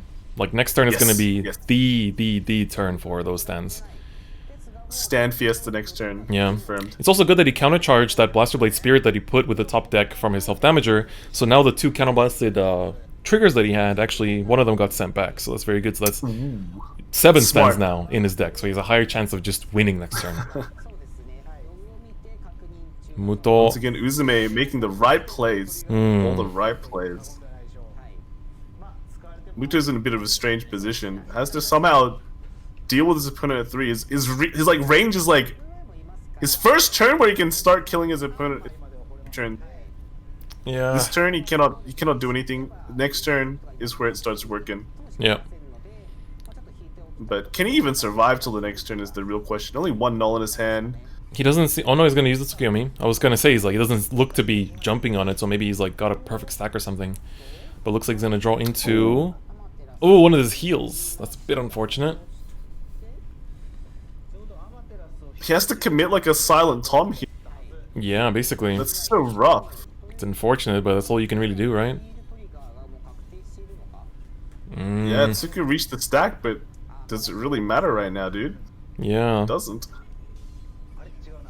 Maybe he's gonna actually choose to not give him the 4th damage and just pray that it doesn't have a self-damage on those 2 cards. Okay, the heal. Oh no, he's reached the heal. Yeah, he reached the heal. Good. Does he push with it now, though? Into a stand that doesn't actually proc. I guess he, like... He could have attacked with the Jim first. That's the only thing. Because they could have attacked with Jim first and had an extra attack on top of healing, right? Unless... Like, time is running out as well. Yeah, unless he wants to pass here. He's not going to pass here. So then... Yeah. I feel like that might have been a little bit of stress that got to him and made him attack first before thinking about that stand. It would have pushed him to 5. There is no way. Yeah, there is no... He could have stayed. But, yeah. He had to push. Because otherwise there's no way to win. Yeah, I guess he misread his stack there. Yeah, yeah. Feels like it's been a long day. Yeah, it's been a long day. Very stressful games. Blaster Dark Spirit coming through though from that top deck. no. Gonna be eliminating that is... Tom from the field and potentially eliminating Muto from the competition. Blaster Dark Spirit taking out the Tom. Nuts is gonna be staying in silence from now on. And we're gonna get the concede from Muto. Muto knew that the rest of his stack would not guarantee him the win. And Uzume is gonna be taking 3rd place, telling Muto, you've had a good run as the eternal 3rd place, but it's time for you to take the back seat for now and maybe win next time. But this time I'm taking 3rd place. I am getting that playmatch shipped to Hong Kong, and there's nothing you can do about it. But honestly, we already said before, Muto, amazing player. Like, one of the most consistent competitive players in this game, puts in so much time. It's so unfortunate that they didn't manage to win it all, or, you know, go further, but 4th place itself is amazing. Honestly, what a great achievement by Muto. Yep. Yeah. Yeah, Hong Kong, bring it back for the foreigners. Yes. Uzume, congrats on 3rd place. Definitely. Muto's gonna come back. He's just so consistent. Yeah. He's definitely gonna be back. I'm already seeing him in top 8 again next season for the Zero Championship Autumn. So 4th place still amazing. Gets all those gems and everything. But Uzume. Set for Link Joker, man. Yeah, set for Link Joker. Imagine how many gems he has. He like tops so consistently. He must have like crazy amount. Like, here's the thing, right? His OTT really carried him really far, but these last few games, his OTT has been letting him down. The top 8 game, it dominated so hard. It really popped off, and I was like, yeah, I was like, wow, so this is how he went 8-0 with OTT. But then these last few games, it really felt like it was missing something, and it was mostly that aggression. Yes, and really, like, Uzume just played that really well. Like, honestly, actually, really well. It's like the example that you can give to people when you say play the matchup, you know? Exactly. Yeah, his hands wasn't great, but you know, people expect it. It's a tournament. It happens. All right, we're gonna have the whole squad in here. Harepi, Namuru, and Fuhi. Fuhi apparently is a pretty famous fighting game caster in Japan. Ooh. So that's the man on the left. In the middle we have Haripin, we talked about him a lot at the beginning. And on the right is Namuru, the person that runs a lot of tournaments and also does the Gamebox website as well. Alright, so, you know, yes, in case you're only just now tuning in. Hi, I'm DifferentFight. Hi everyone, I'm Kai. Oh man. Alright, so let's run another poll. Run it for 5 minutes on who will be the champion. Will it be Iggy, Yo Hashiwate, Leaf, what was it? Leaf Court? Court. That sounds very wrong. Maybe it's like a place. I guess I'm so. not sure. Could he be a foreigner? Like, no, I don't think so. because it could just be like a Chinese word. Yeah, maybe. Yeah. Alright, so Spikes against Blouse. Who will actually come out on top here? Spike Gang, rise up. Yep. Blau Gang, rise up. Blau Gang, Spike Gang, all the gangs. So who's your prediction actually? Who do you feel is going to be taking it all home? I'm gonna say Iggy. Iggy's just on a roll. Yeah, he's been rolling. But thing is, like, if his deck doesn't come through, you know, he only has 2 shots with it. So I mean, two shots is all you need. honestly, yeah.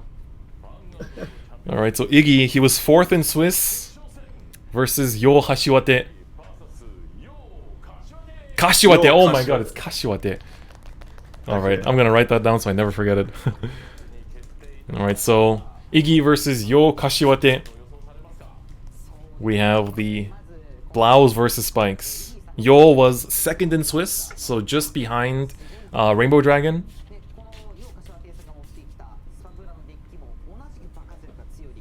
So yeah, they're both saying like both of these decks have insane explosive power. Like it's the explosiveness of these decks, and it really is.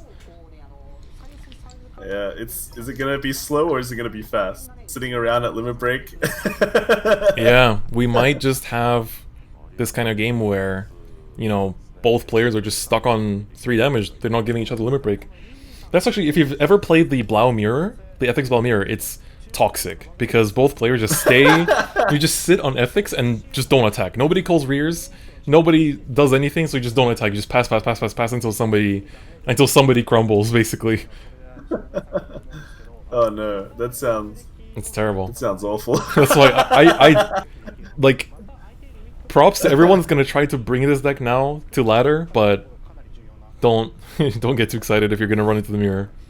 That sounds like very remind me of MLB mirrors. So Yeah. Give damage.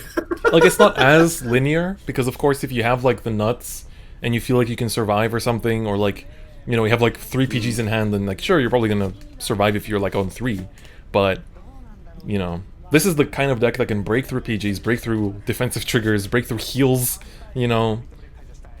But we'll see actually, how it performs. I think your Kashiwate might be Taiwan, but Oh, is that the case? I randomly googled. Oh, okay. No, it's this thing says Taiwan. Yeah. Oh. No wonder it didn't turn up. Ah, okay. So we have 2 foreign representatives that we only learned of in the finals. Alright, so the foreign hope is still alive, boys. The foreign hope is still alive, but is it alive enough to defeat Iggy? Iggy, this time, not starting with Blouse. Interesting. Oh, dude, that's... maybe he knows. Maybe he knows the matchup is so cancer. He doesn't want to play it. Yeah. Also, like, it's pretty cool. Like for Bushiroad now, out of the top 3 people that they have to send playmats to, 2 of them aren't in Japan. Oh man. Taiwan is technically pretty close. So. Yeah, Taiwan's pretty close. I mean, Hong Kong isn't that far, you know, compared to where else, you know, if like a European or an American made it in. Get lost in US Post. Yeah. USPS loses your exclusive top 3 playmat. Oh man. Alright, so looking at these hands. Oh wait, Iggy. No grade. Y'all are gonna have to give Iggy some energy right now because he's missing his grade 3. But he's gonna get to pop that Mecha Trainer there, which is gonna be very, very big. I think on your side doesn't really matter because he's already got 2 nulls. Yeah, true. But maybe this is punishment for Or not 3 playing... nulls, 3 nulls. Maybe it's punishment for not playing Blouse. Perhaps, yeah. Oh no. Alright, so looking at Yo's hand, he's got Yo's hand is... everything. He's got the He's ready. Bad End, the Dudley, just... Okay. Draw trigger might get him. Oh! Iggy boys. Iggy's still in this. Alright. He angered the Blau gods just a little bit, but he's ready to still get the win here. You know, it's like you know how you have a concert and you have like the warm up, like the performer before the main that warms up the crowd. So that's Eradicator. They're just here to do their starting performance, warm up the crowd, and then Blaus are gonna come in and just rock the field. Yeah, maybe his plan is just to win in style. You know, he's like, look, final game has to be Blouse smashing. Yeah. They got the double Phoenix too. Oh my god, that's insanely big. And he can still keep soul charging with the Zuitans. That's crazy. This is also a really good play because his Vanguard is hitting for 19. So he hits the defensive here, but otherwise he could have pushed him to 4. And like, having to write Baden when you're already at 4 means you might actually lose the turn afterwards. Gets the heal on top of that. I don't think he has anything to be afraid of. Iggy coming in with the power plays. Yeah, Iggy went from grade stuck to like living life, man. Yeah. If he checked one more trigger there, that would have hit 2, but I mean, doesn't really need to. He's on 1. Iggy is chilling. Iggy is doing great. Alright, so pretty grade 3 heavy hand, but of course the jelly beans can always go back and trade for something else.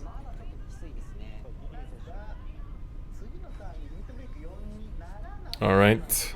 Batten down. He can just call two random cards. It's just a pretty normal turn. Yep. So looks like he's just gonna play out like this kind of simple turn, you know, just trading rears, you know, smacking Van, not committing too much. If he gets a trigger here, he might go for Vanguard though, right? Yeah, and especially if it's a heal, might just be time. And he doesn't know that Iggy doesn't have a grade 3, so it's like, you know, hyping him up for like, oh, you can't break right, but it's like he can't break right. No, you really can't. All right, so what are we looking at here though? Now it's no longer. Whoop! He would have drawn it. Gauntlet is not gonna do much against. Yeah. But to be honest, he can trade rears here, keep him at 3, and then just go for the Gauntlet Buster play and just like eat his PGs every turn. If he can retire that much, of course. That is that is actually a pretty good play, I think. Yeah. See the draw into another retire card. Into another draw. Those Descendants still coming through! Oh my god, I was about to say, there's 2 Descendants that are gone too. Oh my god. That's crazy. Descendant drawing Descendant. Man, I tell you, Iggy is on a roll, man. He really is. He's just rolling. He is absolutely rolling. The top deck king. But he needs to save some of that roll for his blouse. I mean, this is the deck that doesn't need to pop off that hard, but Iggy's just like, he probably just like drank like 7 monster energies and he's just like charging all of that into his decks. Maybe he's been having strong zeros, man. Or that, yeah. I'm not sure if he can get strong zeros in Taiwan. Pretty sure he can Probably actually. can. Yeah, but strong zero here. One guy here is. Oh man. Alright, so does he give him the limit break here or is it just trade rear? He's gonna give him the limit break, okay. There is a chance. I think it's pretty set, like three nulls in hand. Pretty safe, yeah. He offers him limit break so that he can limit break back, but if Iggy's just like, I'm not gonna ride Descendant, who cares? I'm just gonna do Gauntlet. Yeah. Then we might have a problem. Yes, exactly. So which one? He's gonna go for the Gauntlet. He's going for the Gauntlet. Yeah, I mean, he knows. He's like, I don't need to give you anything. Monster Energy has told me. Yeah. Interesting thing here, though, is that he kind of has to give him, wow, setting up all those intercepts. He knows he could die. He's respecting his opponent pretty well. Yeah. So because thing is, he doesn't have enough rear guards to retire to actually get the 3 crit on Gauntlet, knowing that he plays the new PGs. So he basically has to like play it around like this. And actually, if he would have gone for Descendant, with there being no trigger on the first damage, his rear would have hit, and then his Vanguard would have not hit on the PG, and then we basically would have gotten the Descendant restand to at least filter for more PGs maybe, but I mean, that's a different scenario all in itself, but now, finally stream, chat, and viewers on YouTube, you will see what a bad end turn looks like. Gave him 5 as well, so no heals on 5th damage. Yeah. He's got the Jelly Beans, so he can search for any Dudley he wants. Yeah, I wonder if giving him the 5 was the right play. The Summoner is definitely gonna pull through as well.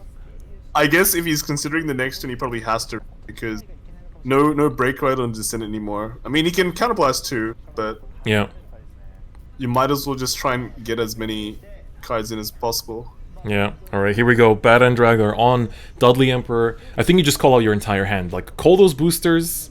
Those PGs. Oh my god. Nasty. Oh my god. That is big. That is 100% big. Now he can even go for Mason. He can search Mason with the Jelly Beans and go for just all the multi-attacks. Ah, wait, no. Mason has to hit Vanguard. Never mind. I take that back. Mason has to hit Vanguard. He doesn't call the booster, so he's going to keep that to put that into the soul. So he's still saving the PGs just in case he doesn't win here. He's still respecting Iggy's plays. And he's like, there might just be a chance that I'm not going to win here. And that's actually true, because he will be going in here for 1 damage, calling out 2 attackers, and his Dudley Mason can no longer hit, so he has to basically call proper attackers. He will no longer have any intercepts either, because they have to go back at the end of their battle through Bad and Dragger's turn. So with the 2 PGs in Iggy's hand, he's actually surviving the Bad and Dragger Dudley Emperor turn. I'm just going to go ahead and say this, I've never survived one of these in Zero yet. But the heals in it, if you Rise Descendant next turn, right, those nulls kind of become a liability. Right? That's true.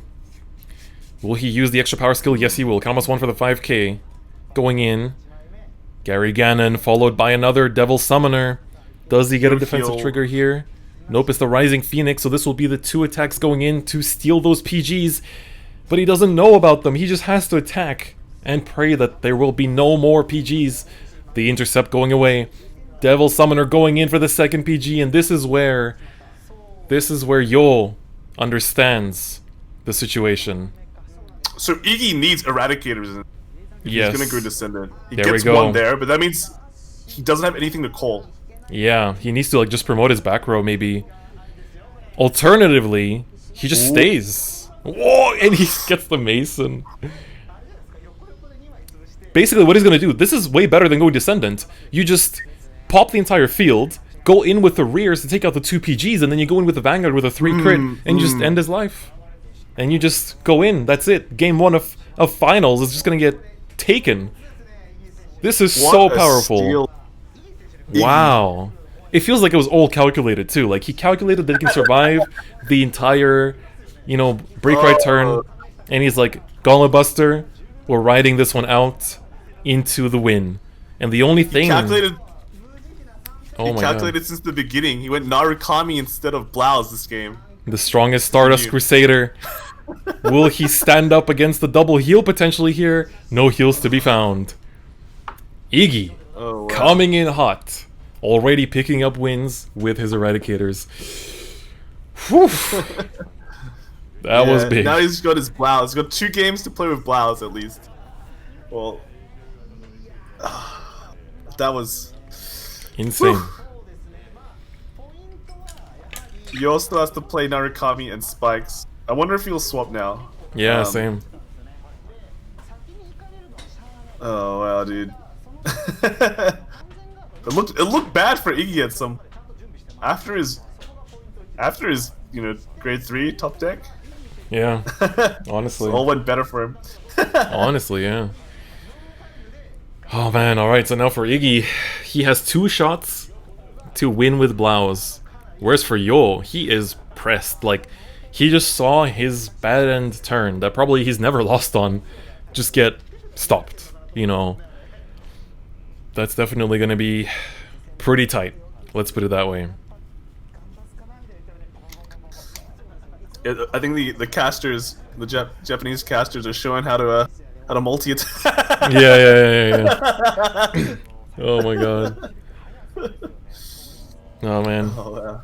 Yeah, I'm also excited to see if we get to see the actual matchup between Nova and Spikes. Like, if you're Yo, I feel like you want to play it safe and take Narukami here to actually, like, start to, like, take out their starters so that they can't search their grade 3s. And just kind of restrict their plays, like, take away their advantage as much as possible. So, like, that way, Yo can tie it up with a 1-1, and then run it back with Spikes. I think it's a little mindset thing, really. Does he want to go Narukami? If he goes Spikes, he still has to win with Spikes somewhere. Oh, he's running Spikes. He's running Spikes. He's running it back. Running it back. Okay. Ooh. Because you don't get to choose who goes first if you lose, right? Exactly. Yeah, so there's not really much advantage there. Alright, let's look at this opening hand. Those Yamato and Drake's definitely going to be going back. Let's see here. Doesn't have the ethics. Oh no, he has the ethics. Never mind. Oh my god, he managed to do it again. He's doing it again. He's doing it again. Ladies and gentlemen, if you haven't seen Iggy's power yet, you're about to witness it firsthand. It's not even his final form. Not even his final form, honestly. He cannot be stopped. Meanwhile, Yo's hand is not bad. It just got better. It just got better. both players having pretty good hands. Yeah. Going into match point for Iggy. I mean tournament point. Yeah, tournament point for Iggy. And back against the wall for Yo. He needs to bring it back. He needs to survive here and pull through. But yeah. Imagine this was the finals. Did you even did you think this would be the finals? Honestly, like when I woke up this morning, I was like, yeah, I'm probably gonna see like Azel Eradicators, like, you know, something along those lines. I knew that there was one Nova player and I knew there was one Spikes player in here, but I was like, will they really? First round of top 8, they'll probably be gone. Yeah, exactly. But no, they're here in the finals, showing you that, you know, it's like these decks are capable. They are potent, even if it's in a tournament setting. It's very much worth it. He's been consistently... I think it's because it's in a tournament setting. That's why they're... Right? Yeah. In a rank setting, if you play high roll decks where all you want is consistency, then you're gonna start seeing the high roll losses, right?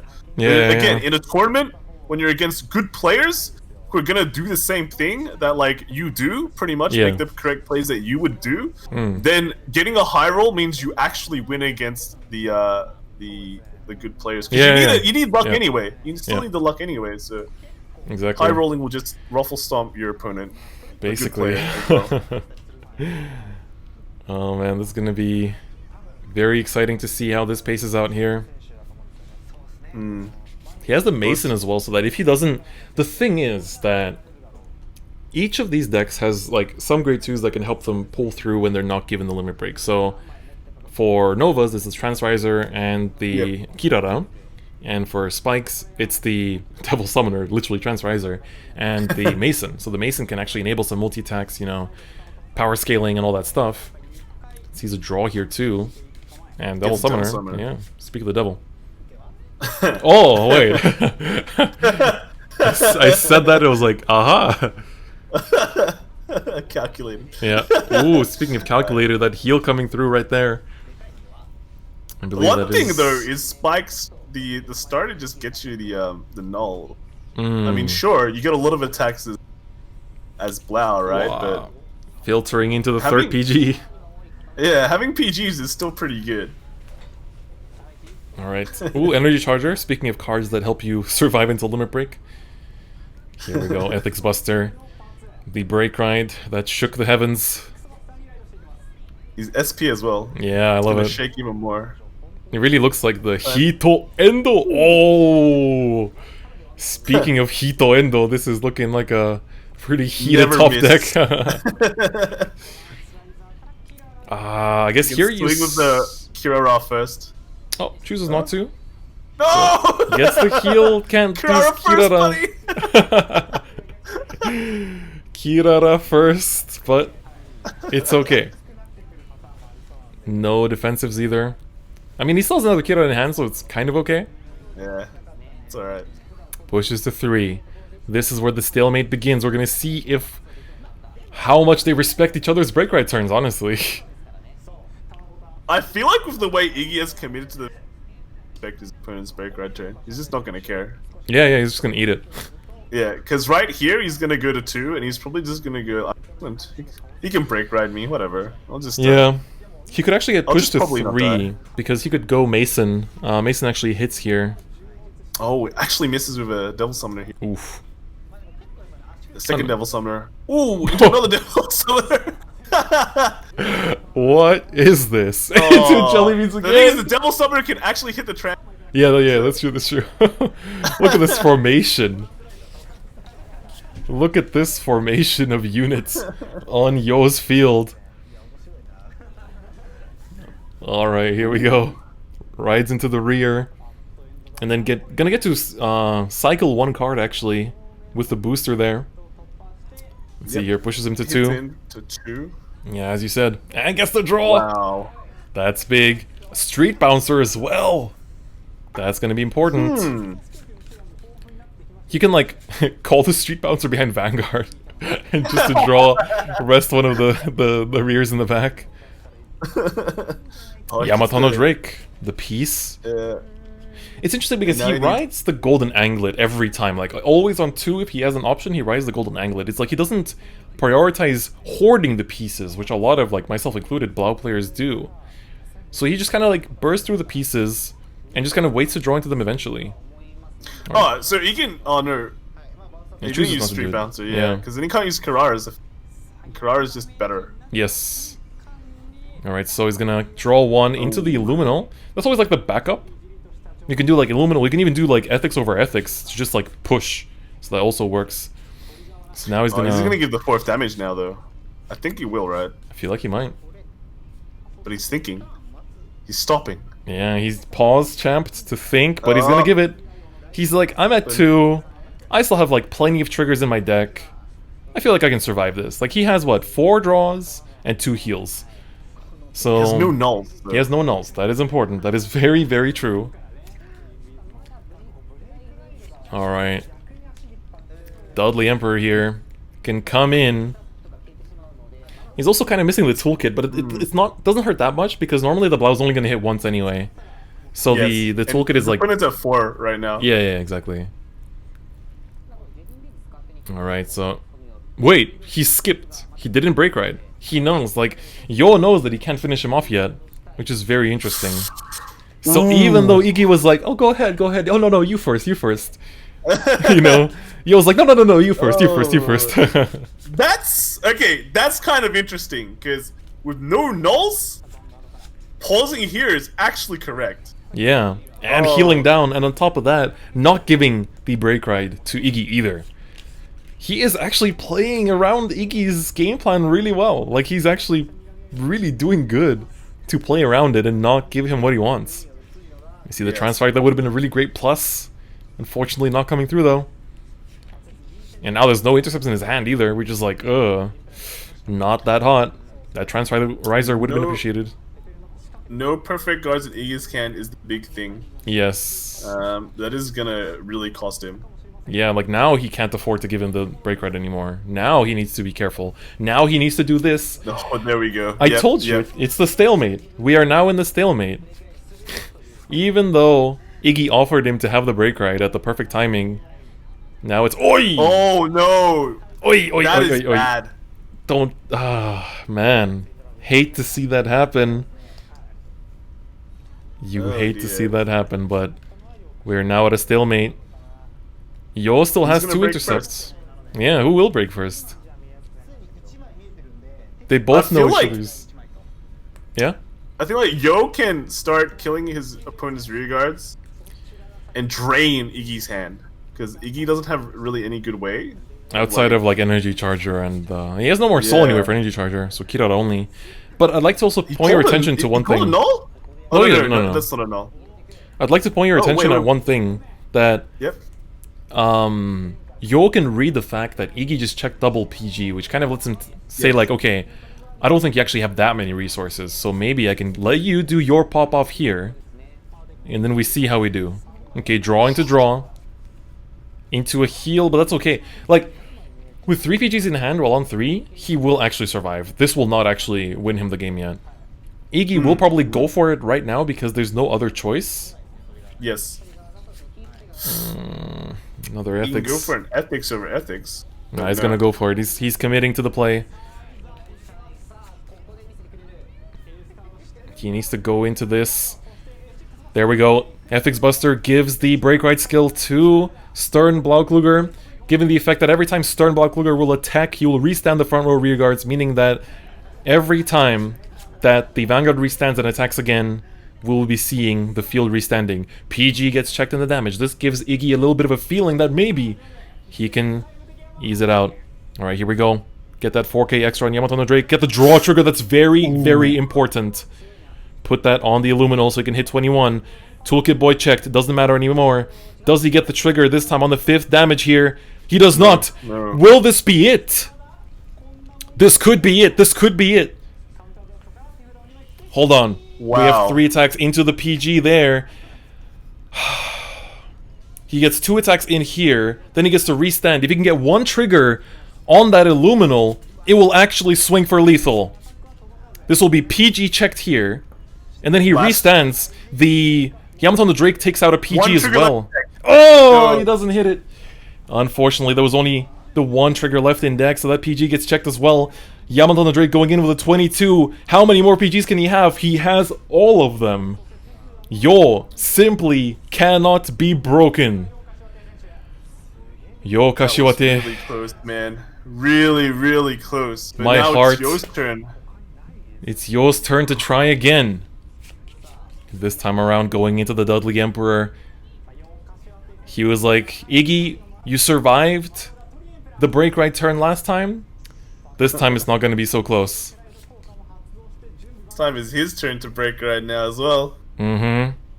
He has the And, two jelly beans in hand, plenty of targets left in deck still. Between the Masons and the... Yeah, there we go, the Mason coming through. Doesn't even matter, he just needs the grade 2 there for the attack and put those heals back. There's actually no way Iggy can live through. Because There is one none. heal, but everything here can hit through a heal. Everything hits for over 20. Everything. Yeah. And he's only 10k yeah. base, so even the jelly beans will hit him. 10K base. Yeah. Oh, that's rough, man. That is rough. You get Yeah. one null from those attacks just then, but Yeah. But here that we go, was Yo. well played by Yo. Very, very That- well played. Yo going in now with that Bad End Dragger. Will we see the final heal here? Checked, we will not. The Transriser is the 6 damage, and we are at a 1-1 here in the finals between Yo and Iggy. But now, keep in mind that Yo has gotten the win with the spikes. So the explosive deck has managed to take it. East, what's good, man? Thank you for the raid.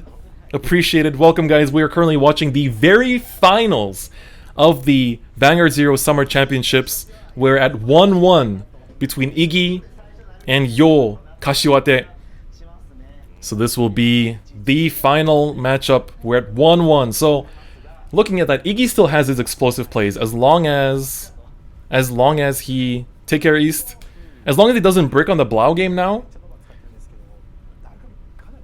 it's gonna be hard. But also Narukami as a matchup, like Narukami Gauntlet, okay? He has X turns where he can really deny Iggy from doing his big plays, and those turns will determine if, like, Iggy runs out of cards in his hand, I think. yep. Let's run the poll one more time. After seeing those games, guys, vote in the chat who will win between Iggy and Yo Kashiwate. Who will take it? We just saw two really offensive games from both sides. Amazing level of play. Do you continue to believe in Iggy, or has Yo won your heart over with his spikes plays? Pledge your support at this very moment. Believe in Iggy, boys. Believe in Iggy. The Don't Stardust forget, Crusader. Yo is actually a foreigner as well. Yo is from Taiwan, representing the foreign players here.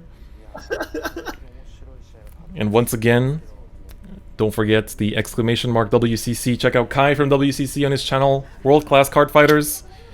Check out the great content that he has to offer. You know, we've been here for quite a while now, over 5 hours, watching these insanely heated matches. And now it's going to be the end to see who's going to be the explosive player. Ooh, okay. Naoki versus Kamui. Iggy has a pretty good opening hand, I would say.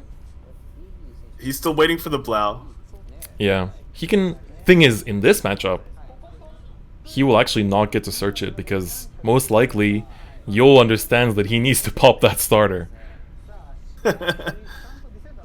His opponent has dodgy Break Ride and Descendant. That's right. No Gauntlet, no Vowing. Yeah, no Zuitan either for the Soul Charge. He's putting Linchu on the side. Yeah, Is interesting. he gonna go for a rush, or is he like trying to bait? You know, like, hey, I'm not gonna. I feel like, what if he passes here? Nope, he's not gonna No, pass. he doesn't. He's I pretty guess it's all confident. trigger from Yeah. that dude. Okay, Yamato the Drake is found as well. He has His three trans three risers, trans. I was man. about to say the triple Transriser in hand is like, it's nuts. Okay, we see Yo find the second PG here as well. Boy, oh boy, this is gonna be exciting. How much is he gonna commit this turn? Because he has to commit 2 cards, right? Yeah, and Is it worth it? Maybe he's gonna leave the... Yeah, he's gonna leave it up for a turn. He's like, you know what? You can have your search for your Blau if you want to. You can lose your booster, your precious booster, that you needed so bad. I think he's saving the Lynchu for like the toolkit boy, right? I feel like that might be it. Yeah. Because he understands that toolkit boy is essential for this deck. Oh, riding the Kirara this time, not the golden anglet. Interesting choice there. Ooh, whiffs the Transriser. Does he call another one? I feel like you might save it here. But do you use the grade 3 searcher here? Oh no, he called the toolkit boy. Yeah, he fell in for the pressure there. Let's see. Oh, and the heal. Alright, looks like the crowd's heart is still with Iggy with 109 votes, 70% compared to Yo with 47. We get the heal on top of that. Iggy going Healing down to 0. All right. That's like not. It's okay, but not great, right? Because it's a bit longer for him to get to that limit break time. That's right. Alright, so he's gonna probably ride the break right here. And he has the option, like, if he can draw a retire card, then the Gauntlet Buster can do, like, you know, the double pop and everything like that. Yeah. That Gauntlet Buster coming down is actually... Yep. He's able to play his Denial game now, and he might not even need a Denial game at this point, because he does not have a Null Guard. Yeah, exactly. And yes, for those just tuning in, Iggy is the Nova Grappler player on the bottom, with Yo Kashiwate on the top that ran spikes and Narukami. And we can see here so far, Iggy has gotten a win with his Narukami. You see a whiffed heal though. And then the break ride is hitting for 14, so it's one to pass basically. Triggered a hit. Yep, oh, yep. Taking out the toolkit boy. He knows. He's like, I'm not gonna let you get away with all that free plus. Alright, let's see here. 1 to pass, 1 of nothing, and the second is a heal! Oh my god. How hard are their triggers popping off? It's not just one player either. They're both just exploding. Oh, we see a toolkit boy there in the damage zone. Does he play 3 or 4 toolkit boys? I feel like he plays 4. I think it's 3. 3? Okay. Is that 4? Let me check. He drew the 4th Transriser. Wow. Actually runs 4 toolkit boys. So 4, okay. So there's a chance they can actually get into it. Another Stern! If he used the grade 3 searcher first... Oh, it's a PG... It's a grade 1 on the board. Neat. He needs the boosters, so he needs the boosters. It's okay. Man. I love this final set. It's like both players have like collected data on each other from this best of 3 series. And now they're applying all their knowledge that they learned about each other in these finals. It's so cool to see. Yeah, remember, it's open deck, guys, so you can see, they know what each other's playing and all their gimmicks. All their little one of techs. They would be able to observe each game to have seen what's going on. Exactly. Alright, let's see here. So now, I wonder if you just re-ride the Vowing Sword. But I don't think it's worth it. He doesn't have any intercepts, which leaves him quite vulnerable, to say the least. Does he just call out both of his Vowing Swords? And just trade? I think so. Like, one thing Iggy wants to do is he wants to burst him from right? But that's not going to happen for at least another turn. So, Yo is quite safe. Yeah, he is quite safe. And he needs to push him anyway if he wants to like go for that Descendant play. So, of course he has the option to do both, but the one that really could close out game easily is going to be the Descendant. We see another draw here into the, I forgot his name all of a sudden. Shuki, there we go. Yeah. Alright, here we go. Doesn't draw a Blau, but draws a PG though. To search a Blau. He has a way to search. PG. He has the Transriser 2. Still has the Transriser. Has the Energy Charger 2 to Soul Blast 2 and draw a card here into another Ethics Buster. That is a draw that is found, but... Ooh! But no soul, right? No soul, unfortunately. Unlucky. So, he's not... He's not using searching. His grade 3 searcher? Interestingly enough, no. Maybe if he would have used it before, he could have called the Energy Charger there behind the Transriser and searched there, but maybe he feels it's too early yet to be using it. Especially now healing down to 2, it definitely is too early. Wow. Calculated. He's actually out of heals now. That was his last heal because the last one is in his hand, so... But he still has, like, 5 draws, so... The problem is, right, how is he getting his Blau, right? If Yor decides to push now, and this is like a perfect time for Iggy to go off. To pop off, yeah. Man. He's not ready. Yor drew the 3rd PG? Are you seeing this? Oh my god, the perfect guards are just gonna pop off and... Man, I don't know what to say, to be honest. But, like, with those PGs in hand, it's getting a bit tough on what to call out. Does he want to save his gauntlet? Does he want to... Yeah, it's like, what play are you even going for here? Or is he even going to give him damage? No, he's not. Yeah. It's like, what are your options here? Wow, swinging in with a Shuki.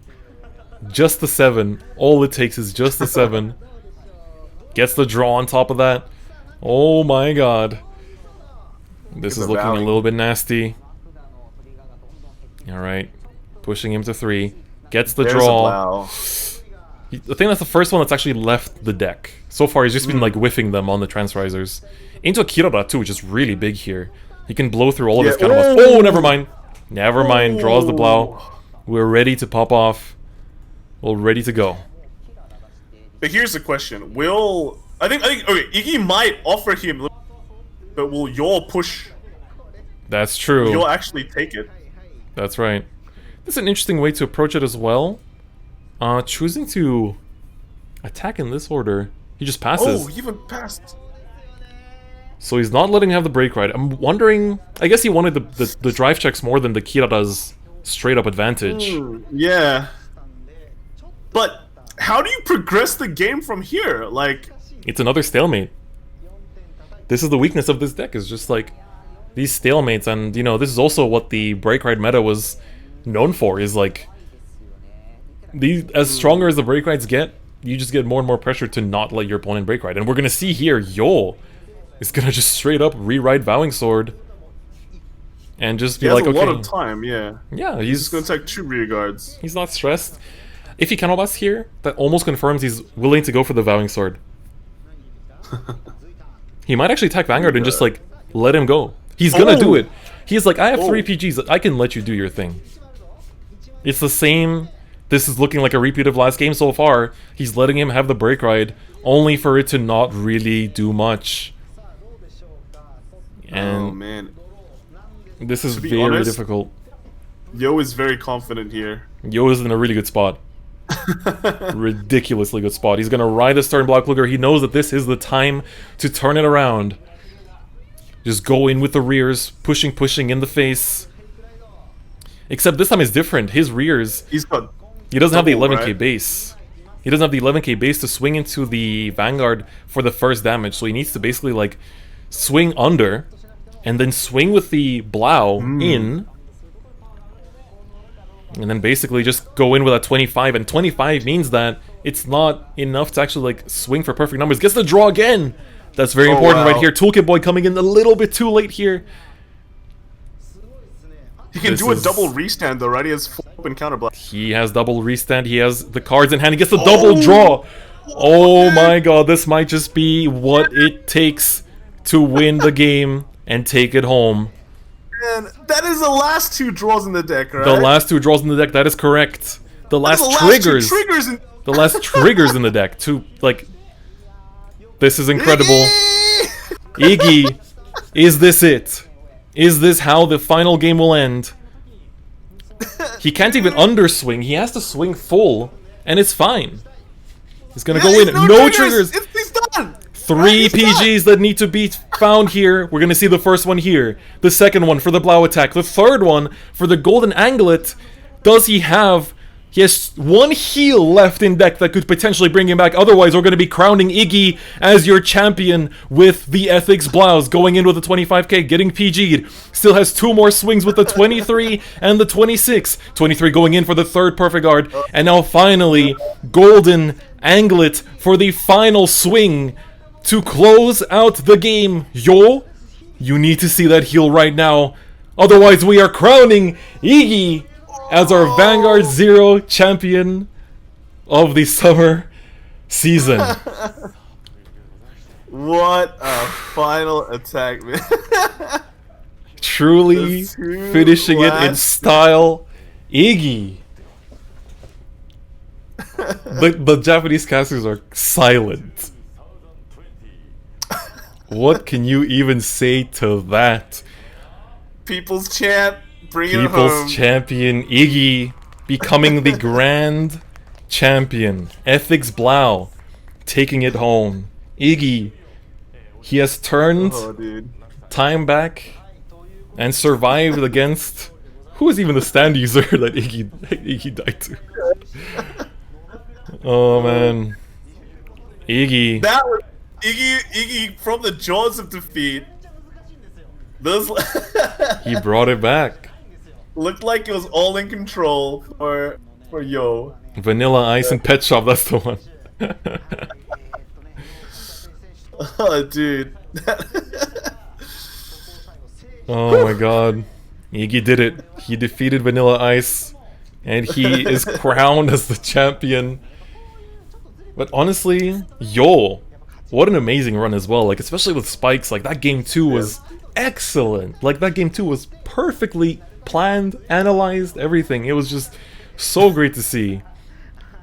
Really... every single one of Yo's plays actually correct. Yeah. Even the last one to swing in, he's very confident. Opponent has not many triggers left in deck, although relatively compressed.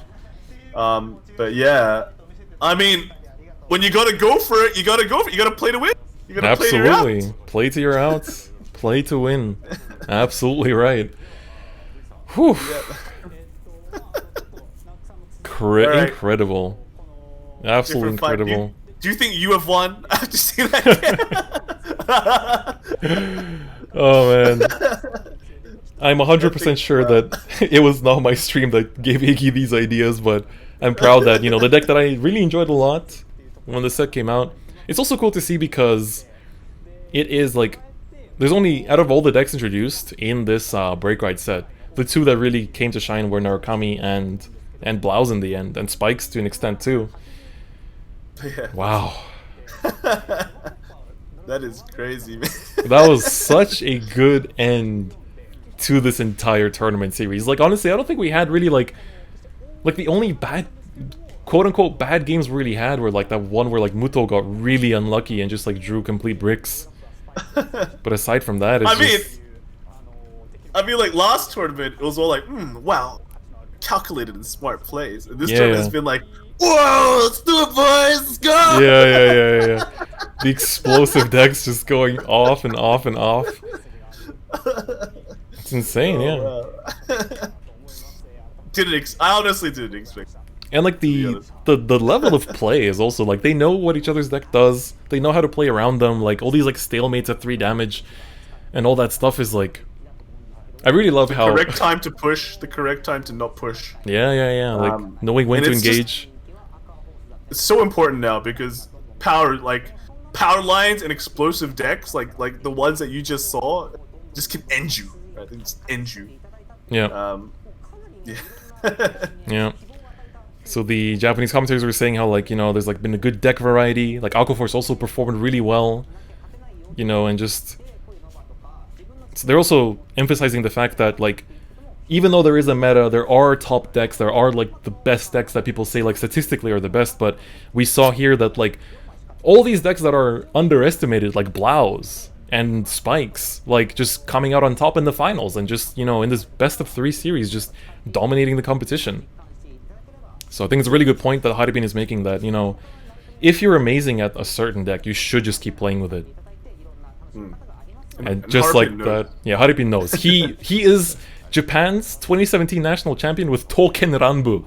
So he really knows. He really knows. Is Ethic Blau tier 1? It is now. It is now.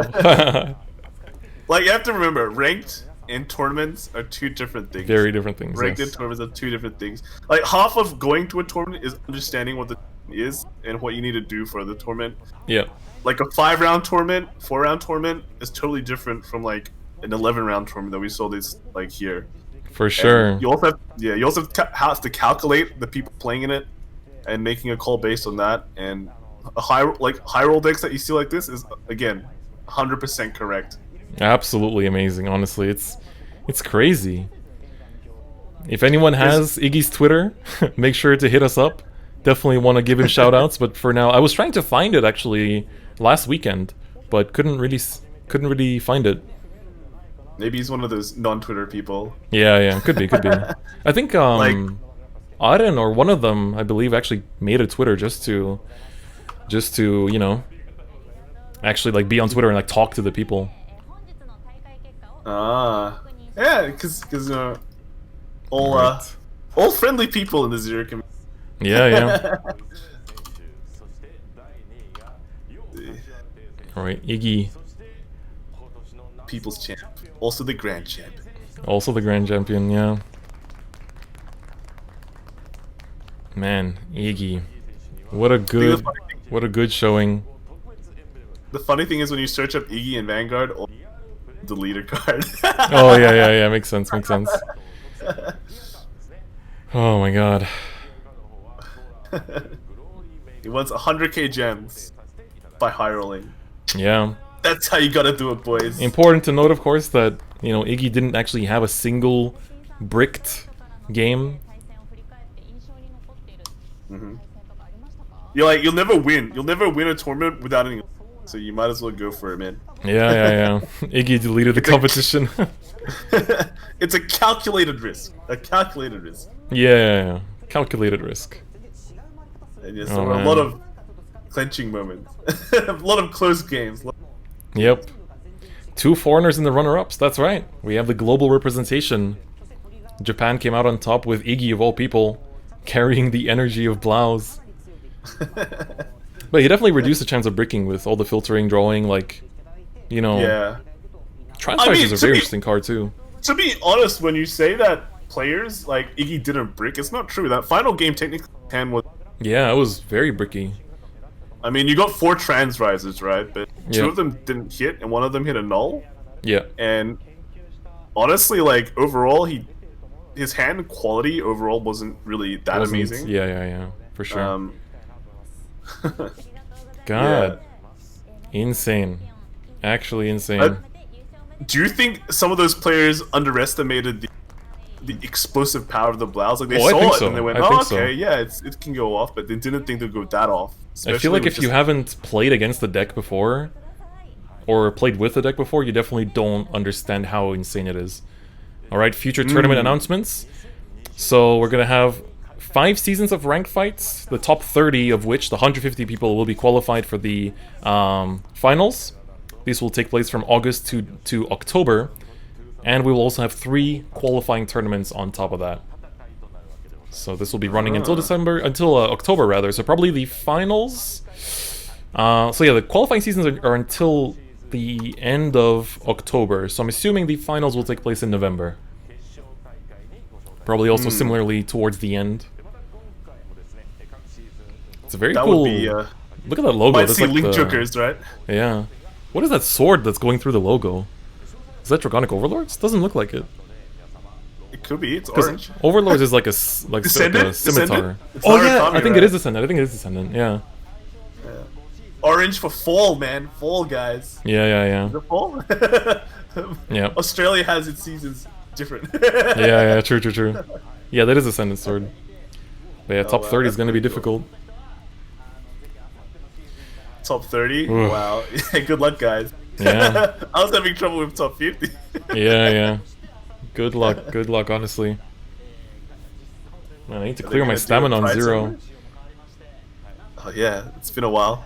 I need to finish up my 1 million VP for the packs.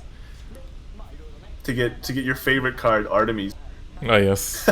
No, now they're splitting the pools. So I won't get Artemis anymore. So next one you have the Salome, Jewel Knights, Angels, Sanctuary Guard, Prisms, and I'm forgetting one. Who am I forgetting? I can't remember. My brain Pendragon? is no, Pendragon's Royals.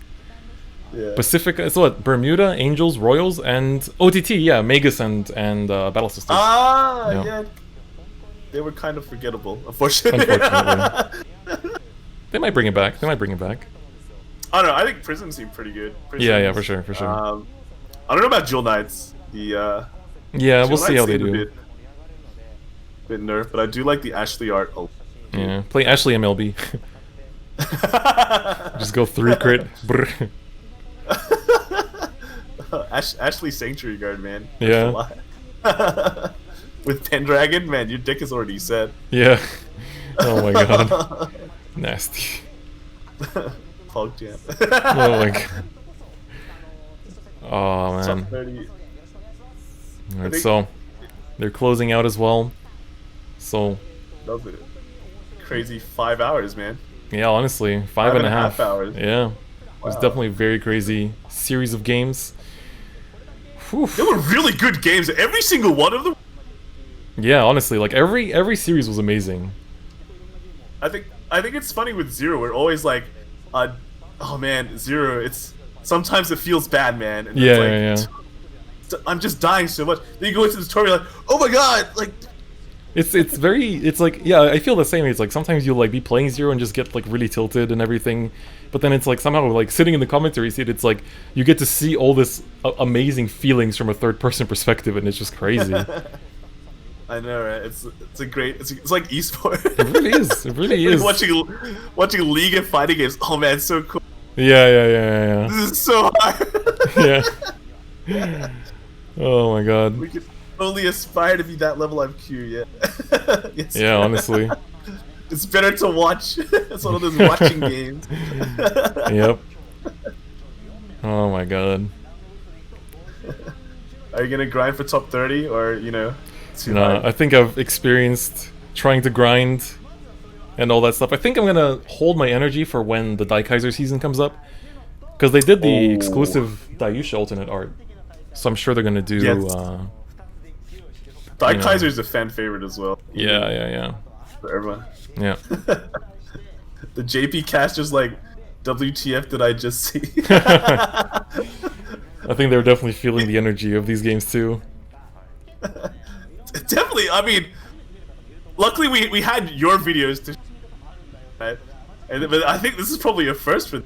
Yeah. For Japan, it's like they haven't really seen this level of pop-off from Blouse in general. Like what the deck can even do if you haven't been looking at anyone playing it. I mean, the focus has just been all on, you know, Ezel's, Eradicators, yeah, and Spikes to some maybe extent. some Genesis. Yeah, Spikes. So this Blau just creeping up. Yeah. Especially when they only got like 1 triple R, right? yeah. Just 1 triple rare, the double rare. You know, like this deck in general is actually quite budget friendly. It's like the only triple rare in the deck is Ethics. Everything else like is double rares and rares and commons. Wow.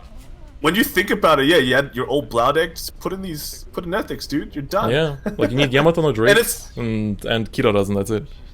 Yeah, skip the Death Armies. You know, save up just like 400 gems or whatever. Yeah. Good to go. It's really good. And win a tournament with it. Yeah. Win 100,000 gems. Never have to worry about it again. Yeah. Just roll gacha for life. Oh my god. Gotcha. It's like those lotteries where they just give you.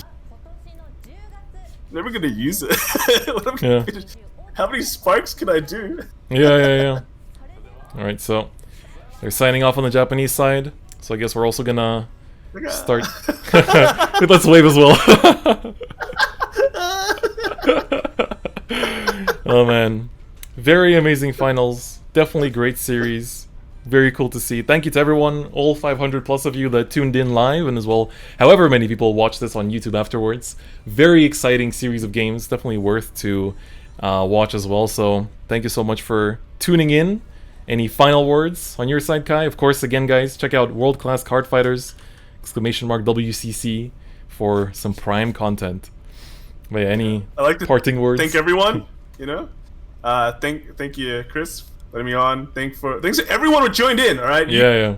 Make this hype. All right. So, good big grass to you guys for sticking around and watching the games. It's been honestly a great pleasure for commentating with Chris and for you guys too. Thank you for sticking around for all these hours. You know, for 5+ hours already. Oh, dude, it's been a pleasure, man. It's been a pleasure. Yep. So on my side as well, it was really great tournament. Very exciting to see. Great, you know, just matchups and players and stories and narratives that are building up, you know. Also, I mean, really narratives like Muto, for example. It's crazy.